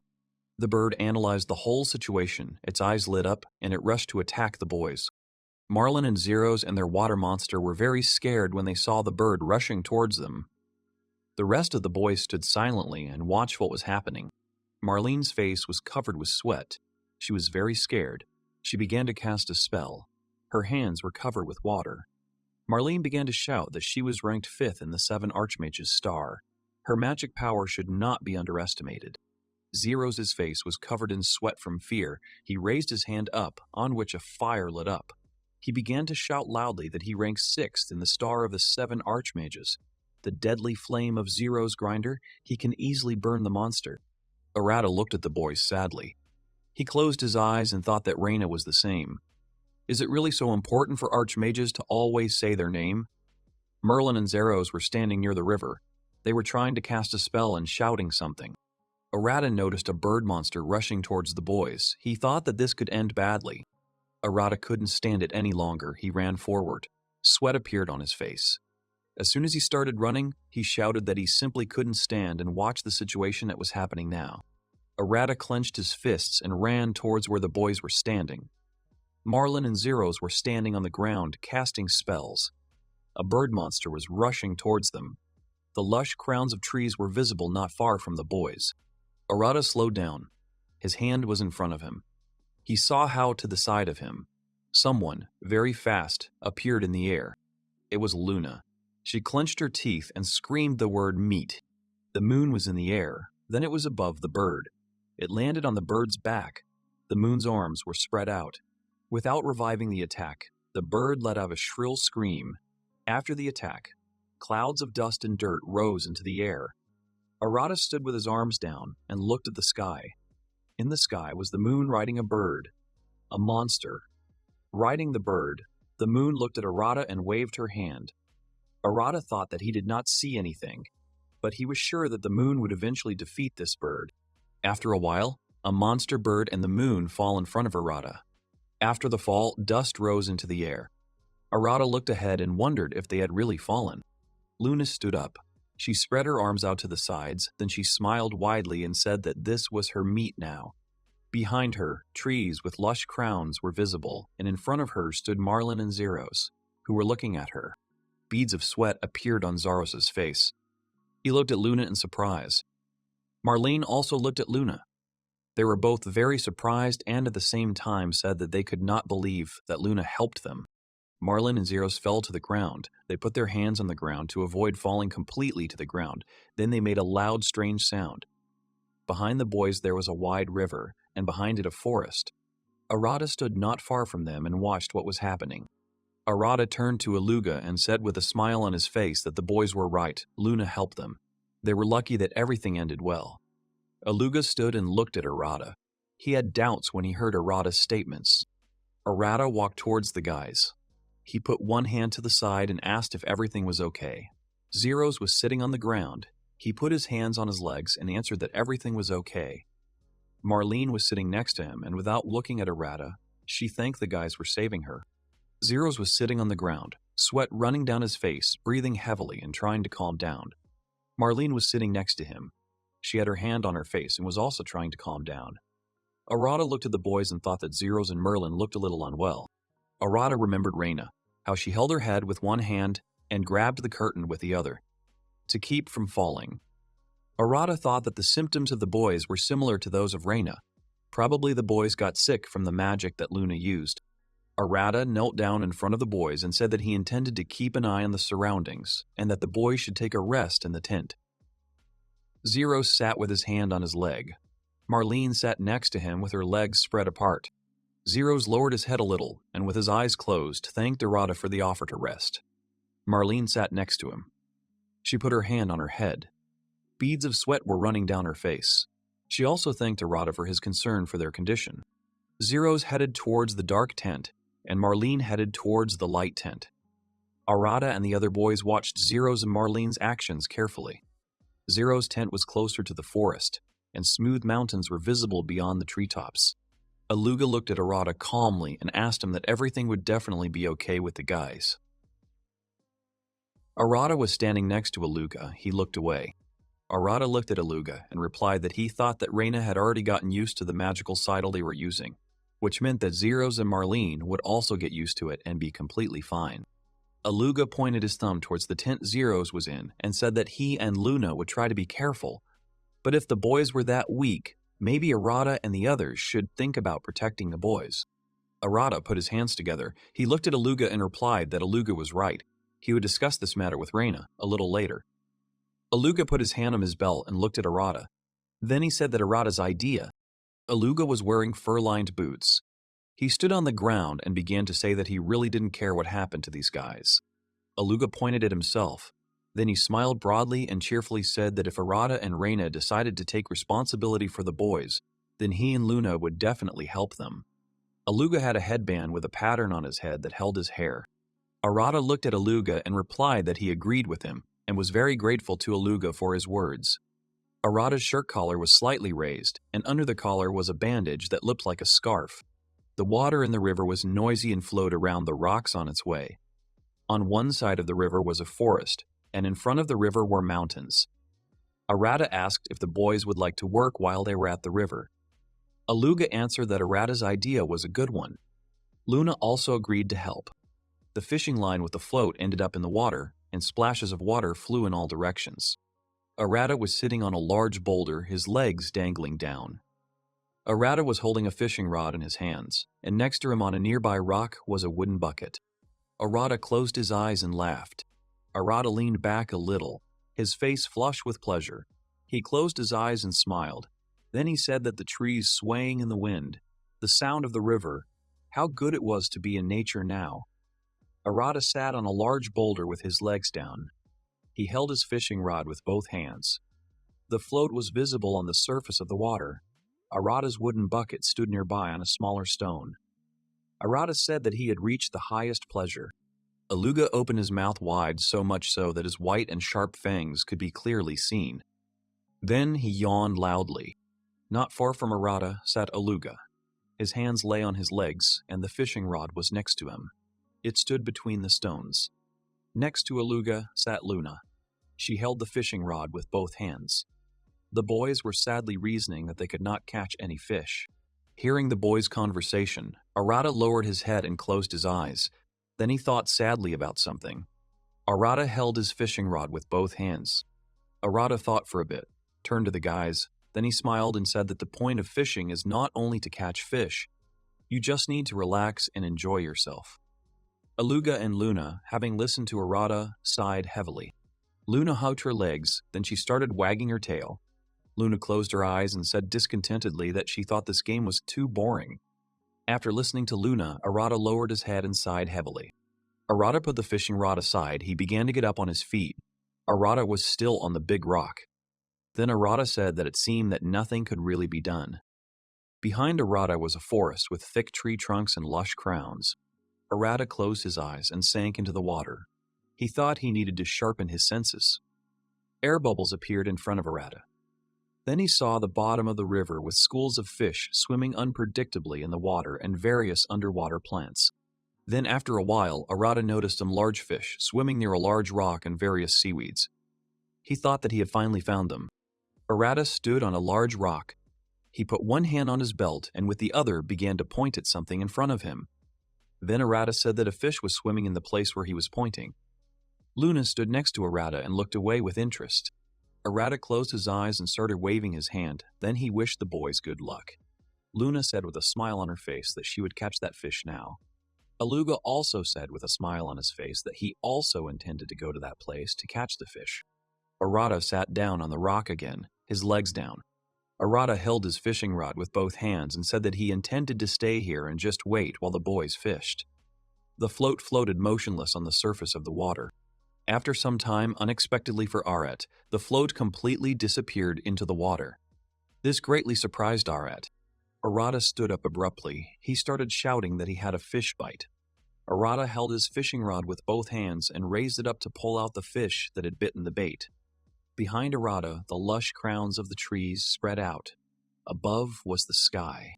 Arata held his fishing rod tightly with both hands. Excitement gripped him. Arata began to smile widely and said that it seemed like a big fish was biting. After thinking for a bit, Arata made a decision and grabbed the fishing rod even tighter with both hands. A moment later, Arata jerks the rod with all his might and starts shouting that he will never let such a fish go. After a powerful jerk, the hook of the rod appears above the water, caught on the belt of a stranger with long hair. Arata holds the fishing rod with both hands. His jerk was so strong that the stranger that Arata caught ended up in the air along with the hook. There were many drops of water in the air. Arata opened his mouth wide in surprise. A moment later, the captured stranger lands behind Arata. He landed next to a large tree trunk and rocks, and a loud bang was heard throughout the area as the stranger landed. Arata's eyes widened in surprise. Sweat was running down Arata's face. He turned around in hopes of seeing his catch. Turning around, Arata said that he really caught a fugu fish. Arata turned around and walked towards the stranger who was lying on his stomach with his arms spread out. Arata began to say that there should be no fugu fish in this river. Arata walked closer to the stranger and lowered himself a little to get a better look. Arata's mouth dropped open in surprise, and he thought for a moment. Then he knelt down and began to examine his prey. Arata thought that it looked like it was really big, but it wasn't a fish at all. In front of Arata, a girl was lying on her back. In front of Arata lay a girl. She was all wet. Her arms were spread out to the side. She had 2 braided pigtails on her head. Her hair was light. The girl had pointed ears, like an elf, and her mouth was slightly open. The house of Arata and Raina was 2-story. Its roof was covered with dark tiles. Dark clouds floated above the house. Arata was kneeling in the house with Raina standing in front of him.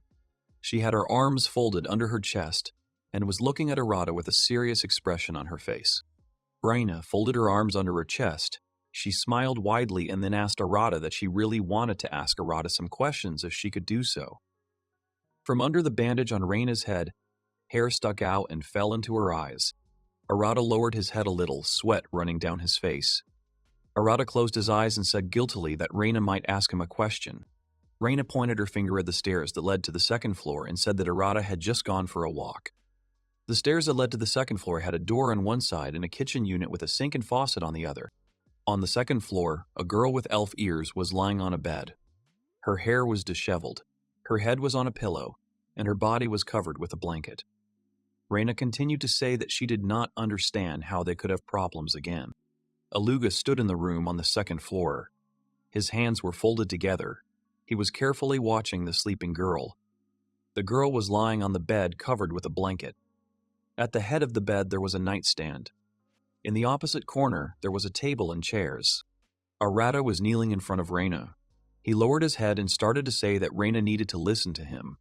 He was resting and leisurely fishing when suddenly it happened. Raina was standing in front of Arata. Her arms were folded. There was a ladder by her side. Sweat was running down Arata's face. He said guiltily, without raising his head, that he had suddenly caught this girl on his fishing rod. Arata had her arms folded under her chest. She was looking down at Arata menacingly. Her hair was sticking out from under the bandage. After thinking for a moment, Raina broke the silence. She closed her eyes and calmly replied that you would never get bored with Arata. Arata continued to sit on his knees. He had a guilty expression on his face, and droplets of tears appeared in his eyes. After thinking for a moment, Raina put her hands on her waist and looked out the window where the curtains and drapery were hanging. She opened her mouth to say something. Raina, without removing her hands from her waist, looked at Arata and said that she would think about her later, but now it was time to prepare dinner. Arata put his hands between his legs, then he raised his head and cheerfully said that Raina was right. Arata remembered how Luna landed with the monster bird on the ground and how the bird let out a shrill scream at that very moment. Arata said that they had fresh chicken meat just in time for dinner. As soon as Arata finished speaking, Lena crashed into him with a shrill scream. Arata's face was greatly distorted by Luna's unexpected action. Luna and Arata's hair fluttered in the air from the collision. Luna stood in front of Arata and started to stare at him. Then she opened her mouth wide and said that she hadn't shown this chicken to tell to yet, so she wouldn't let him eat this bird. Arata stood in front of Luna. He began to scratch his head and asked her for forgiveness for the words he said. Luna fluffed up her tail and said that as soon as they showed this chicken to tell to, after that it could be eaten right away. Raina stood nearby. There were several buckets of river water in the room, in which fish were swimming. Raina said with a smile on her face that the boys had caught a lot of fish today, in which case she would have to focus on fish dishes. Arata was pleasantly surprised by Raina's words. Luna stood with her hands down. She looked at the buckets full of water in which the fish were swimming. One of Luna's ears tilted strangely to the side. She repeated Raina's words about the fish in surprise. Then Luna turned to Raina and called her. Her ears were slightly down and her tail was fluffed up. Raina looked at Luna. She waited for Luna to say next. One of Raina's hands was down, the other was slightly raised up. Luna looked ahead. She blushed a little and asked plaintively that they were really going to eat the fish she had caught today. Behind Luna stood a bucket of water in which several large and several small fish were swimming. Raina put her hands on her knees and crouched down a bit next to Luna. Then she said that Luna was right. She was here to cook. Luna looked at the buckets of fish. Then she lowered her ears and said that she understood. Now they would eat her. After a moment, Luna lowered her ears and lowered her head a little. Luna began to feel sad. Arata noticed that Luna's face changed and called her by name. Arata then looked at the bucket of water with the fish swimming in it. Then he thought that he felt like Luna was too attached to the fish she caught, and that was why she was sad. Arata looked ahead. He smiled slightly and thought that this behavior of Luna was normal. Arata's bangs fell slightly over his eyes. Luna sat down next to the buckets where the fish were swimming. She lowered her ears and watched the fish. Arata watched what was happening and thought that Luna was still very young. For her, this was a chance to realize the value of life. Arata felt a little downcast and thoughtful when he saw Luna sitting next to the buckets that held the fish. Her face slightly red and drooling from her mouth, looking forward to eating the fish she had caught a little later. Arata thought he was taking his words back. The sun began to set gradually and fluffy clouds continued to float across the darkening sky.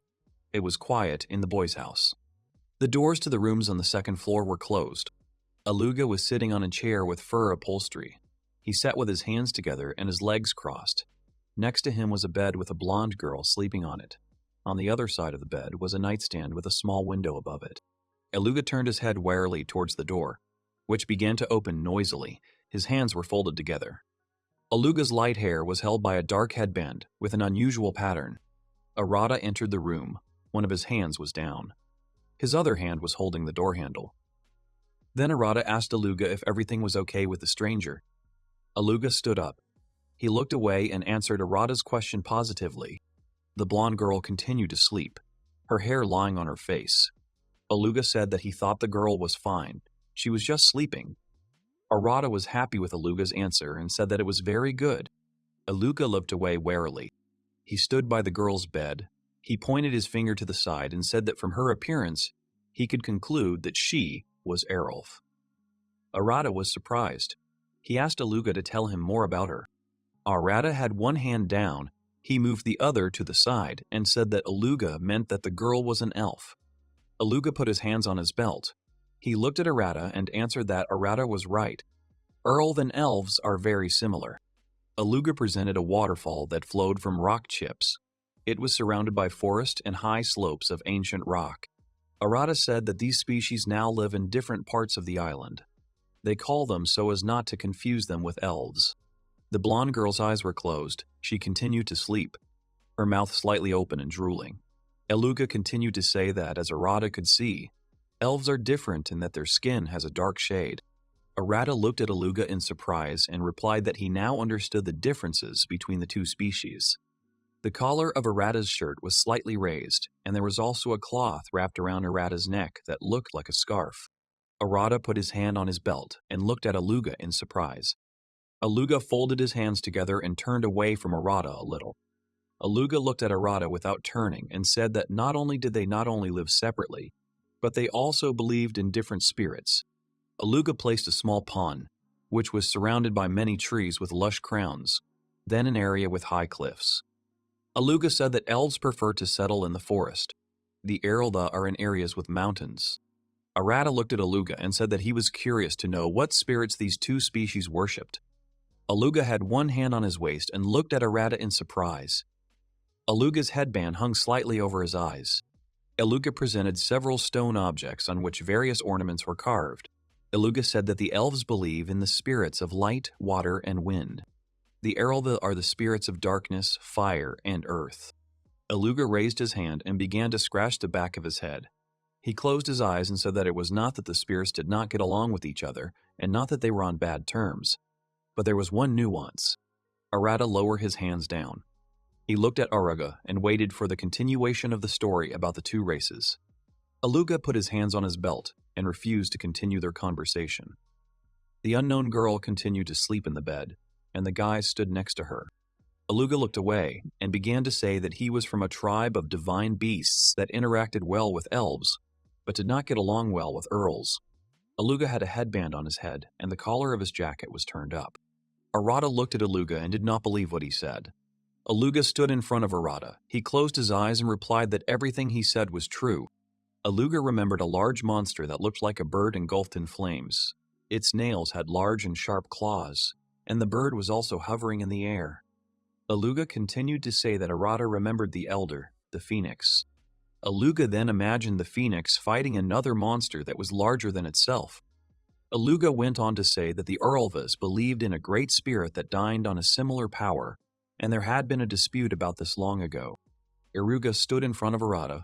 His hands were folded together, he closed his eyes and continued to say that since the conflict broke out, the two races were at odds with each other. Arata folded his hands together and replied that now everything became clear to him. Then Aluga covered one finger and raised his hand. Then he said that this conflict happened 1,000 years ago, so perhaps this topic is no longer relevant. Arata held his hands together. He closed his eyes and played Aluga's words over and over in his head. The stranger who was sleeping on the bed began to move and made a strange sound.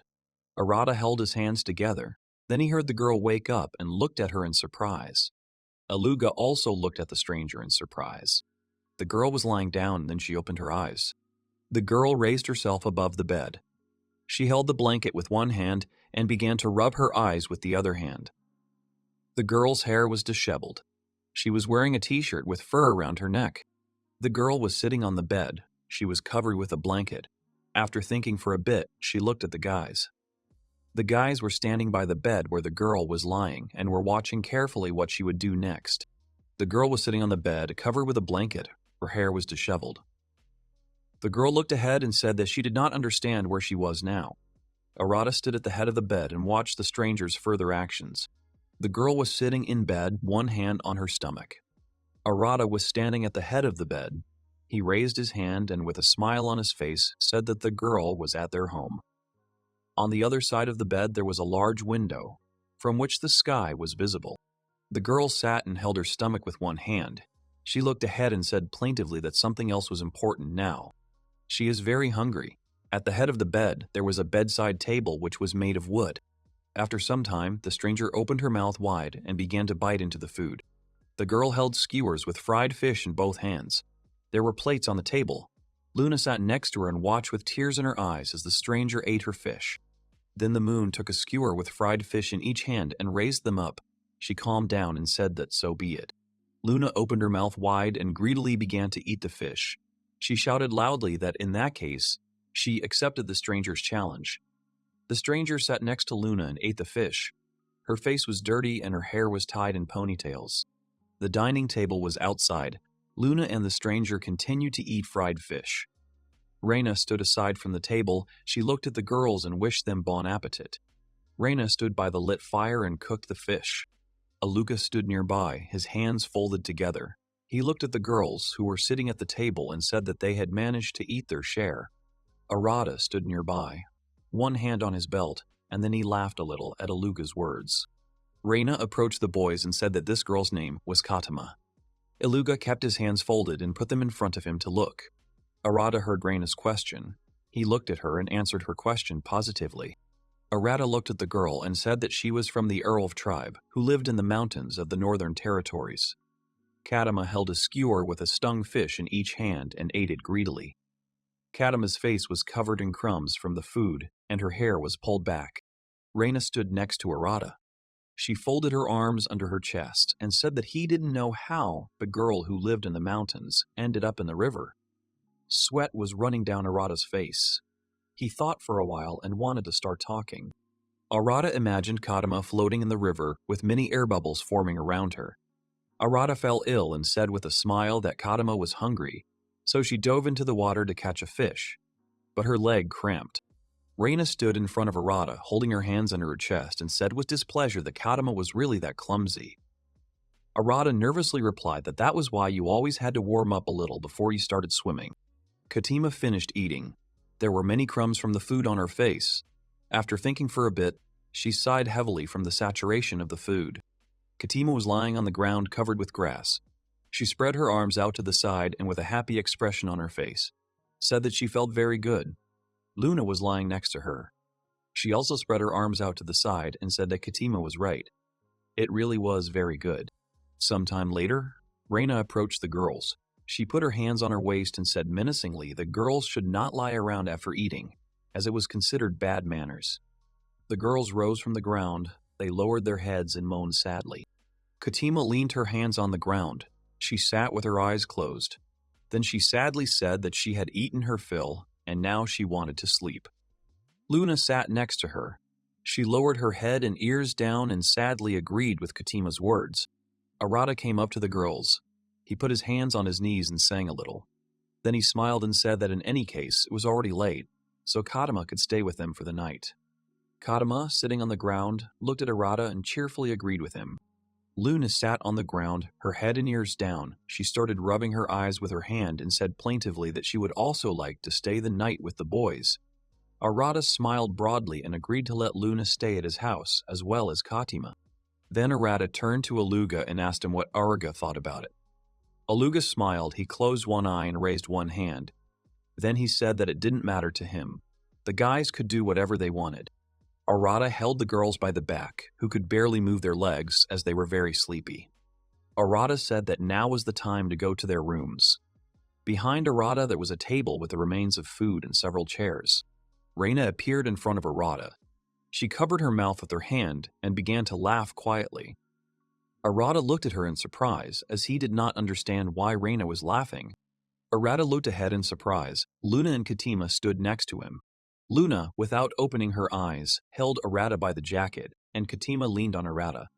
Raina, watching all this, said that Arata now looks very much like the father of these two. Arata looked at Raina. He smiled and laughed quietly. The girls continued to stand next to Arata. Then he said that in that case, then Raina is their mother. Raina stood with her hands on her waist. She blushed and repeated Arata's words.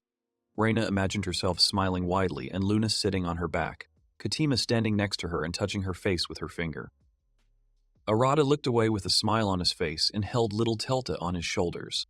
Raina stood silently in front of Arata for a while. She lowered her hands down. Raina's face was red from embarrassment. Arata stood in front of her and was also silent. Luna and Katima stood sleepily and leaned on Arata.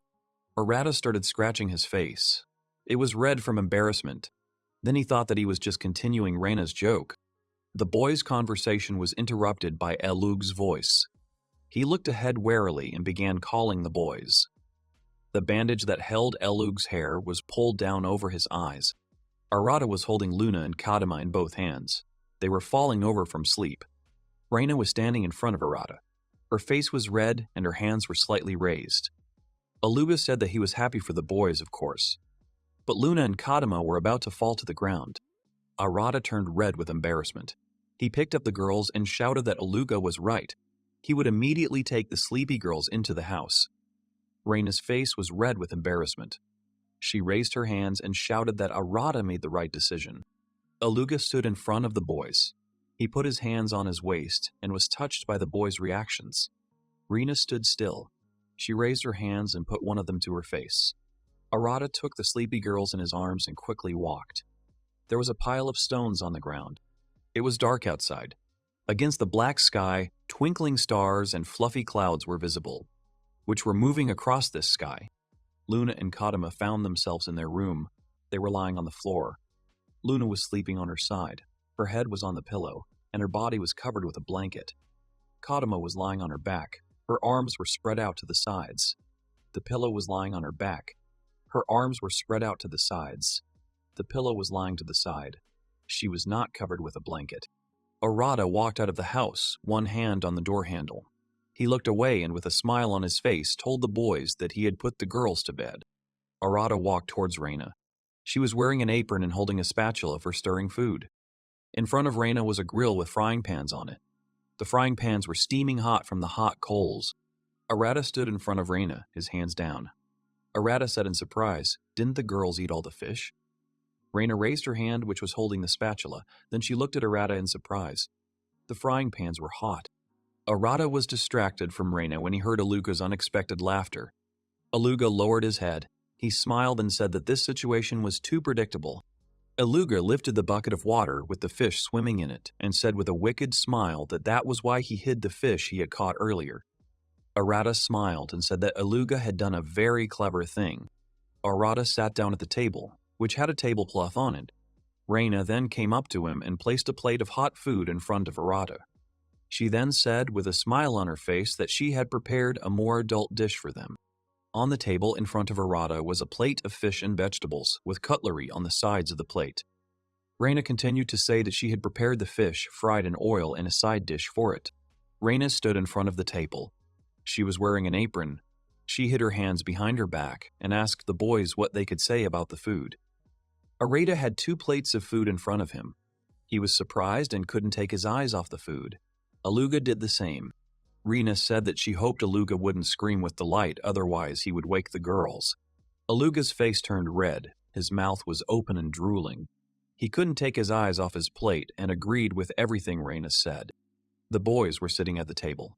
Arata put his hand to his face and thoughtfully said that he would like some kind of drink with the fish. Aluga looked at Arata and agreed with his words. Raina began to cast a spell and blurry circles appeared in front of her hand.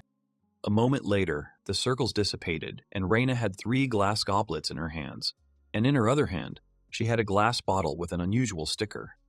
Raina said with a smile on her face that she could easily make Arata's words come true. At Raina with his mouth open in surprise. Aluga's face also blushed. He was pleasantly surprised by Raina's abilities. Arata looked at the bottle Raina was holding in surprise. He began to say doubtfully that he couldn't believe that Raina was able to hide the existence of this drink from them. Raina held the bottle with the unusual label in front of her and then said that she didn't mean to hide anything. It was just that there wasn't much of the drink left, so she was saving it for a special occasion. A glass bottle with an unusual label was opened, and the guys started pouring the drink from this bottle into a glass goblet. Raina, without thinking twice, said that in that case they could start a party for adults. The boys were sitting at the table. There were plates with his in front of them, on the sides of which lay cutlery. Each of the boys had a glass with a drink. They wished each other a bon appetit and clinked glasses. Arata raised the glass to his mouth and took a small sip of the glass's contents. Then his face turned red and he thought that this drink was easy to drink and very refreshing. It was really a good drink, although he didn't really understand it.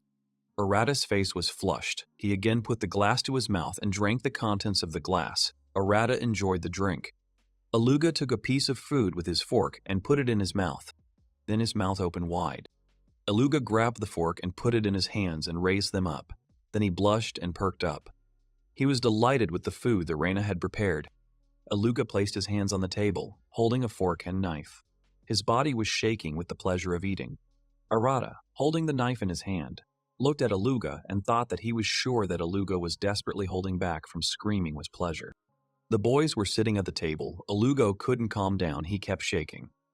Arata was chewing on him and thought that he understood Aluga's condition very well.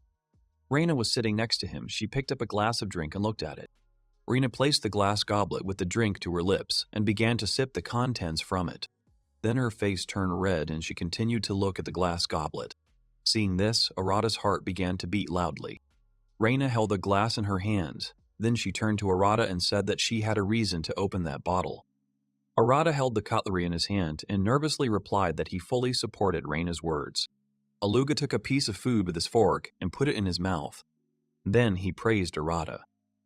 Arata turned red and moved closer to Aluga. Then he said that he did not understand the meaning of the word Aluga. Raina was holding a glass in her hands. Then she raised her head and said with a smile on her face that Arata should look up. Arata was holding the cutlery in his hands. Then he obediently looked up as Raina asked. The boys were sitting at the table with a dark sky covered with bright stars stretching above them. Raina was holding a glass in her hands and admiring the beauty of the stars. Arata blushed and supported Raina's words. Aluga held a glass in his hands and looked up. Arata's face was slightly flushed. But imagining the girls lying in their beds and already asleep for a long time, Arata said that he liked noisy feasts. The boys sat at the table and looked at the sky above them, which was strewn with bright stars. Arata said that sometimes he wanted to do something like this. Raina agreed with Arata's words. The next day came. Clouds floated over the forest and mountains. Arata went outside. He raised his arms up to stretch his muscles after the night. He stretched and said that he liked the morning air. It was very nice. Arata lowered his hands down. Then he looked to the side and was surprised by what he saw. Kadama was standing in front of him. She was standing with her hands down and without moving, looking at something in the thicket of the dense forest. Arata noticed Kadama and called out to her. Kadama turned to face Arata. Her long blonde hair was tied into two high ponytails. She was wearing a top with fur at the neck and had an unusual bandage on one arm that ended just above her elbow. Katima turned to the call and said Arata's name. Arata walked towards where Katima was standing. He raised his hand and waved to her. Then he said that he wished her a good morning, and he was also curious about why she woke up so early. Katima raised her head and looked at the sunbeams that were breaking through the high crowns of the trees.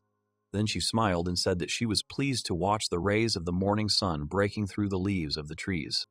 The sun was shining brightly in the sky. There were few clouds around it. Katima smiled and said that she really liked to sunbathe in the morning. Arata smiled and replied that now he understood everything. Then Katima's expression changed. It became serious and sad. Her hair was fluttering in the gusty wind. After thinking for a moment, Kadima said that she apologized for yesterday. Arata put his hand on his waist and looked at Kaima. Arata remembered how he'd been fishing yesterday and had caught Katima from the river. He wondered if Kadima was apologizing for Arata saving her. Arata stood in front of Katima. He put one hand on his waist. The other one moved to the side and said that she had nothing to worry about. Katima stood between the trees and answered Arata negatively. Behind Arata, his house was visible, which was surrounded by a fence. Katima looked at Arata. Then she smiled slightly and said that the elves do not forget such things. Katima's bangs covered her eyes a little. Then Kadima lowered her hands and sank forward. She closed her eyes and said tiredly that she had eaten so much yesterday, although it was the guy's fish. Sweat appeared on Arata's face. Then he smiled silently and continued to look at Kadima. Arata put one hand on his belt, the other one moved to the side. Then he smiled and said that in that case, Kadima should bring something to Luna next time, because it was she who caught most of these fish. Then Katima raised her hands with enthusiasm, clenched into fists, and said that Arata was right. She would definitely repay the guys in kind. Katima had a glove on her hand. Arata listened to Katima's inspired speech and smiled. Katima, without dropping her hands, approached Arata and calmly said that Arata had saved her from the water. Arata was very surprised by Katima's words. He raised his hand in surprise and pointed at himself. Katima continued to say with displeasure that there was anything she could do to help Arata as a thank you. Arata folded his arms together on his chest. He closed his eyes and thoughtfully said that he would need time to think about her offer. Then Arata realized. Arata's face had an unusual expression. His mouth opened slightly. Arata hid his fist on his hand. Arata raised his finger and said enthusiastically that Katima needed to listen to him. Was it true that the elves lived in the mountains? Katima held her hands up in the air, clenched into fists, and answered Arata's question affirmatively. Katima imagined the mountainous area where she lives and continued to say that many spirits of fire, earth, and darkness live in the mountains. Katima put her hands on her waist, and with a smile on her face began to say that this is why she and the other elves live so comfortably in the mountains. Katima's lush and light hair stuck out in all directions. Arata put his hand on his waist and the other one he moved to the side. Then Arata said that he thought there was a lot of delicious food to be found in the mountains. Katima stood in front of Arata. She kept her hands on her waist and listened to Arata silently. Behind her was a thicket of forest. Katima listened to Arata. She kept her hands on her waist. Katima closed her eyes. Then she smiled and said that Arata was right. There was a lot of food in the mountains, and in general, the mountains were the source of life. Arata stood with his hands down and with a smile on his face, listening to Katima's story. Then Arata raised his index finger up, and with a smile on his face, said that in that case, when they decide to go to the mountains, Katima and her people will not mind if they take some food from there. Katima started to smile widely. As soon as Arata finished speaking, she replied that she didn't mind and she would warn about taking the guys, the elders. Katima's hair was sticking out in all directions and her bangs slightly covered her eyes. Above the rocks, forest and mountains, a blue sky stretched out with fluffy clouds floating across it. Katima continued to say that Arata had saved her, and for that the earls were indebted to him. Katima spread her arms out to the sides and said with a smile on her face that she was sure that the Great Spirit would definitely accept Arata. Arata began to smile. Then he put his hand aside and said that in that case, they intended to visit the earls. Arata raised his hand and told Katima something. She listened to him attentively. Behind Arata the gate was open, from which one could see the entrance to the house well. Raina began to come out of the house and she exclaimed in surprise. Raina was standing on the porch of the house. She started waving her hand and with a smile on her face said that she wishes good morning to the guys. Behind Raina stood Luna. She smiled widely and started saying that she was interested in what the guys were talking about early in the morning. Raina and Luna approached Arata. Arata put his hand on his belt, raised his other hand in the air, and with a smile on his face said that he wished good morning to the girls, and now he would tell them everything. Behind Arata grew wide tree trunks. Sometime later, Arata looked at the girls and finished talking about the topic of conversation with Katima. Raina kept one hand on her stomach. The other she put on her face and said, now she understood everything. Raina began to move her legs. Raina started to smile and continued to say that she still had a little bit of ingredients left, but she was already thinking that the boys could use some more vegetables. The stripes from Raina's headband stuck up. Katima put her hands on her waist. Then she began to smile broadly and said that in the mountains where the Earlville live there are many gifts of nature. Some plants she and her people grow themselves. Raina listened to Katima's story with admiration. Raina stood next to Katima. Then she raised her finger and said that it meant Katima and her people had something like that. Katima kept her hands on her hips and said that if Raina had any questions she could ask them. Arata and Luna stood next to her. Arata thought that the girls' conversation might drag on. Then he raised his hand and pointed to the side. Arata began to say that he would go to the river to wash himself, and if Luna wanted to join him. Luna put her finger to her face, and together with Arata, they watched as Raina and Katima communicated. Raina raised her finger up and asked Katima many questions that interested her. Katima stood there confused and did not understand how to answer her. After a while, Luna thought, then she looked at Arata, and with a cheerful expression on her face, she answered Arata that she wanted to keep him company. The crooked trunks of the trees with lush crowns grew close to each other, and at the roots of the trees lay many large stones. Arata and Luna were walking through this forest. Luna was waving her hands and asking what they would have for breakfast. Arata then turned sharply towards the direction from which the loud noise came. Arata stood and watched as Zeros practiced with the fire sword.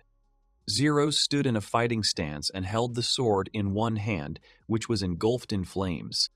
Arata started walking towards Zeros. He raised his hand and started waving it. Then he said that he wished good morning to Zeros.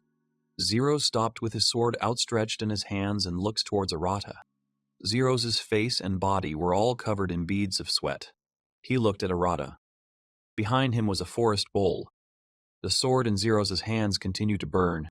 A moment later, Zeros' face changed. He frowned and was indignant about something. Zeros was sweating, holding a sword in his hands that was blazing with fire. Luna was standing in front of him, waving her hand and wishing him a good hooray. Sweat was pouring down Zeros' face. He frowned and looked at Luna with a serious expression. Luna in turn looked at Zeros in surprise. She did not understand why he had such an expression on his face. One of her departures from surprise sank down. Luna looked up at Zeros, her ears drooped down, and she said why he was looking at her so menacingly. Zeros' body was dripping with sweat. He replied that he was looking at her normally. Zero began to scratch his head. He stood silently in front of Luna. Arata stood aside from the boys and thought that he understood Zeros' reaction. Luna was hiding her magic today. Trees and bushes grew around the boys. Arata imagined meeting the wary and scared boys by the river. He thought that now the boys realized the difference in their strength and the moons. Then Arata remembered how Luna defeated the bird monster. Arata thought that the boys were still afraid of the inhabitants of this island. Arata folded his hands together, then he closed his eyes and thought that he himself was an outsider here, so he wanted the guys to get along with Luna. Arata put his hands on his knees and crouched down next to Luna. Then he called her name. Luna stood in front of Arata and waited for him to speak. Arata approached Luna's face, and with a smile on his face began to say that Zeros was not yet accustomed to this island. Luna should be careful in showing her power. Luna opened her mouth and listened attentively to Arata. Then Luna straightened up, her ears stuck up. She closed her eyes and said that she completely agreed with Arata. Arata stood and looked at Luna with a smile on his face. Arata smiled and started to stroke Luna's head. Then he said, "That Luna is very smart." Luna smiled and looked at Arata. Zero stood next to them and watched what was happening. Zero's face was dripping with sweat as he walked up to Arata and said he was sorry for making Arata worry. Arata looked at Zeros in surprise. Then Arata raised his hand and began to smile widely. Arata said that Zeros had nothing to worry about. This island is not something you can get used to right away. Fluffy clouds floated across the sky. Arata stroked Luna's head and said with a smile that he wanted the boys to see Luna as more than just a possessor of great strength. Luna closed her eyes and smiled shyly. Viras looked at Arata and said that he understood everything.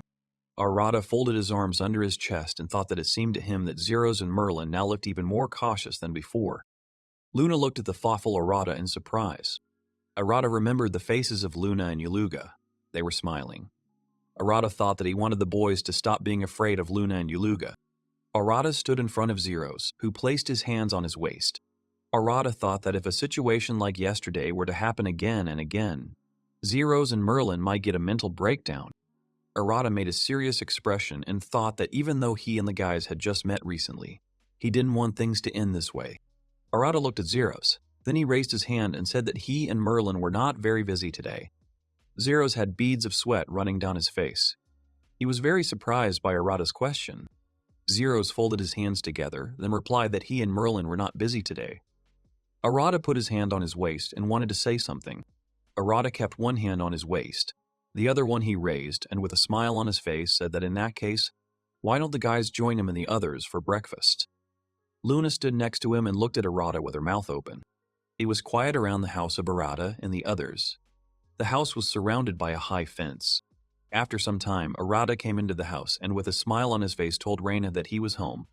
Luna was with him, and she with a smile on her face said that they had returned from a walk. Raina was sitting on the sofa. She had glasses on her face and in her hands she was holding a book with an unusual carved cover. There was a table and chairs in the room. Kadama was sitting on a chair. Her head was lying on the table. Arata asked in surprise that Raina and Katima had managed to discuss all the issues. Raina answered Arata's question positively. Katima put her hands and head on the table, tired. Raina was holding a book in her hands, and there was a cup on the table in front of her. Arata turned to the boys and said that Katima and her people had many different vegetables, and she couldn't wait to go to the mountains. Zeros entered the house with the boys.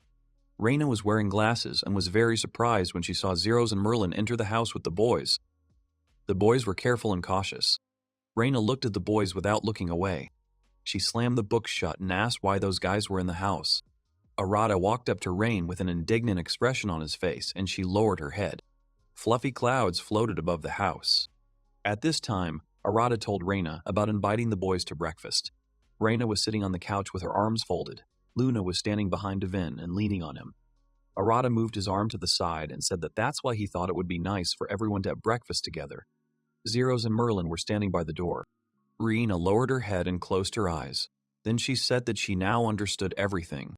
Zeros' face was furrowed, and Merlin stood next to him, her hair covering her face.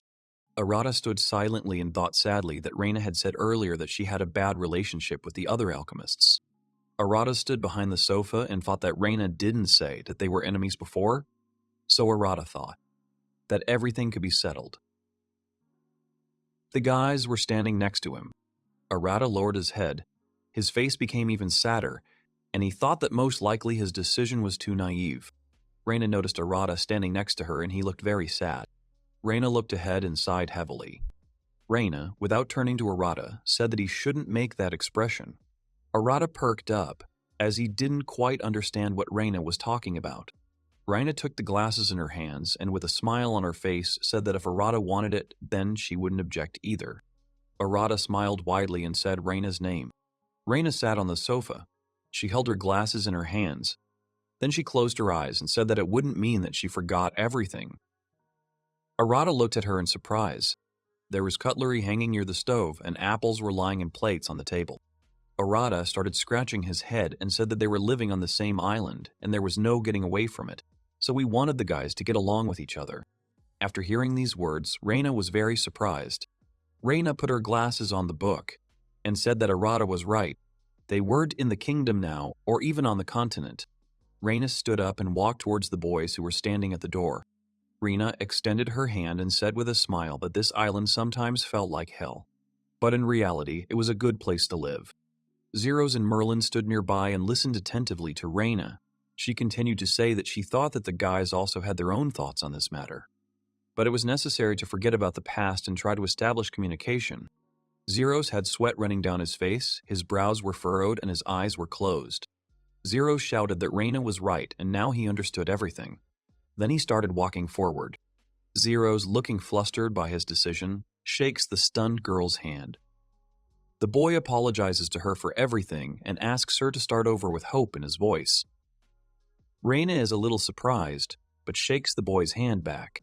Within a second, her expression becomes sweet and friendly, and she happily agrees with her new friend. Raina slightly closes her eyes, and a joyful smile appears on her face, addressed to Zeros. Suddenly, his brows furrow, and he turns to his friend standing behind him with an angry look and addresses her. Zeros expresses his wish that she would come to her senses too. Merlin, clearly displeased, says that he knows. The girl sighs heavily and closes her eyes with obvious displeasure and disappointment on her face.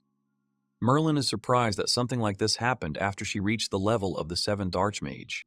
The girl extends her hand towards Raina and addresses her by name. The Archmage, with a smile on his face, thanks her once again for her support and, like her friend, also offers to start over. Raina shakes her hand and agrees with her. The protagonist approaches the boy and sincerely thanks him for coming. Arata addresses Zeros respectfully, but Zeros cuts him off, drawing attention to himself with a sharp exclamation. The boy closes his eyes and with a calm expression asks him to talk to him without it. Zeros explains that he is indebted to him, so he thinks that formalities are not necessary. A slight smile appears on the protagonist's face, and he looks at his new friend with friendliness. He asks that in this case, he too be addressed without formalities. Zeros happily agrees and thanks him for everything. Suddenly, someone from behind grabs the man's outer clothing with a small hand and calls out to him. Zeros turns his head in surprise and looks at the one who disturbed him. The boy is surprised to find a little girl there, looking up at him with a sad look. Her sad eyes betray her sadness. Luna, with a frightened expression, asks him if he is afraid of her anymore. Zeros is embarrassed in front of her because of his actions before. He throws his hand behind his head and scratches it. The man furrows his brows in shame, looking back at her.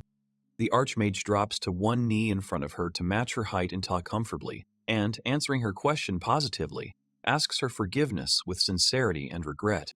The man, a kind smile appearing on his face, says that he's no longer afraid of her. Luna looks at him, pressing her hands to her chest. Her face shows her surprise at his words.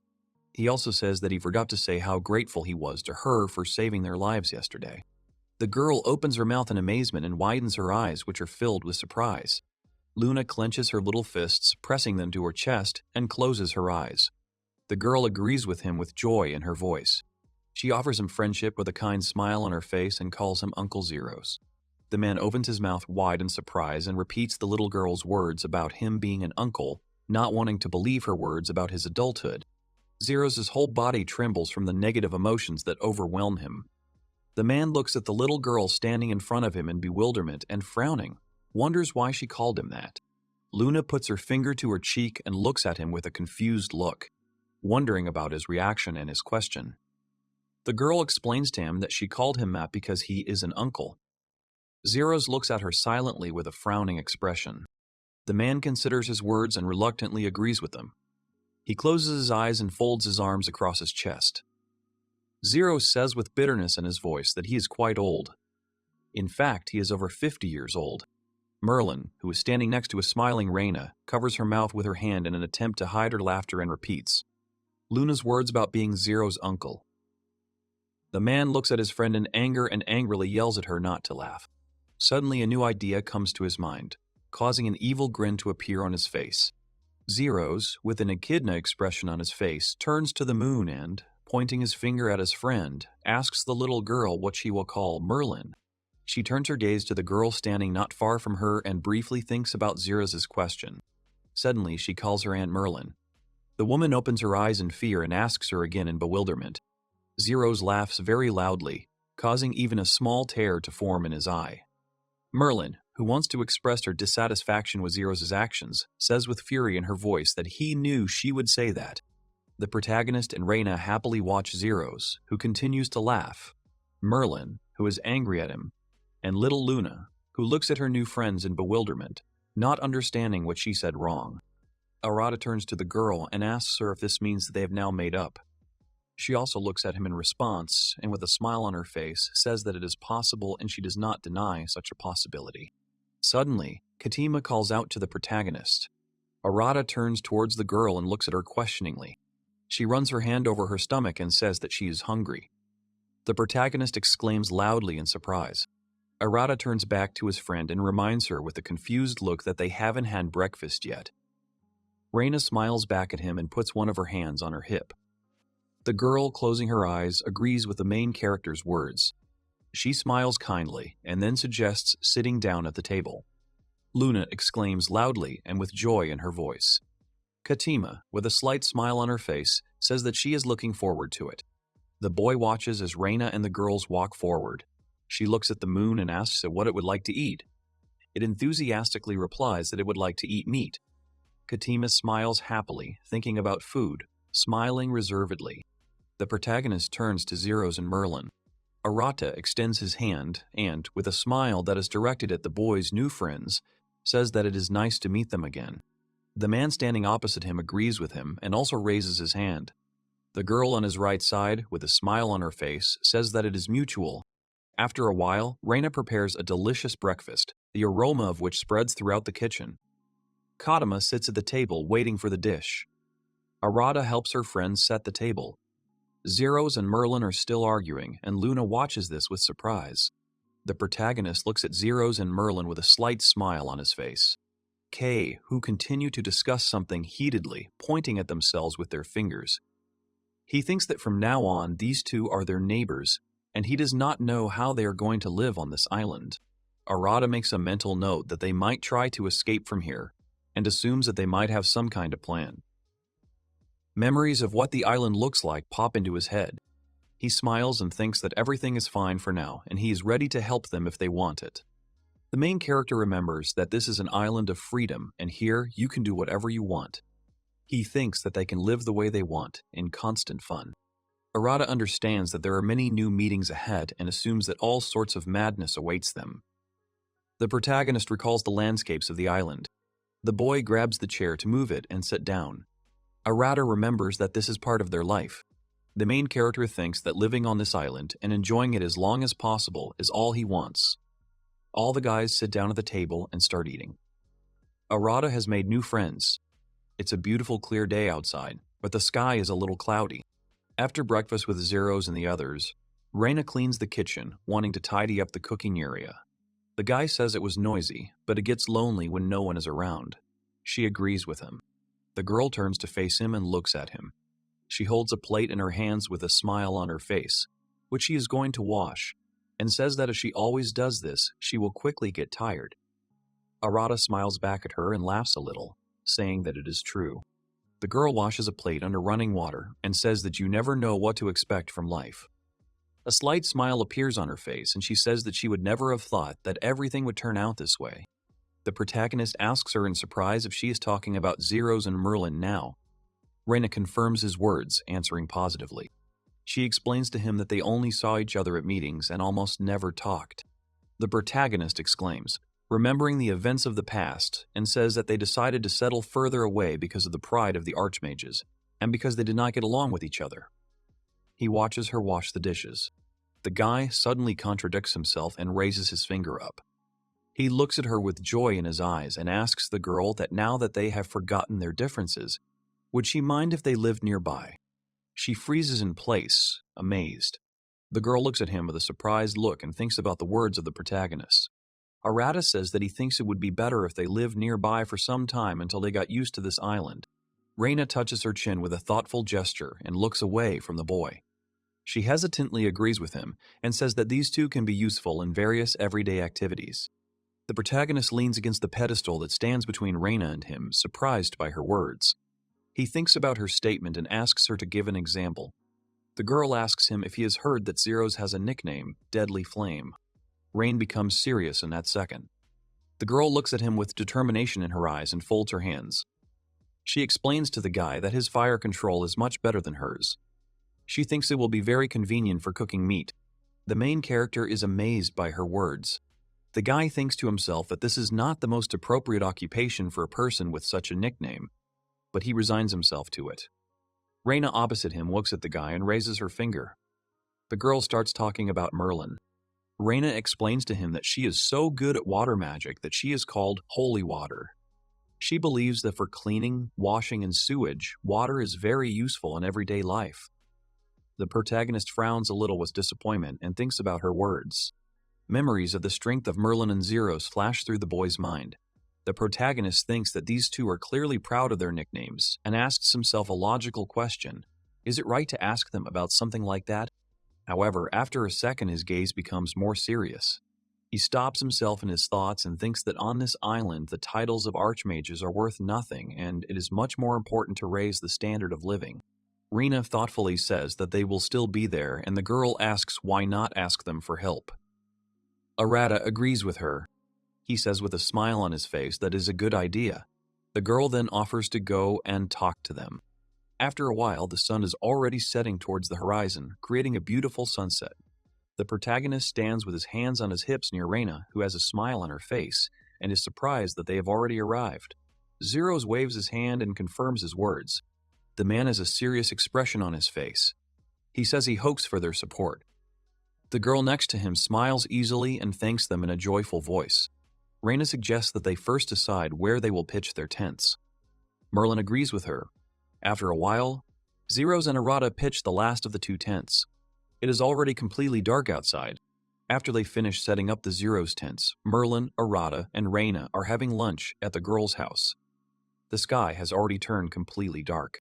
Merlin looks forward with admiration in his eyes and a smile on his face. The girl sees a bathhouse in front of her and says that she never thought she would be able to take an open-air bath here. Raina turns to her and says that they built another bath separate from the one they have at home. She explains to her new friends that their first bathhouse was destroyed by a vampire. Raina's mind flashes back to the old incident and she sees the remains of the bathhouse before her eyes. Merlin asks her again, surprised. The girl thinks that it is pleasant and she returns to life. At the same time, Arata and Zeros are sitting near the open-air bathhouse. Next to them is a small fire that they made. The protagonist looks at the man and says that they would like them to take care of the fire and the plumbing. Zeros looks at his friend in surprise and wonders if the titles of archmages are a joke to them. The guy hesitates a little and says with uncertainty in his voice that for him personally this means nothing. The man smiles at him and tells him that they are just trying to survive here now, so he would be happy with any role they offer. The protagonist looks at him thoughtfully and asks what they would have done if they hadn't invited them. Zeros thinks about the guy's words and looks down a little sadly. He says that they would try to find a way not to die. He also looks away with a serious look and frowns. The man tells him that they must figure out how to get back to the continent. The main character looks at the man with the same serious expression on his face. The guy thinks to himself that everything is right and he and Raina decided to stay on this island. But these guys want to come back as soon as possible. He looks at Zeros with a sad look. The protagonist gets upset and also sadly lowers his gaze, looking at the fire that is in front of them. Arata explains to him that Aluga and the others do not know how to get out of here. Zeros asks him again tensely, repeating Aluga's name. The man wonders if this is the guy who looks like a wolf. Memories of the guy pop up in his head. The protagonist confirms his words, answering positively. The man's body is covered in a strong tremor, and his eyes show great fear. Zeros frowns and folds his hands in front of him.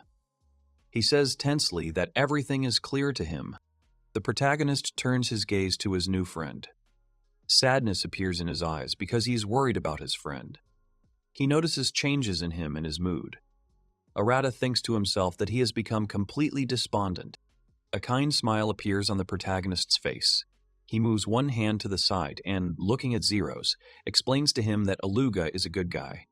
Arata believes that he is always ready to help. Zeros closes his eyes in shame.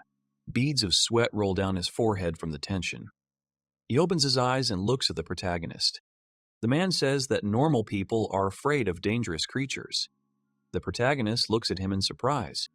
Zeros indignantly asks the guy if this is strange for him. The protagonist folds his arms across his chest. He squints his eyes and frowns in indignation. Arata disagrees with him and says that he does not understand. The protagonist turns his gaze to the dark sky, where many bright stars are visible, and says that if he thinks about it, he has never been afraid on this island. However, he still does not rule out this possibility, and he says that maybe he felt something similar to Suzaku and Will. Memories of old acquaintances pop up in the protagonist's head. Zeros looks at him sadly and frowns again. He asks the protagonist if this means that none of them scared him. Arata can't answer his question right away, and so he hesitates a little, thinking about it. Finally, after thinking about his words and formulating an answer, he turns towards Zeros and looks at him with a slightly thoughtful look. The guy explains to him that he does not think they are scary and thinks that they each have their own quirks. Zeros looks at him in surprise and is convinced that he is serious. The protagonist explains to him that they do not seem like bad guys, and he believes that they just like to make fun of people. Suddenly, a third person appears next to them. The hair of the girl who appeared a moment ago is fluttering very beautifully in the wind. She says that she is very interested. In front of Zeros and Arata appears a young and beautiful girl, Will. The girl is floating above the ground, holding her arms crossed over her chest. She is surprised that this is exactly what he thinks about her. A cruel smile appears on Will's beautiful face. The girl frowns and says that only someone beyond the monsters could say such a thing. She believes that she should not be underestimated. Zeros' face shows genuine horror. He opens his mouth in shock and exclaims in surprise, looking at the girl hovering in front of him. Arata, who is sitting next to him, closes his eyes in resignation and remembers that Zeros does not know who she is. The protagonist points his finger at Will and explains to Zeros that this is Miss Will. The man next to him exclaims again in great surprise and even falls backwards, unable to maintain his balance. The guy slowly approaches the bathhouse and blocks the girl's path, resolutely taking a pose. Zeros turns around at him in surprise and looks at this with surprise. Will looks at this with surprise and turns to the guy. The girl wonders why he stood between her and the bathhouse. The protagonist furrows his brows decisively and explains to her that he did this because she will destroy her again. The girl turns her head away from him with disdain and clicks her tongue in displeasure. The protagonist says in an angry tone that he already told her to stop attacking Raina when she washes. The girl looks at him with slight surprise and says that it is impossible. The main character is upset and remains silent in resignation. The girl stands on the ground and asks him if he would like to see Raina's embarrassed, bright red face. Will walks slowly towards him. The girl says that all that is required of him is a trifle. A predatory grin appears on her face, and she demands that he simply get out of the way. Will, with a creepy smile on his face, tells him that then he can blame everything on her. She thinks that this is a very tempting offer. Arata angrily puts his hands on his hips and says he won't buy it. The girl turns away in displeasure and says he's a bore. Will doesn't lose his spirit and says that it's nothing to worry about. She turns to Zeros and says with a smile on her face that it looks like there are new characters here. Zeros looks at her in surprise, his eyes wide with fear. The girl looks at him with a smirk on her face and introduces herself as Wilhelmina Walmerone Waheim. Will tells him that she is a true vampire who rules the dark night. The man's face is filled with terror. Beads of sweat appear on his face from fear. At first he cannot say anything, but then, stuttering, he introduces himself as Zero's Grinder and says that he is the 6th of the 7 archmages. A small smile appears on Will's face again, but her eyes are obscured by the hat on her head. The girl turns to Arata and, pointing her hand at the man, asks him to see how normal people treat her. Arata asks her what's wrong with that and explains to the girl that he's not afraid of her anyway. Besides, he says with a smile on his face that sometimes she is a little annoying, but he considers her a friend with whom he can talk. The girl opens her eyes in surprise and looks at him in amazement. A second later, her expression returns to normal and she looks away, a little embarrassed, saying that sometimes it's nice to have someone to talk to. The protagonist looks at her in surprise for a while, amazed by her reaction to his words. Arata looks at her with a smirk on his face and asks her if she is a little embarrassed. The girl frowns and looks at him angrily. Will suddenly, with a sharp movement of his hand, attacks him with a very bright fireball and, furious at his words, shouts at him not to get carried away. Arata remains standing in place as he was, and the ball flies a few meters away from him. Zeros hesitantly approaches the boy and calls him by name. He is worried about the main character and asks if he is okay. In response, Arata smiles at his friend and answers his question positively. He says that this is a common thing. Zeros looks at the crater left by the vampire's attack in surprise. Steam is still rising from the ground. The man repeats his words about this being a common occurrence. He frowns and says that this is the first time he has seen such a compressed flame. Will raises his hand in an indignant voice, saying that he is, as always. The girl thinks that he is worse than a monster. The guy gets a little angry at her words and calls out to her, asking if she is being rude to him. Will explains in an even tone that it is not rude. She turns her gaze to the man standing next to her, focusing her attention entirely on the stranger. She repeats his name and asks if that is his name. Zero stutters a little from fear but answers positively to the girl's question. Will greets him with a creepy, ominous smile, calling him a stranger. The man, just in case, gets into a fighting stance and looks at her in surprise, amazed by her greeting. The girl explains to him that she came here just to kill time, so she didn't prepare a big gift. Suddenly, she moves her hand to the side and a mushroom appears in her palm out of nowhere, which at first hovers in the air. Will, with a predatory smile on her face, tells the boy that this is the most delicious mushroom on the island. The girl comes closer to him and says that she gives it to you as a proof of friendship. Zeros retreats from her in fear, taking a step back. The protagonist very quickly rushes between them and snatches the mushroom from the hands of the vampire who wanted to give it to Zeros, who was shocked by her actions. He shouts at him to stop. The girl, with an unreadable expression on her face, turns to the main character and asks him why he is bothering her. The girl does not understand the reason for his actions. Zeros stands next to the vampire, surprised. Arata holds the mushroom he took from Will with a serious expression and says he knows what it is. The protagonist frowns and holds out his keys in anger. That's what he knows what kind of mushroom it is. One day, an incident happened to him. The main character's head flashes back to memories of him and Aluga walking in the forest. Aluga hands the main character a fruit and says that he can eat it if he cooks it on a fire. Arata and Aluga are walking through the forest. There are many different trees near them. The guy looks around, studying the nature around him. Arata asks if there are many edible plants in his forest. The guy says yes, but notes that you can't eat everything. Suddenly, the main character sees something in front of him and opens his eyes wide in surprise, exclaiming loudly. Arata turns his head to his friend and asks Aluga if the mushroom is edible. Aluga turns to look at him and looks at the mushroom. The guy points his finger at a small mushroom near the beginning of the tree trunk so that Aluga understands what kind of mushroom he is talking about. Aluga is very surprised by the main character's find and opens her mouth in amazement. The boy covers his eyes in embarrassment and his face expresses his depressed state. Aluga folds her arms and says that this mushroom is edible, but the problem is different. The boy urges him to be careful and not to eat it without a special reason. The protagonist looks at his comrade in surprise, turning his head in his direction. He wonders if everything is so bad. Aluga thinks about his words for a while and then says that the cone smokes heavily from its use. Arata exclaims in surprise. Aluga thinks about this for a moment and frowns with displeasure. The guy is silent at first, and then reminds the guy that he recently said that he met an old vampire woman. Arata is confused, but answers positively. He absent-mindedly asks his friend what Will has to do with it. Aluga looks very gloomy, but says that he remembered her because she fed him those mushrooms. The guy says that after that, he remembers only one moment. Aluga's mind flashes back to the memory of lying in bed with a beautiful girl, confused and afraid. The boy remembers how it will all end. The main character is perplexed and silent, looking at him in amazement.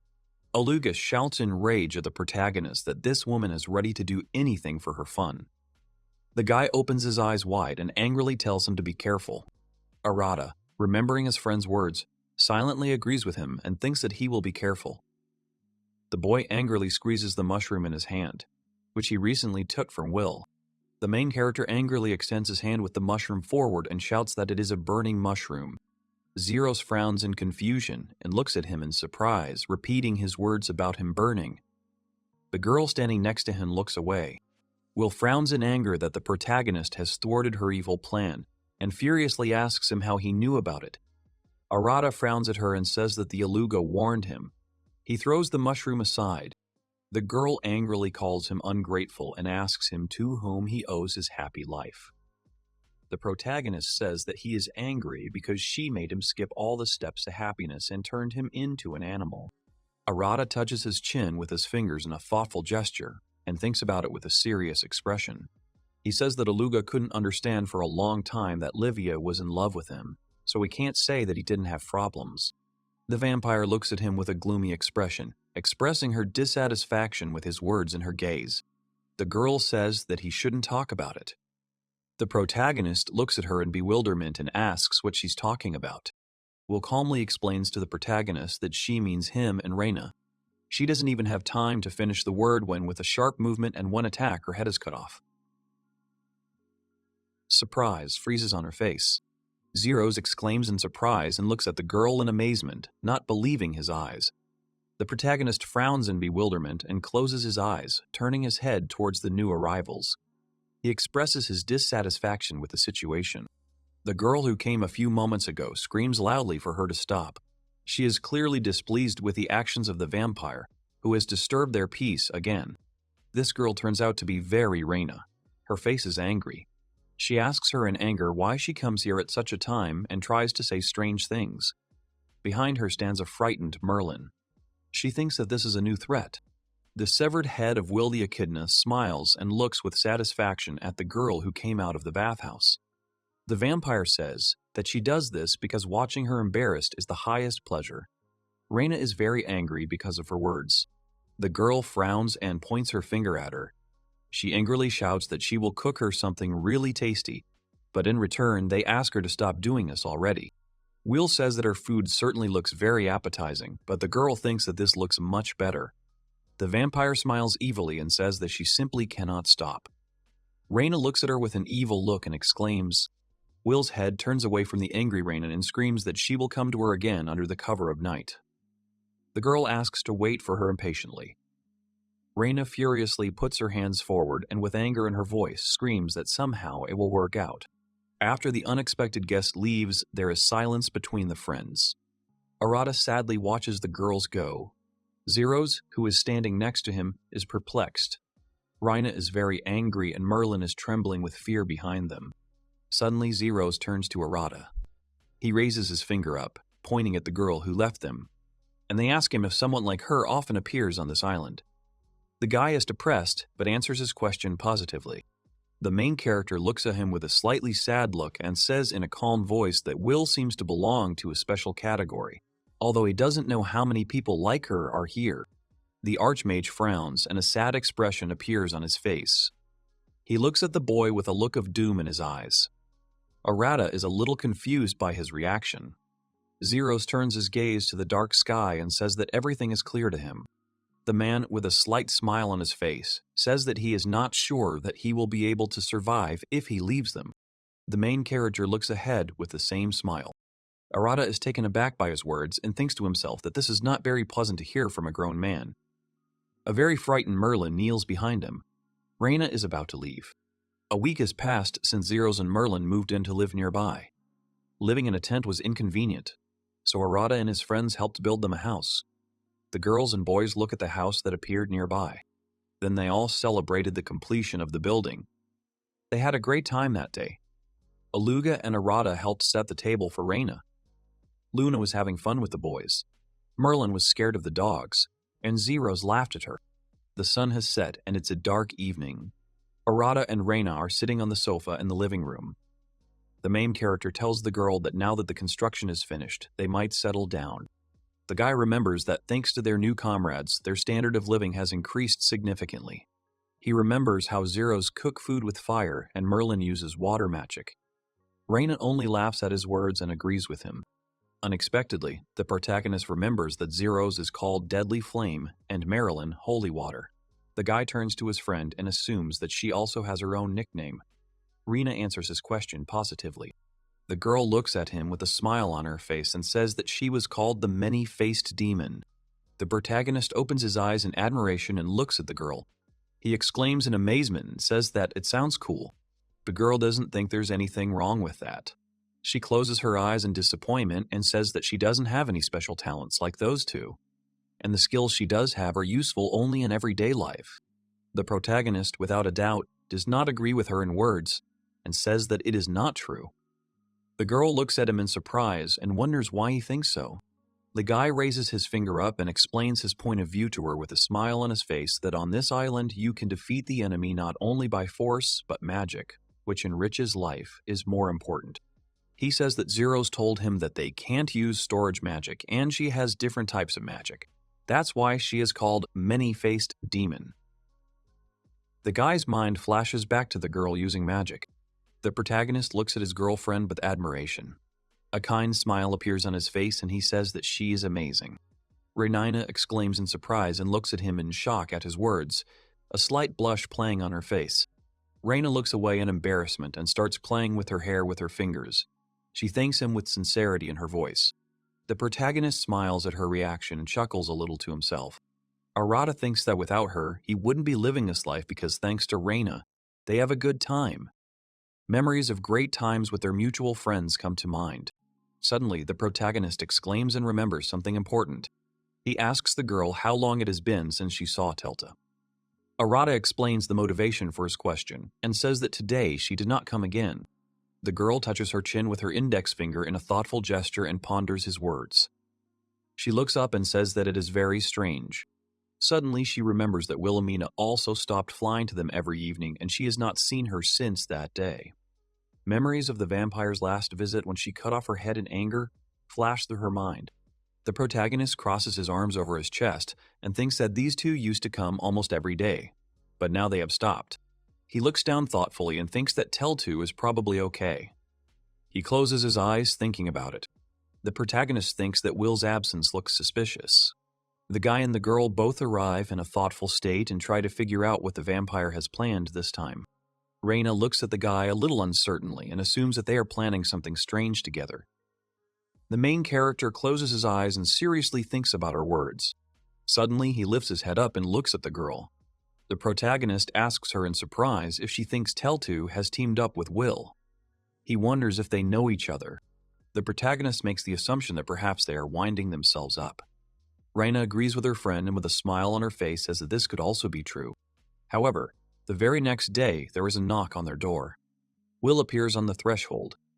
The girl with a smile on her face waves and greets them.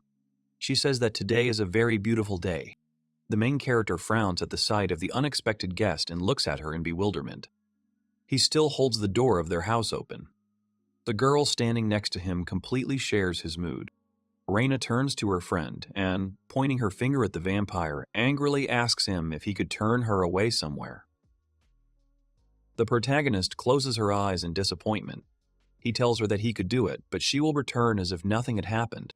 Will looks at them with feigned anger and says that, in fact, she hears everything.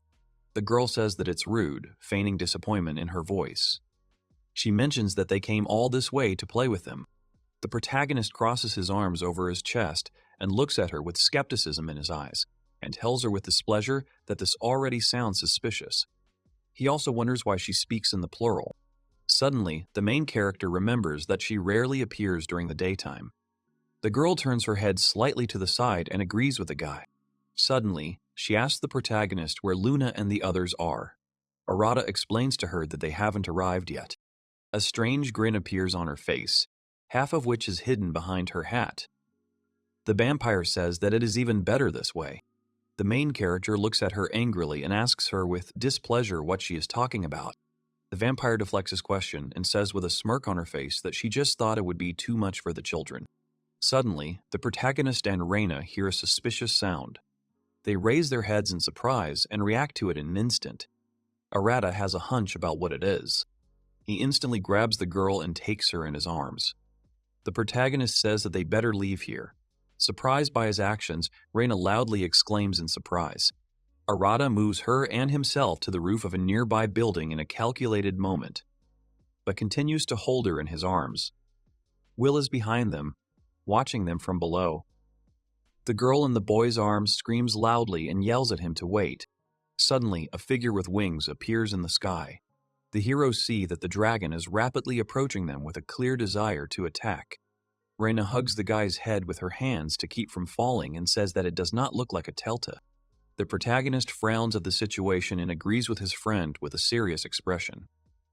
His face shows dissatisfaction with the situation and he assumes that she is a little crazy. The girl assumes that Wilhelmina has done something again. The protagonist is perplexed but does not reject her option. The dragon continues to rush at them at full speed. Arata uses his legs to lower himself to the ground and brakes. He holds Raina's hand and asks her to step aside for now so he can stop her. She agrees with him. The dragon is already very close and will soon catch up with him. Before running away, Raina turns her head towards the boy and holds the strands of hair out of her way with her hand. She says that she knows nothing will happen to him, but still asks him to try to avoid getting hurt. The protagonist looks at her with confidence in his eyes. A slight smile plays on his face and his eyebrows are slightly furrowed. Arata agrees with her, reassuring her. The girl runs deeper into the forest, and the main character looks at Telta. A large dragon is rushing towards the guy at full speed. It opens its mouth fiercely, clearly preparing to attack the main character. Arata frowns slightly, but with a determined expression on his face. He looked at the enemy without fear. Suddenly his face breaks into a good-natured smile and he spreads his arms out to the sides, opening himself up for a hug. The protagonist asks Telta to stop and say that he doesn't know what's going on, but he thinks she needs to calm down. The dragon continues to rush at him with the same fury. However, when there is less than a meter between the main character and the monster, the dragon turns into a little girl who lets out a joyful cry and jumps into Arata's arms.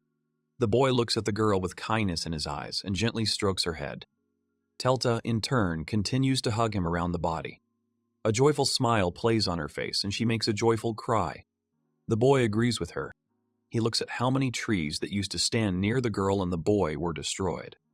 He thinks about how she didn't have any killing intent, and he knew she just wanted to play. He's glad they left the house. Telta continues to growl happily and rubs her head against the boy's stomach. Arata looks at the girl in bewilderment, his hand still on her head, and once again agrees with her. The main character scratches the girl's chin, which makes her close her eyes and smile in pleasure. The guy thinks that he doesn't know what's wrong with her, but in principle he thinks that she's behaving as usual. Suddenly, an agitated Raina emerges from the forest. The girl clasps one hand to herself and asks Arata with concern in her voice if everything is okay. The guy also looks at her and answers positively. The protagonist tells her that Teltu is simply acting a little strange. He also suggests that Will probably knows the reason and suggests asking her. The joyful girl hugs the guy with all her might. After some time, they finally reach their home. The boy is holding the girl who attacked them earlier. As soon as they cross the gate, he tells her to get off because they've already arrived home. Will notices them and exclaims. The girl sits on a chair at a table located near their home. She crosses her legs with a smile on her face and waves at them in greeting. Will is surprised that they got through this faster than she thought. Arata looks at her silently. The main character asks the girl what she is doing here.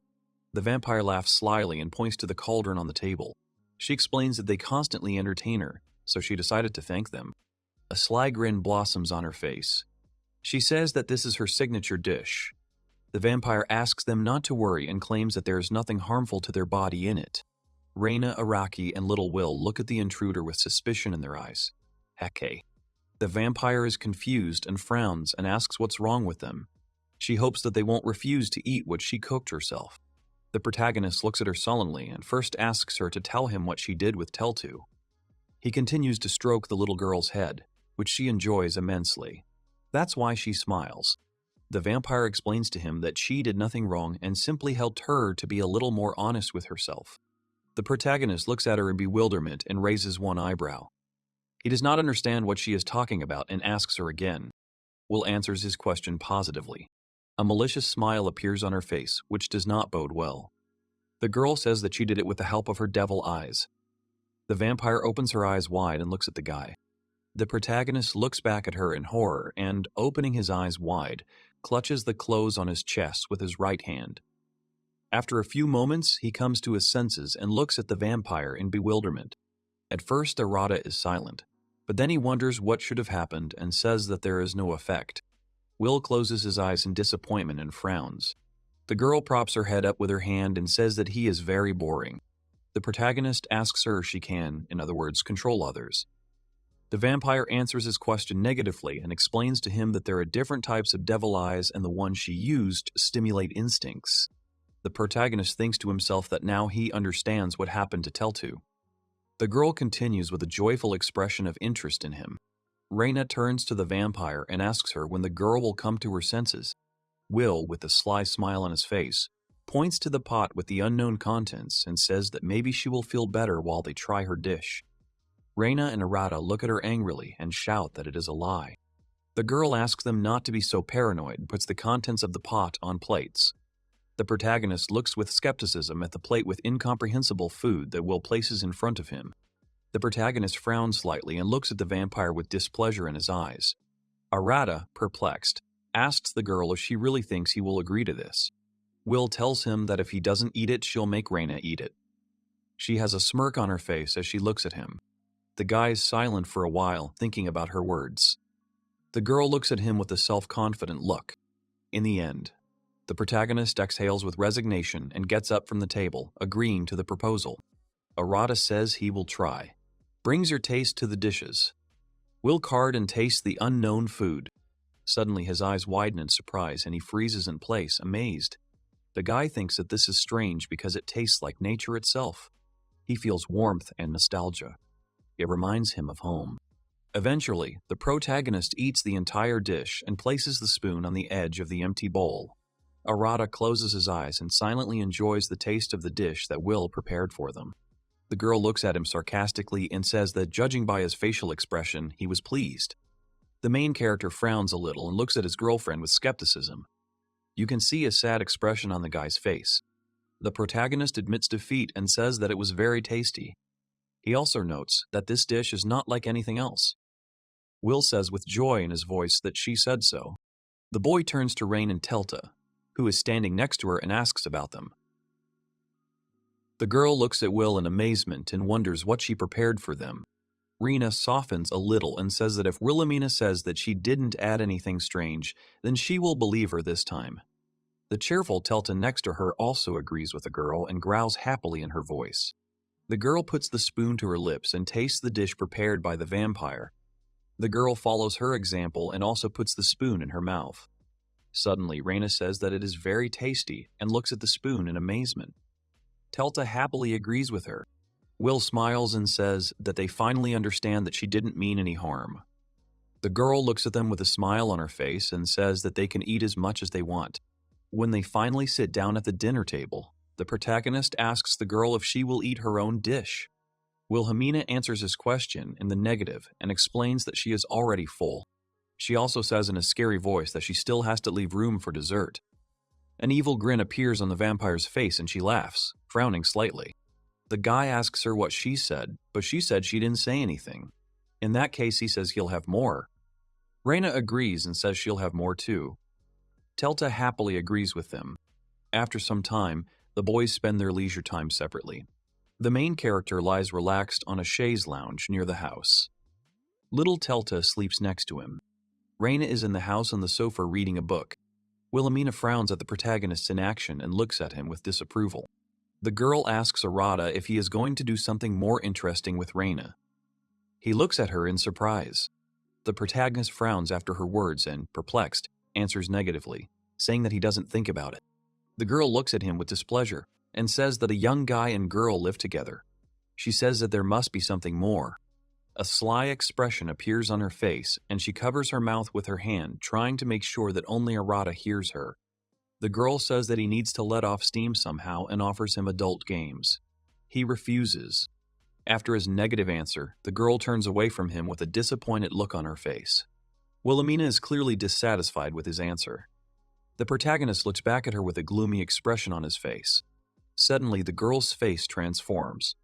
She says with a sly grin on her face that she will see what he will do next. Arata immediately jumps up from the lounge chair and opens his eyes wide, looking at her in surprise. The main character shouts with irritation and anger that he knew it. He looks at the girl with fury in his eyes. Suddenly, small arms wrap around his body, and he loudly exclaims in bewilderment, because of the unexpectedness. The guy sees a little girl in front of him and is surprised that Teltu is in such a strange state. Her face is covered with a slight blush. The girl growls contentedly and presses her whole body against Arata.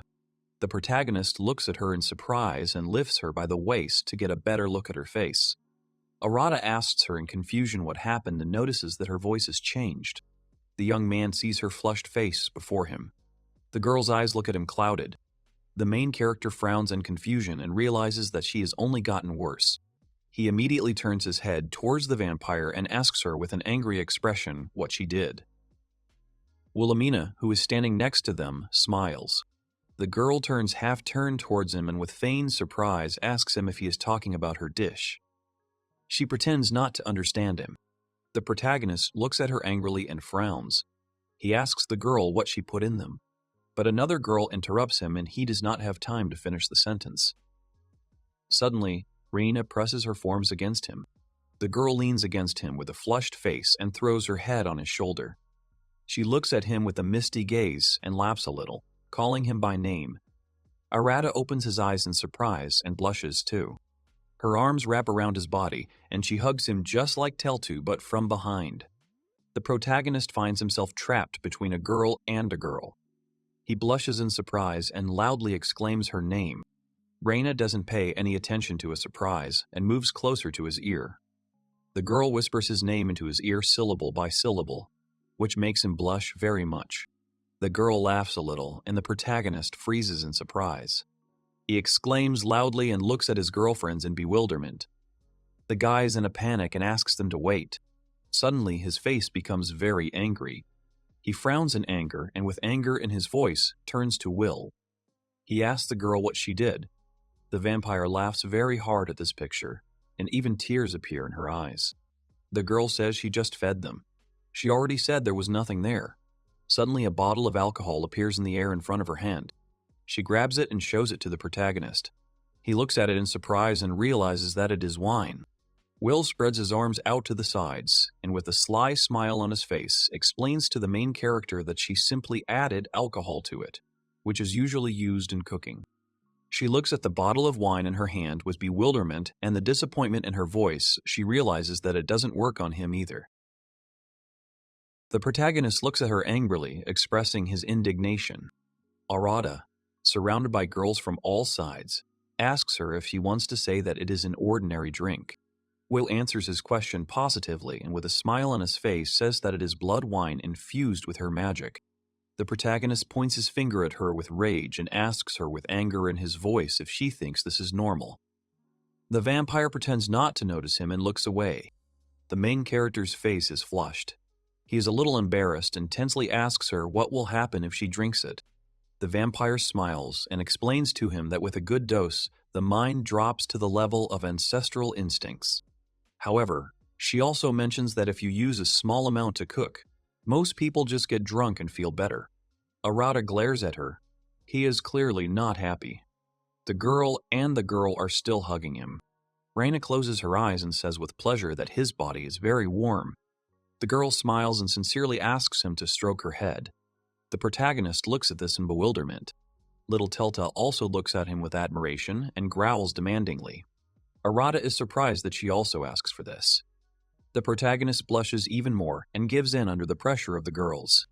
He touches Raina's head with his right hand, causing her to laugh with pleasure. And with his other hand, he strokes the head of a little girl who smiles and growls with joy in her voice. Arata thinks to himself that they are cute and closes his eyes in pleasure. Then he looks at Telta and remembers that she usually behaves in approximately the same way. However, he finds a difference between the normal Raina and this one. The protagonist thinks that she is more like a cold beauty type, but he thinks that this version of Raina is too cute. The girl touches his cheek with a finger with a smile on her face. Raina approaches his ear again and whispers his name syllable by syllable. Arata blushes very much because of her actions. He thinks that this has to stop and that at this rate something bad will happen.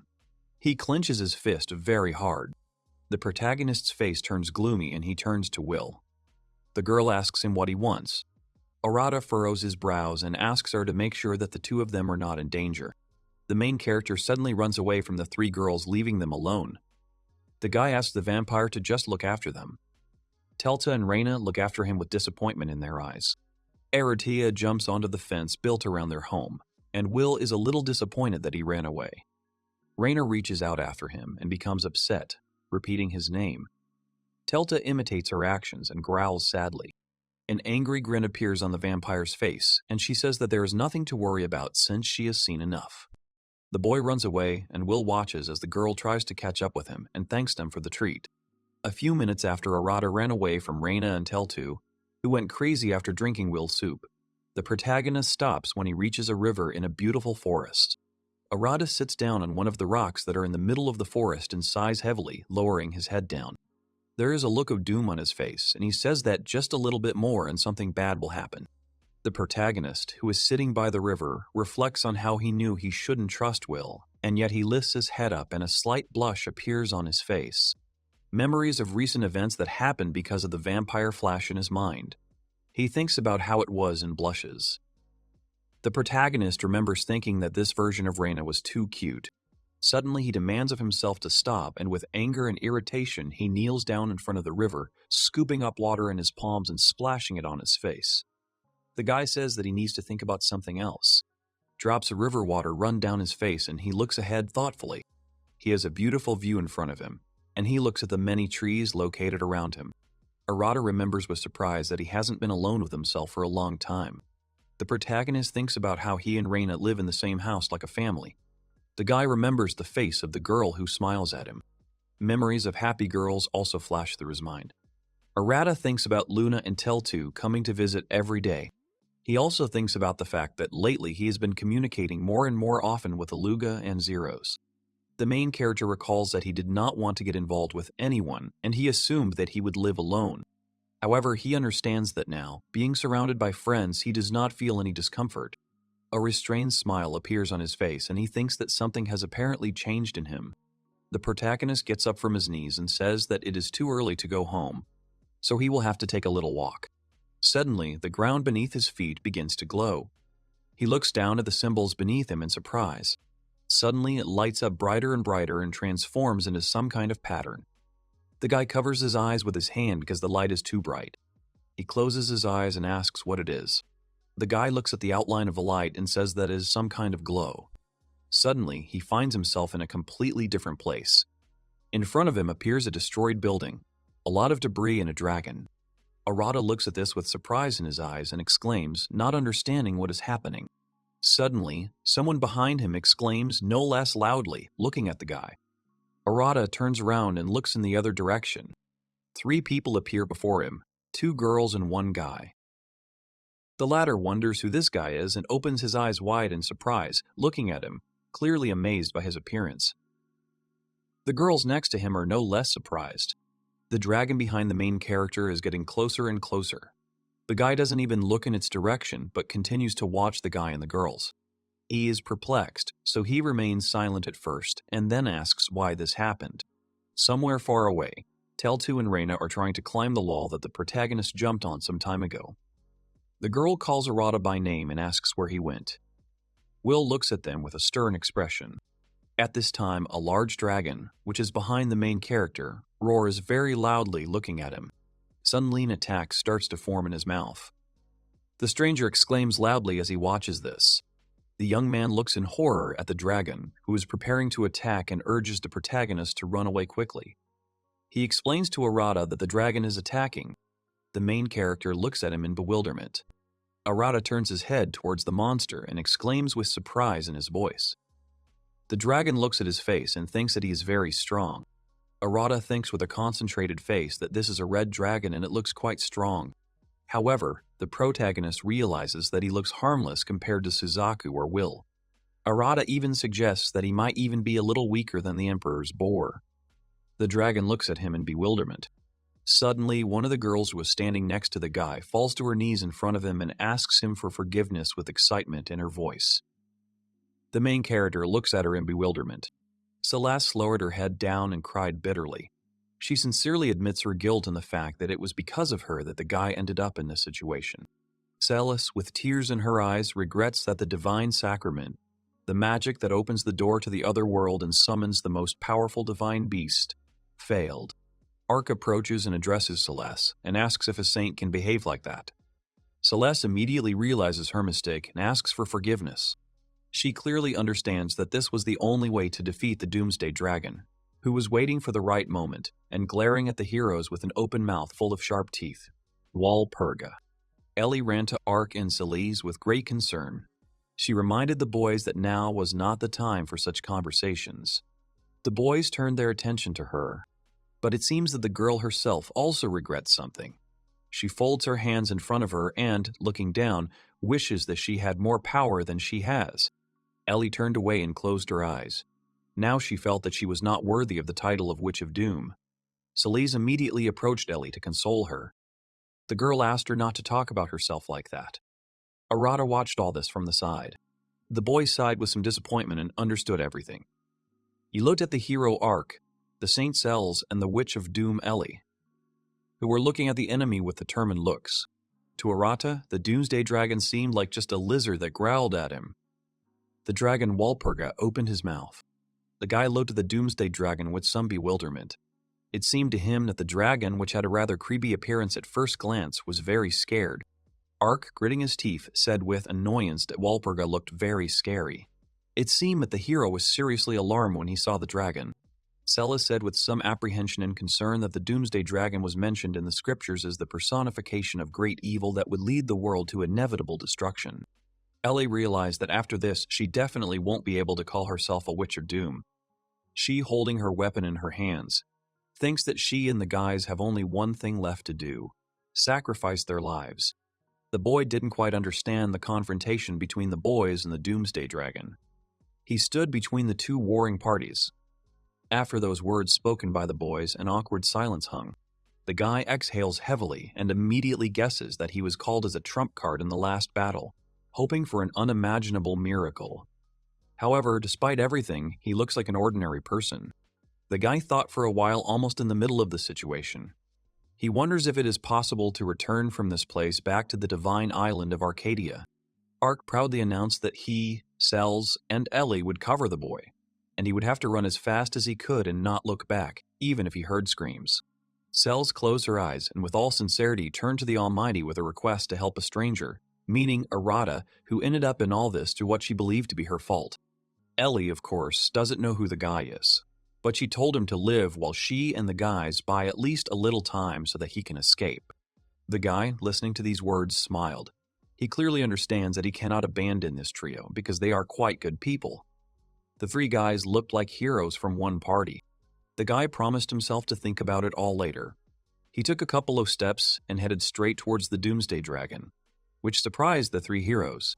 The Doomsday Dragon was also in complete shock that they were getting so close to him. Ark began to anxiously shout at the boy that he shouldn't be so dangerously close to the dragon. The Doomsday Dragon looked closely at the boy. He opened his huge mouth full of teeth. Much to the dragon's disappointment, Arata was not at all impressed. The boy looked at him calmly. The Doomsday Dragon snapped its mouth shut in an instant, and its face took on a serious and displeased look. A moment later, the dragon opened its mouth again to defeat the guy, and flames poured out of it, burning everything in the area.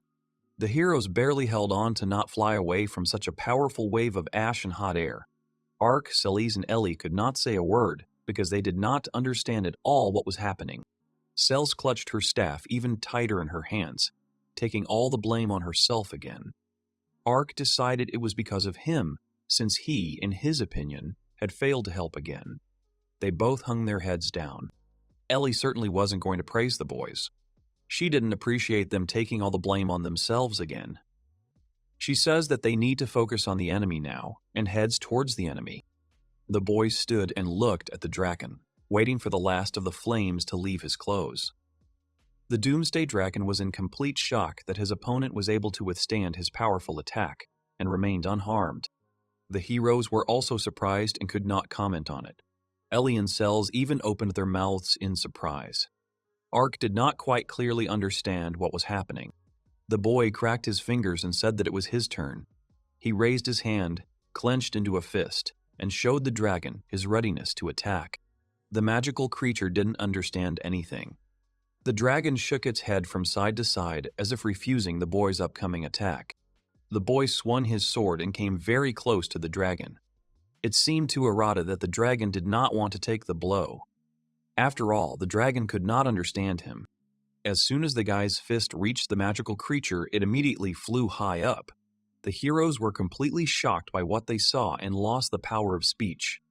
And the dragon, which flew up into the sky after the blow, began to rapidly fall back down. The Doomsday Dragon fell with such great force that its landing caused a shock wave that was more like an explosion, now no longer able to lift his body from the ground. His heavy tongue was hanging out of his open mouth. The guy said with a sincere smile that he had finished his work. The heroes' mouths dropped open in surprise. They certainly didn't expect to see this. The boy asked Celes if she could bring him home since he was able to defeat the Doomsday Dragon.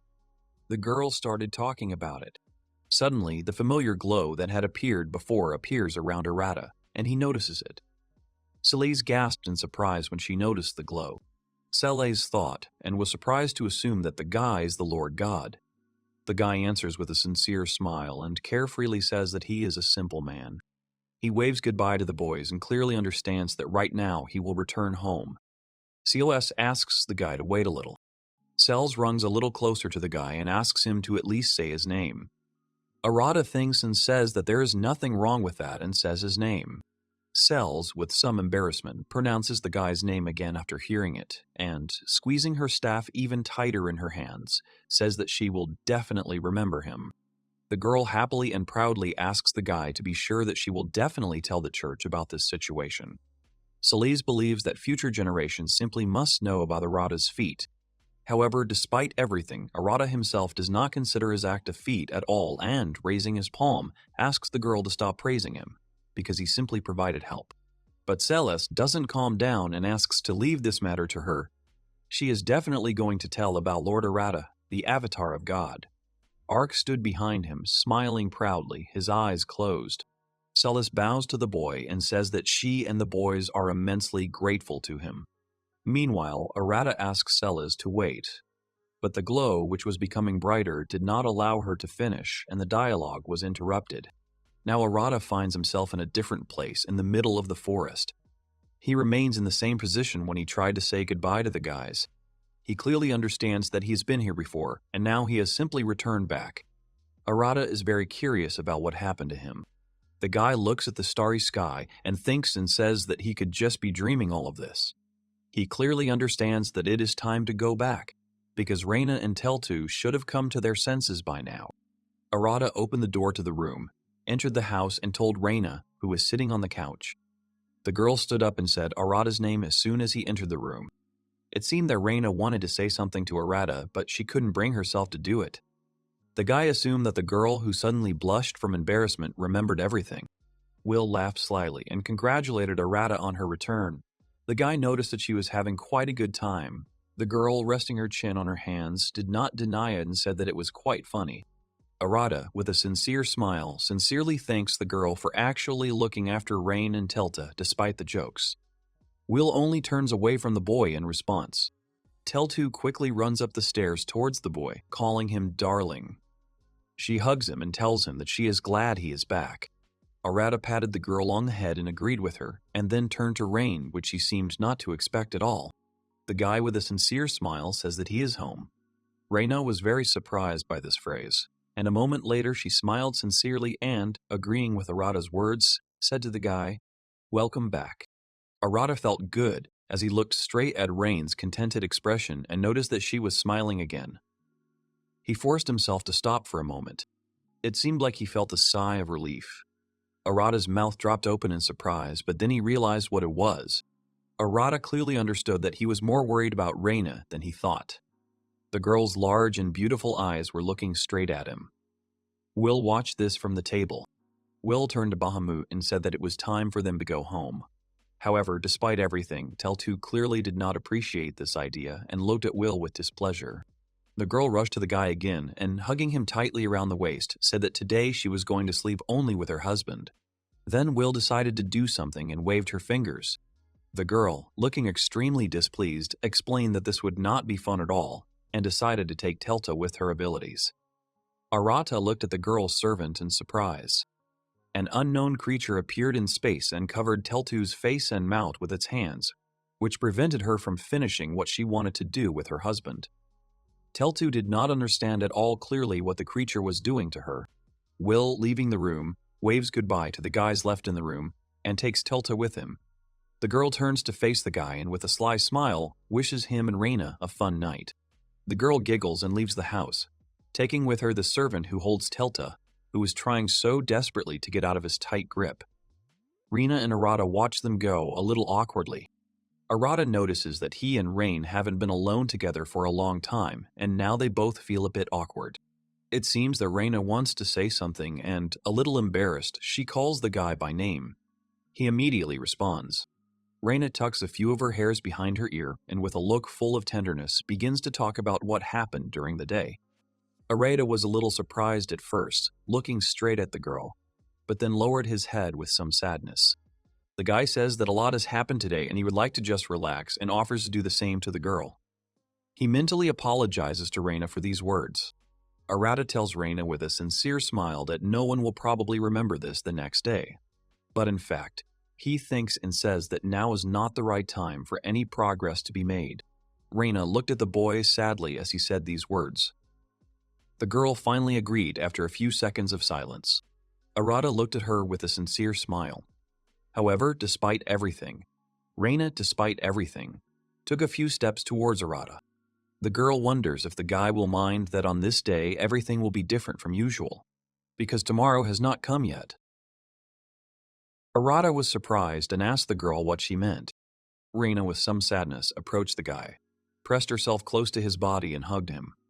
The girl explains that she behaves this way not only because of the drinks at lunch. Arata calls the girl by name with embarrassment. Raina puts her head on the boy's shoulder and asks him to spoil her for at least one evening. She promises to become a completely normal girl the next day. The guy was very surprised and embarrassed. Both of the guy's hands softly and tenderly touched the girl's waist, embracing her. Her quiet words were so unexpected that they destroyed all the guy's arguments. Arata leaned down a little and hugged the girl even tighter. He touched her as if she were a jewel. Slowly and tenderly, he hugged her slender but soft body. It was at that moment when the guy's hand tenderly touched the girl's soft hair that Arata realized, looking into Raina's eyes, that his place was right here. Meanwhile, something was happening in the cathedral. The heroes were sitting in front of a minister who was sternly accusing Saint Sales, who had been recognized by the church, of summoning the devil. The man did not clearly understand what the saint was thinking at that moment. The girl screamed and asked to wait and wanted to tell what really happened. But she didn't have time. She wanted to justify her actions. She was very worried about it. She was interrupted and no longer willing to listen to any more excuses. The man loudly slammed his staff on the floor. He waved his hand and told Celise that she was no longer a saint. Ark, Celise, and Ellie froze. Sarasa was told that she was now a witch of the deadly sins and possessed by the devil. This news shocked and upset Celeste so much that she had bitter tears in her eyes. She couldn't believe it. Celeste is nervously surprised and asks the servant with a trembling voice why he made such a decision when everyone considers Lord Arata to be an experienced person, and this can be proven. Celeste thinks that the boy must have been sent by God. However, despite everything, the minister did not want to hear about it and ordered the girl to shut up immediately and not to talk about it anymore. The man explains to the heroes kneeling before him that the one who defeated Walpurga, the dragon of doomsday, with one blow simply cannot be human. The man also explained that in fact the entire church already knows perfectly well what actually happened. Everyone thinks that the saint sold her soul to the devil. Celise didn't expect to hear anything worse. Ark's mouth dropped open in surprise, and Ellie looked down in annoyance.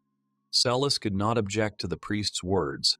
She continued to say with tears in her eyes that everything was not so at all. But she could no longer say anything in her defense except denying everything the man said. The man stopped the girl's speech with one wave of his hand. He thinks that it is enough to listen to this nonsense because the lives of the heroes are hanging by a thread. When the man said this, the boys were already surrounded by a large number of knights with weapons in their hands who were standing in full combat readiness and waiting for instructions. Ellie hissed in displeasure. She realized that they had been set up. St. Celeste is actually very useful to the church. But if her light shines too brightly, the shadows that surround the saint become much deeper. In the internal factional strife of the church, a light as bright as Celeste's is a distraction. Given the speed with which the rumors spread, there was no doubt that this was a premeditated move. The boys stood back to back in order to protect themselves from the surprise attacks of the soldiers with whom they were surrounded. It turns out that having reached here, the heroes can no longer do anything. Ellie realized that they had already been written off even before they came to this place. Suddenly, the girl uses her skill, and a huge amount of black magical streams appear around her. Celeste clearly understands that the girl uses destruction magic. The saint was surprised that Ellie decided to do this. Ark tries to stop Ellie. After all, if she uses this enormous power, she will no longer be able to live in this world. However, despite everything, the girl did not care at all about this. She was not going to stop at all. Ellie, with a sincere smile, pointed her weapon towards the offenders and said that she was ready to do this, knowing full well the price of this act, in order to protect her friends. Celeste sighed with tears in her eyes. She turned to the Almighty again. The girl looked at Ellie, around whom dark magic was spinning. Celeste doesn't care what happens to her after what she's about to do.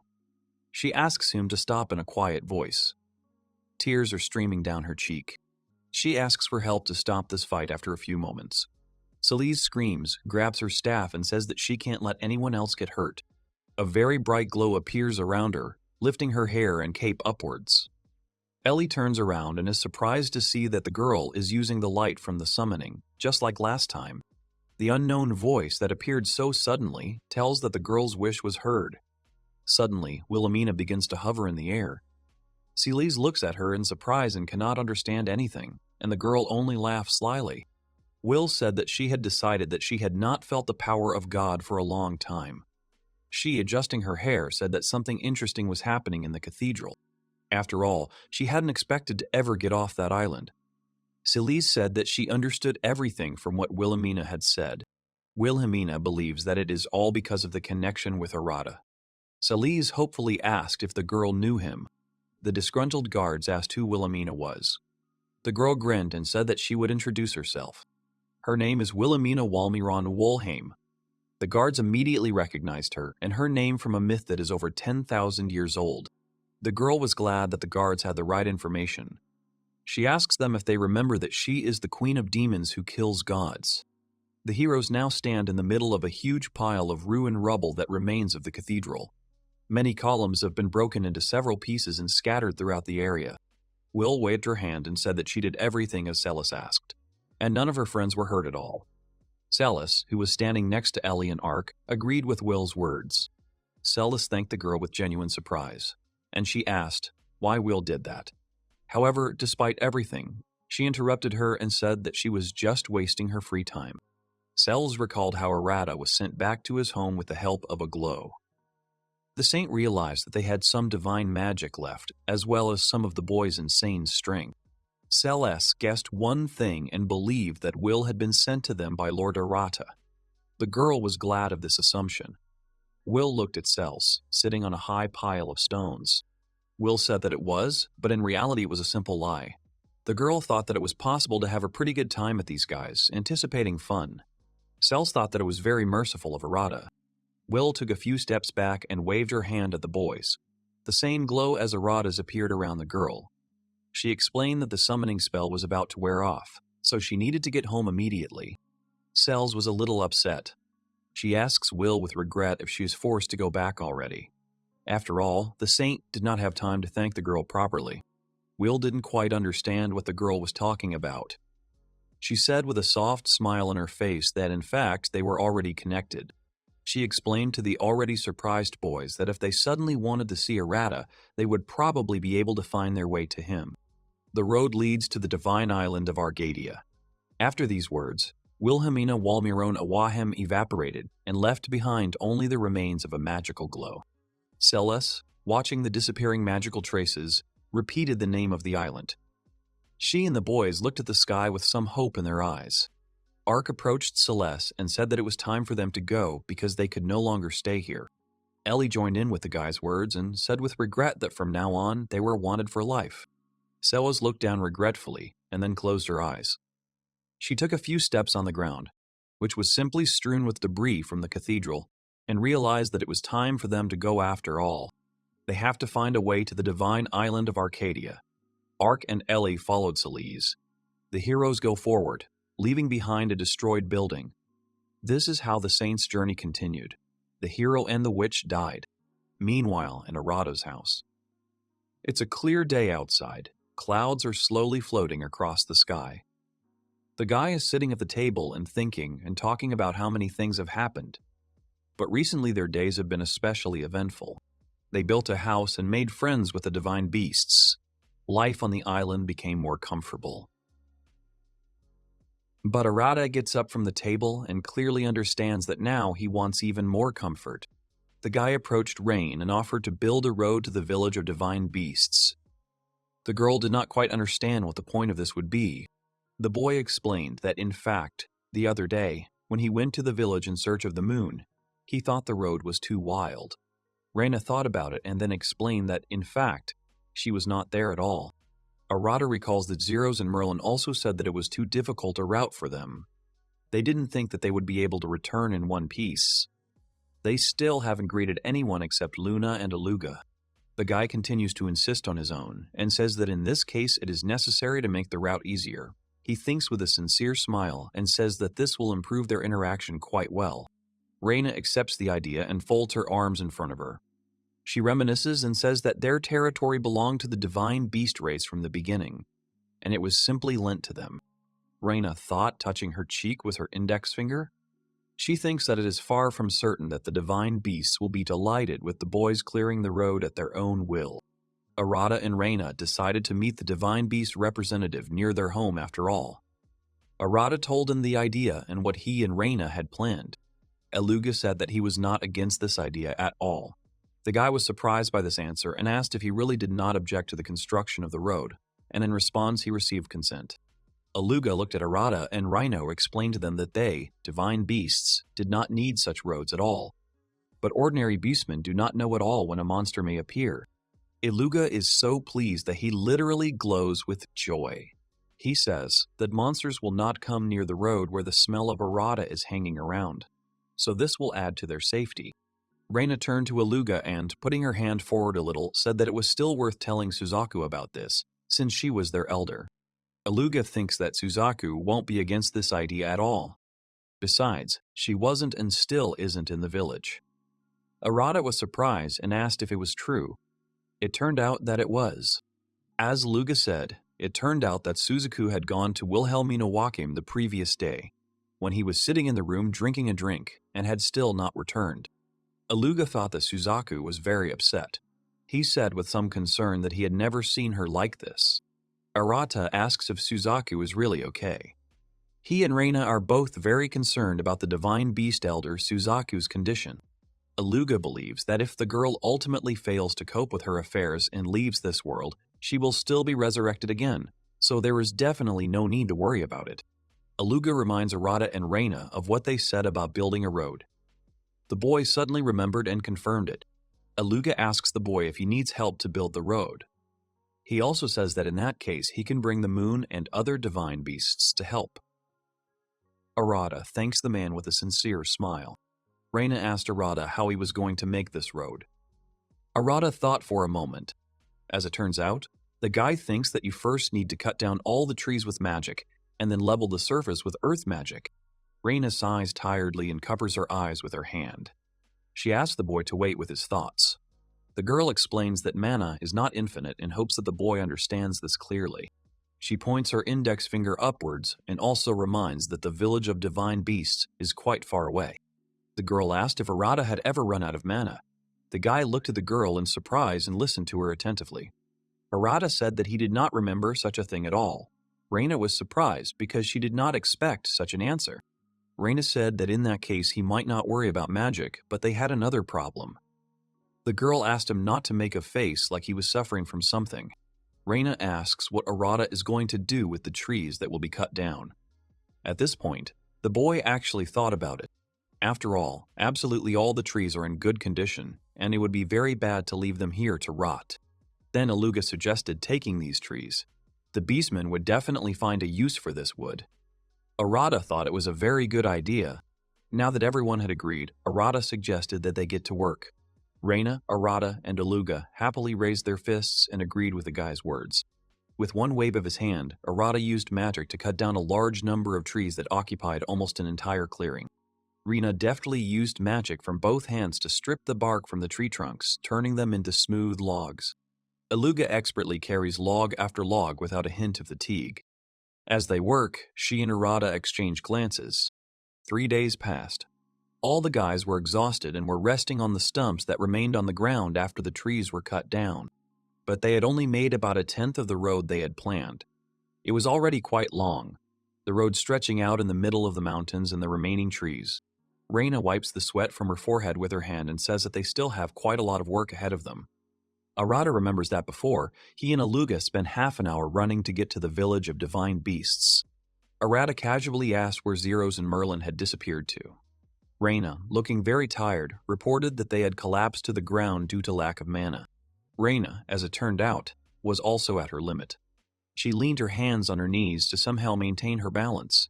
She had almost no mana left. The guy says that everything is clear to him. In that case, Arata suggested finishing the work for today. The girl agreed with relief. Raina looked herself over from head to toe and, shaking the dirt off her sleeves, noticed that she was now very dirty and would like to take a bath. Arata told the girl that he would prepare everything in that case, and Raina could go there as soon as she was ready. Raina smiled at Arata and thanked him. She said that she would definitely do so in that case. The guy smiled kindly at the girl. Arata looks at the sky and sees that the sun is still high, but he still enjoys spending days like this sometimes. In truth, the guy would have done all this in 1 day without any help. He clearly understands this, looking with a smile at the clear sky.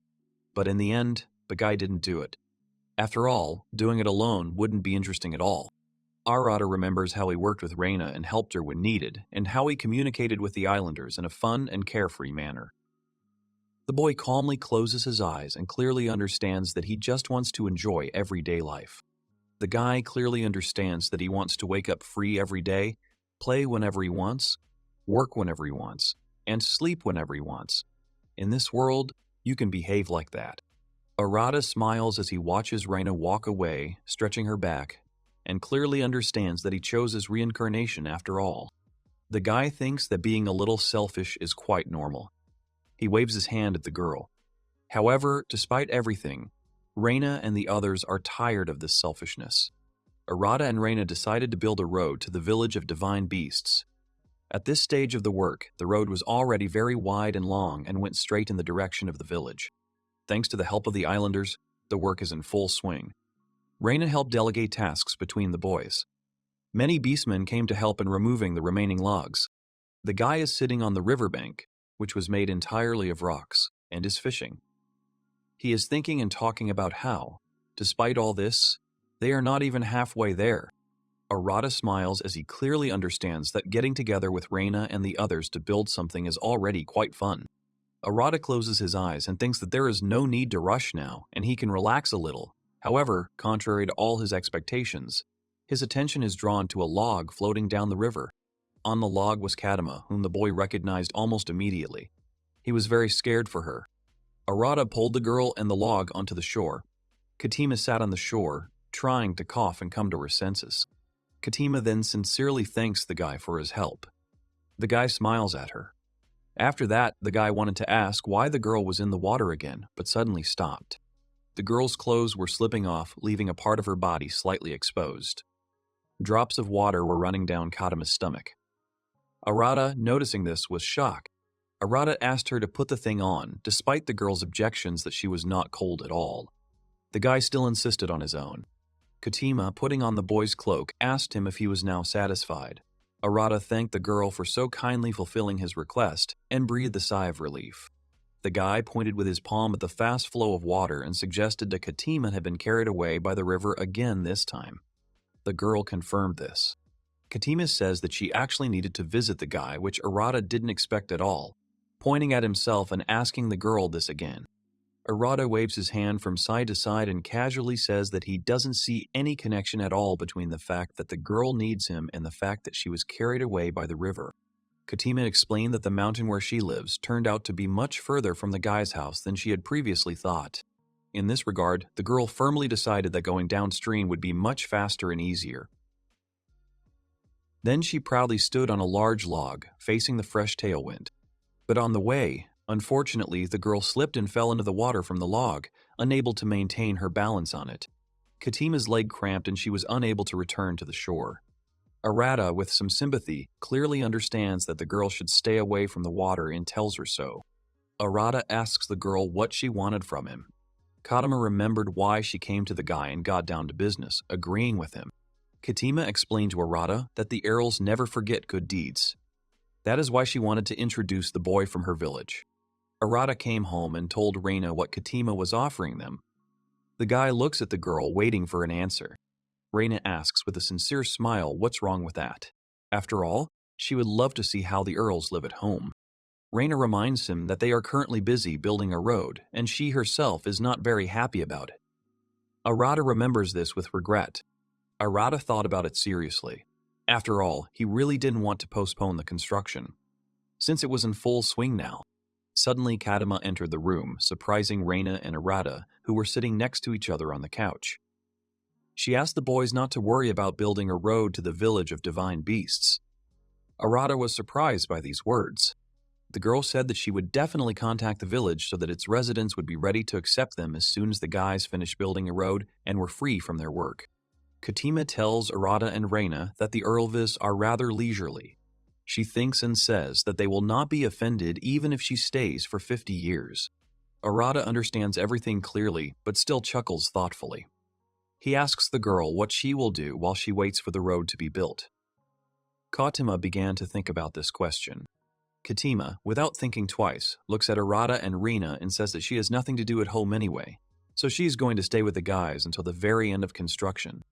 The guys sighed regretfully. Kadima noticed it right away. She put her hands on her hips and asked Arata if there were any problems with this. The guy said that there was nothing like that. Arata looked at Rain, who only smiled softly at him. Kadima said that she was a wonderful girl and would be useful in any endeavor. Arata agreed and recalled that Kadima had been pulled out of the river twice. So they had a new neighbor. A week had already passed. Kadima was demonstrating her skills to the fullest, helping with the construction of the road. The girl was able to cut down a huge number of trees with just one wave of her hand. Raina and Arata were completely shocked by how the girl could work without getting tired. Kadima asks the boys if they are now convinced of her skills. Behind the girl lay a huge pile of felled trees. Raina agrees. Arata clearly understands and tells the girl that Kadama is truly wonderful. Kadama stands and smiles proudly, holding a large broken tree branch in her hands. Katima proudly adds that she can even hunt boars, emperors. Raina clearly understands that nothing else should be expected from the inhabitant of this island. Arata, looking at the fallen trees and the partially cleared road, noted that thanks to Kadama, everything was happening very quickly. Raina also noticed this and agreed with the guy's words. Arata told Raina that he was going to go lift some big trees and asked Raina to clear the way while he did this. The girl with a smile on her face agreed to do this job without any problems. Katima wondered what she should do in such a case and asked Arata about it. The guy closed his eyes and thought hard. Arata said with a smile that the girl could easily continue working in the same spirit. Katima said that she understood everything. The girl began to work, with ease and amazing speed began to cut down trunk after trunk. Arata approached Raina. He turned to her and said that the girl should definitely say if she suddenly gets tired. Raina agreed. She raised her fist up and said that she, despite everything, wants to continue working. The girl is full of determination. She believes that she cannot relax in order not to tarnish the reputation of the 7 archmages. She tells Arata this with a proud smile on her face. Katima waved to the boys, holding a large axe on her shoulder with her other hand, and told them to catch up with her quickly. Raina told Katima that they were already on their way to her. Arata, with a smile on his face, urges Raina to at least not lose to Kadama in that case. The girl agrees and considers this remark to be very true. Raina realizes with some regret that her powers will most likely run out halfway through the journey, so all the remaining work will fall on Arata. The guy agrees with a smile and has nothing against it. Several hours passed. Katima, with a sad expression on her face, asks the boy what they should do now. After all, they have no food. Arata, with the same expression on her face as the girl, agrees with Katima with understanding. Usually Raina knew her limits, but today Kadama had been working too hard, and because of that the pace had been lost, and Raina had completely run out of magic. The girl lay exhausted on the bed. Now that Raina had collapsed on her bed in her bedroom, only Katima and Arata were left with their powers. The girl confirmed the guy's words, looking at him. Arata puts his hand on his stomach and says that after work it would be nice to eat. Besides, they still have some meat left from the hunt. However, the boy remembers one very unpleasant thing. But now Raina is not with them, who could so easily cook something tasty and feed all the guys. And the guy can't cook like her at all. Arata says that's why they should choose one of the 2 options, showing 2 fingers up. Arata, with a completely serious expression, says that they have 2 choices. One is to grill the food, the other is to boil the food. Katima clearly understands that they don't have much choice. The girl asks what they will do with it. Arata seriously thought about it. The guy honestly admitted that there was not much choice, so he was going to leave it to Kadama. The girl was not enthusiastic about this idea. Katima, without thinking twice, firmly made her decision. She wanted the food to be grilled. Arata agreed with Katima's decision with a sincere smile. Katima firmly says that she has decided to choose the first option. Arata is very happy that the girl has made such a decision. Now they are going to cook meat on the grill. Arata stuck his hand into the magic source and said with a smile that he and Kadama only had to choose the type of meat they would cook, but suddenly remembered one thing. He turns to Kadama and asks with interest what dragon meat tastes like and whether it is tasty. Katima agreed. She said with a smile that dragon meat is the best in taste and quality. Kadama smiles and says that a steak from a strong dragon can satisfy not only Kadama herself, but also all her friends and relatives. Arata says that everything is clear to him. Katima wondered why the guy suddenly started talking about dragon meat. Arata looked at the girl in surprise. A moment later, she was completely shocked and immediately approached the guy closely. She asked Arata if he really already had such a rare type of meat. The guy said with great bewilderment that he doesn't have it. Arata clearly understands that a lot has happened during this time. In fact, Arata just remembered that he had recently seen a dragon named Walpurgis. It had a belly that looked very appetizing. The dragon was so big that its belly was much larger than the guy himself. Now Arata, who had been dreaming of a hearty piece of dragon meat, felt very sorry because he couldn't take the dragon with him. He clearly understands that it would be quite wasteful. Kadama told the boy that she understood everything. She points her finger to the side and says that the dragon that appeared has even more powerful power. She asks Arata if she is right in her judgments. Arata wondered. It turned out that Teltu was standing at the gate, ready to burst into tears. She clutched the iron bars of the fence with her bloody hands and looked at Katima and Arata with eyes full of tears. The girl was very upset that her husband was going to eat her like that. Arata said that this was not the case at all. Teltu asked if Arata had really been planning to do this from the very beginning of their acquaintance.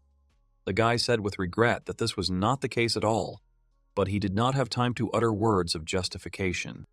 Teltu took a few steps. She couldn't believe that her husband could do such a thing. Teltu started running. The girl called herself names, screaming at the top of her lungs. Arata tried to call the girl to explain everything, but he failed, and Teltu ran away from the house at high speed. Katima folded her arms across her chest and realized with a casual expression that she was witnessing a domestic dispute between a boy and a girl. Arata angrily denied it. He was already in a bad mood because Teltu had misunderstood everything. The guy realized that he urgently needed to catch up with the girl. He looks after her and says these words. The girl ran so fast that she left behind large clouds of dust on the road. The trees bent on both sides of the road from the strong flow of wind that the girl created behind herself. The guy tries hard to catch up with Telta and tells her that she simply misunderstood everything. Teltu stands her ground and says that there can be no mistake because she heard everything with her own ears. She closes her eyes tightly, from which tears flow endlessly. Teltu is sure that the guy in Katima wanted to eat the dragon meat and pointed at her. Arata continued to catch up with the girl and tell her that everything is not like that. The boy, with his last breath, stretches his hand forward. It seemed that he had just a little bit left to reach the tiny piece of Teltu's clothing and stop her, at least for a little while. However, despite everything, the girl loudly screams no and jumps high. The girl turns into a huge black dragon with large and sharp spikes almost all over her body. Teltu looked at the guy with her big eyes and turned to Arata, calling him her hubby. She told him to give up, because now he definitely won't be able to catch her. The girl soared high into the sky with her large wings, flapping them and rising higher and higher. Arata could only look after Telta and say her name with some regret in his eyes. Arata remembers the appearance of the little girl from behind and clearly understands that if the girl does manage to escape, she will most likely cry alone. The guy remembers that when he found himself alone on this island, the local inhabitants were very kind to him. Among them was Teltu herself. That's why the boy can't leave her like this. He rushed through the air hoping to catch up with the dragon. Arata soared into the air with great force using magic, stretching the fist of one hand forward. Teltu couldn't help but notice this and turned her head towards the guy. She wondered why her husband could fly so easily. The boy flies forward, meeting the wind currents with his face and body. His hair was disheveled because of this. Arata says that he watched how Will did it and tried to do the same. Teltu says that such a spell is quite difficult to remember. Now she clearly understands what the meaning of the phrase "as expected of Arata" that everyone says so often is. In fact, the guy doesn't want anyone to say that. Suddenly, the guy staggered in the air and lost his hard-won balance and almost fell head first.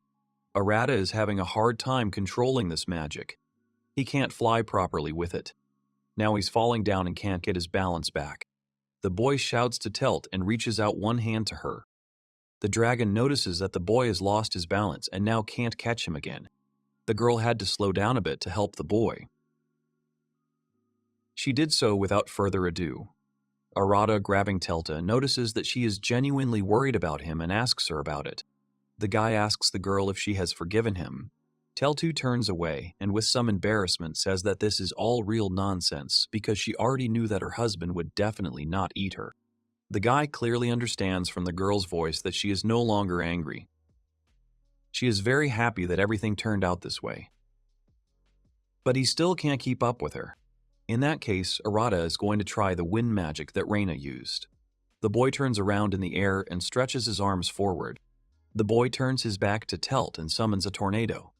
The boy is thrown back towards the dragon by the sheer force of the wind tornado that was used as a means of transportation.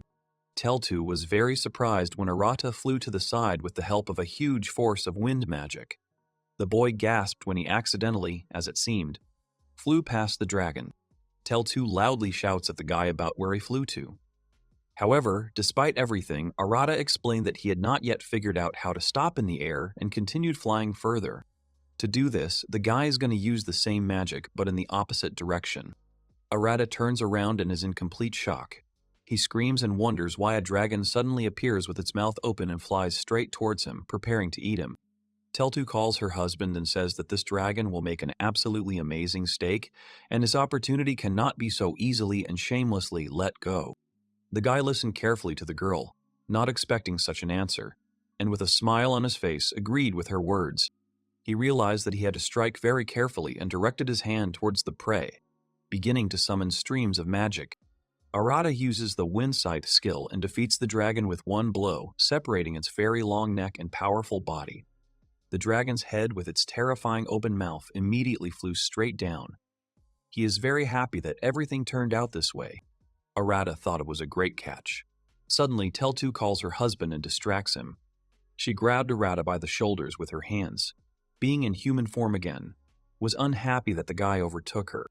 Arata scratched his head, apologized sincerely, and said with a smile that he still wasn't that good at controlling his power. Teltu only sighed in understanding in response. The girl asks the boy if he is going to take the dragon and cook it at home. Meanwhile, the dragon, split into two parts, was already lying on the ground, knocking down several trees around it with its fall. Arata says that this is exactly what he is going to do. However, despite everything, the boy curiously asks if Teltu doesn't feel any disgust towards dragon meat. Teltu, with a puzzled expression, asks the guy why he decided that, because dragon meat is very tasty. The guy says that everything is clear to him. The girl asked Arata what he was getting at, and thought that the guy considered her the same dragon as the one they were able to defeat on the fly for the sake of tasty meat. Arata explained that he didn't think so at all, and said the Teltu and their prey were definitely not the same dragons. The guy simply made an assumption that Teltu might know this dragon, since she herself is an ancient dragon. Teltu confirmed that the guy was not at all embarrassed by the fact that divine beasts eat ordinary animals. Arata said that everything was now completely clear to him. The guy also asked if this was not eating their own kind. Teltu was embarrassed when the guy said this. The girl did not respond to this, and then the guy decided to consider that this was indeed the case. In the end, Arata is very happy that he finally made peace with Teltu. He looks at the girl with a smile. The guy offered Teltu to fly home. The girl closed her eyes and, smiling, agreed. They took to the skies, taking their spoils with them. Teltu said that she wanted to have delicious yakiniku for dinner that night. But Arata disappointed her by saying that Raina was resting today, and they would only be able to eat that dish tomorrow.